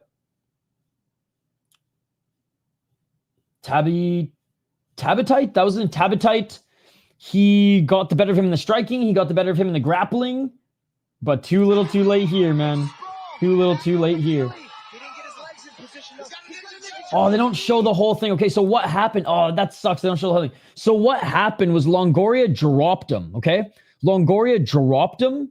Like Longoria's best shot of the fight so far. Longoria dropped him, okay? And then he let him get back up to his feet. Tabbytite went for the single leg. Longoria grabs his neck, lets Tabbytite finish the takedown, and then submits him. That's what happened. Hits a knee. Hits a sprawl. Back on the gilly. He didn't get his legs in position. He's going to make a jump block. He's going to put him to sleep if it isn't down. These are almost impossible to Oh, thank you so much, Denial. Dude, our goal was just anything over 20 tonight, so thank you. How was your Sunday, Denial? So yeah, what a comeback from this guy, man. Do they show the knockdown at all? No, they don't, eh? The knockdown and the backflip was honestly the most impressive part of it. Oh, and again, in this one too, not a good performance by Samuels-Stewart at all. Very, very lackluster first and second round. The first round was like a clear win by Lehner, and I was giving Lehner the slight edge in the second round, but credit where credit is due, Samuels-Stewart was able to snatch that neck in the third. I know, it's sad. It's for like a millionaire there, fucked up economy. But, I mean, he probably trains and lives here. I don't know. But I'd imagine. If he's that active here, I don't think he's flying back and forth from Venezuela.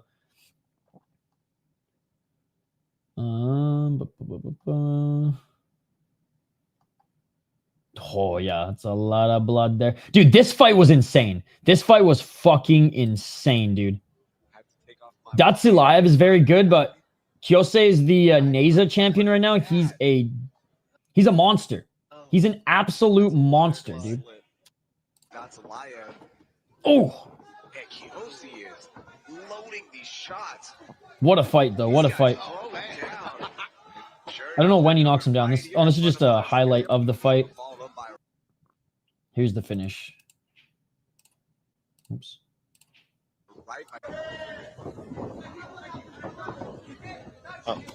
Oh, body shot. Body shot. You don't see it from that angle, but it was a body shot.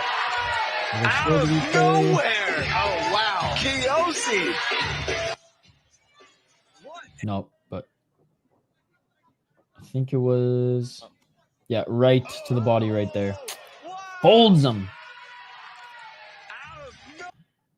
And wait, they don't have the Cameron Graves one up yet?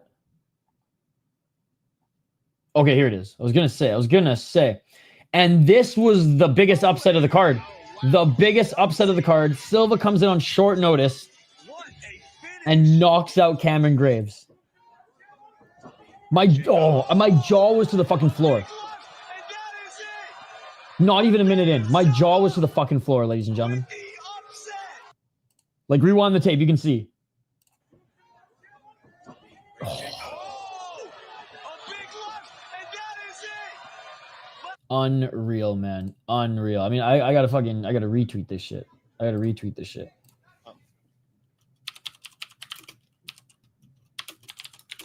Whoops.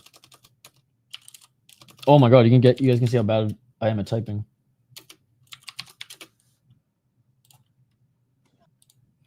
All right, well, that's gonna do it, ladies and gentlemen. What a stream. What a stream. We went 4 hours and we only covered the main card. He read that dip like that. Couldn't believe Graves just got slept like that. He had such a career turnaround. Yeah, that's what we were saying. That's what we were saying. At first, I thought he chinned him, especially with how fast he dropped. So did I. So did I. That knee hook was nasty to the body shot. On Ross' last fight, they said he has his own gym in Venezuela and he frequently goes back and forth. Oh, okay.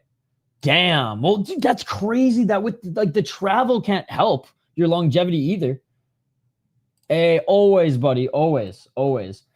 Last thing I want to go over here, guys, before we hang up the gloves. And I gotta get some fucking dinner in me.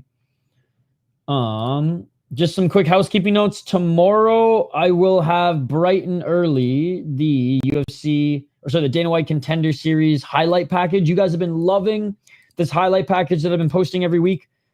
So tomorrow, you guys will have highlights of every single fighter participating on week 5 of Dana White Contender Series. Here's week 4, week 3, week 2, and week 1 package if you want to check those out. Tuesday morning, we'll be doing our Dana White Contender Series preview show. And then Tuesday night, obviously, Dana White Contender Series Fight Companion. Guys, if you haven't subscribed yet, please do so. We cover everything. Fury FC, Deep, UFC 1 Championship, OFL, Thunder fights, Grotchin, Cage Fears. Like, you guys can see here, scroll. We cover everything. So there's always something for you guys. Whatever leagues you like, we probably cover them a few times. Videos, we kind of post whatever we want. But we just had an interview with Richie Miranda, the current LFA lightweight champion. He's awesome. I highly recommend you guys check it out for his sake, man. For his sake, not my sake. And the next podcast has been booked. Madars Flaminas. The hardcores will know. Legend in Cage Warriors, now wrapping up his career. One final push in KSW. He is the Latvian Keith Jardine. He's the Latvian Keith Jardine. One of my favorite fighters to watch throughout his career. Just pure violence all the time. And he's got a fight coming up in a few weeks on KSW as well. So excited to talk to Flaminas. His English is actually very good. So that one's going to be a banger. But anyways, it is big dinner time. Hey, holla at ya, bro. Thank you so much for everyone who joined us. Appreciate you all.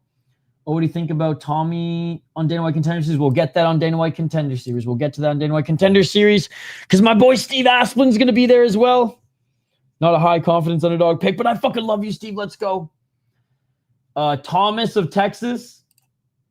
Cameron Graves got knocked the fuck out. Smash that like button and subscribe, and we'll see you on the next one. Peace. I am out of here. New baby 2 days ago and on the baby duty. Yo, Thomas of Texas, congratulations. Congratulations, sir. I gotta run though. I gotta pee so bad. I'm dying here. Thomas of Texas, but thank you so much for supporting us, man. Congratulations. That's fucking awesome. Cannot wait to see you on the next one, brother. We'll be live on Fury FC again soon. You're the man. Oh, that is so awesome. Wait, we said that maybe the card didn't end on a high because the last postlim sucked, but this is the high we needed. Shout out to Thomas of Texas. That is amazing, sir. And I hope you guys have a great start to your week. We'll see you back for Dana White Contender Series live streams on Tuesday. Have a great night. And thank you so much for all the support you show the channel. Oh, I think that's it. Always remember. Just because you get more picks right doesn't mean you're better at predictions than me. Truer words have never been spoken. Yeah.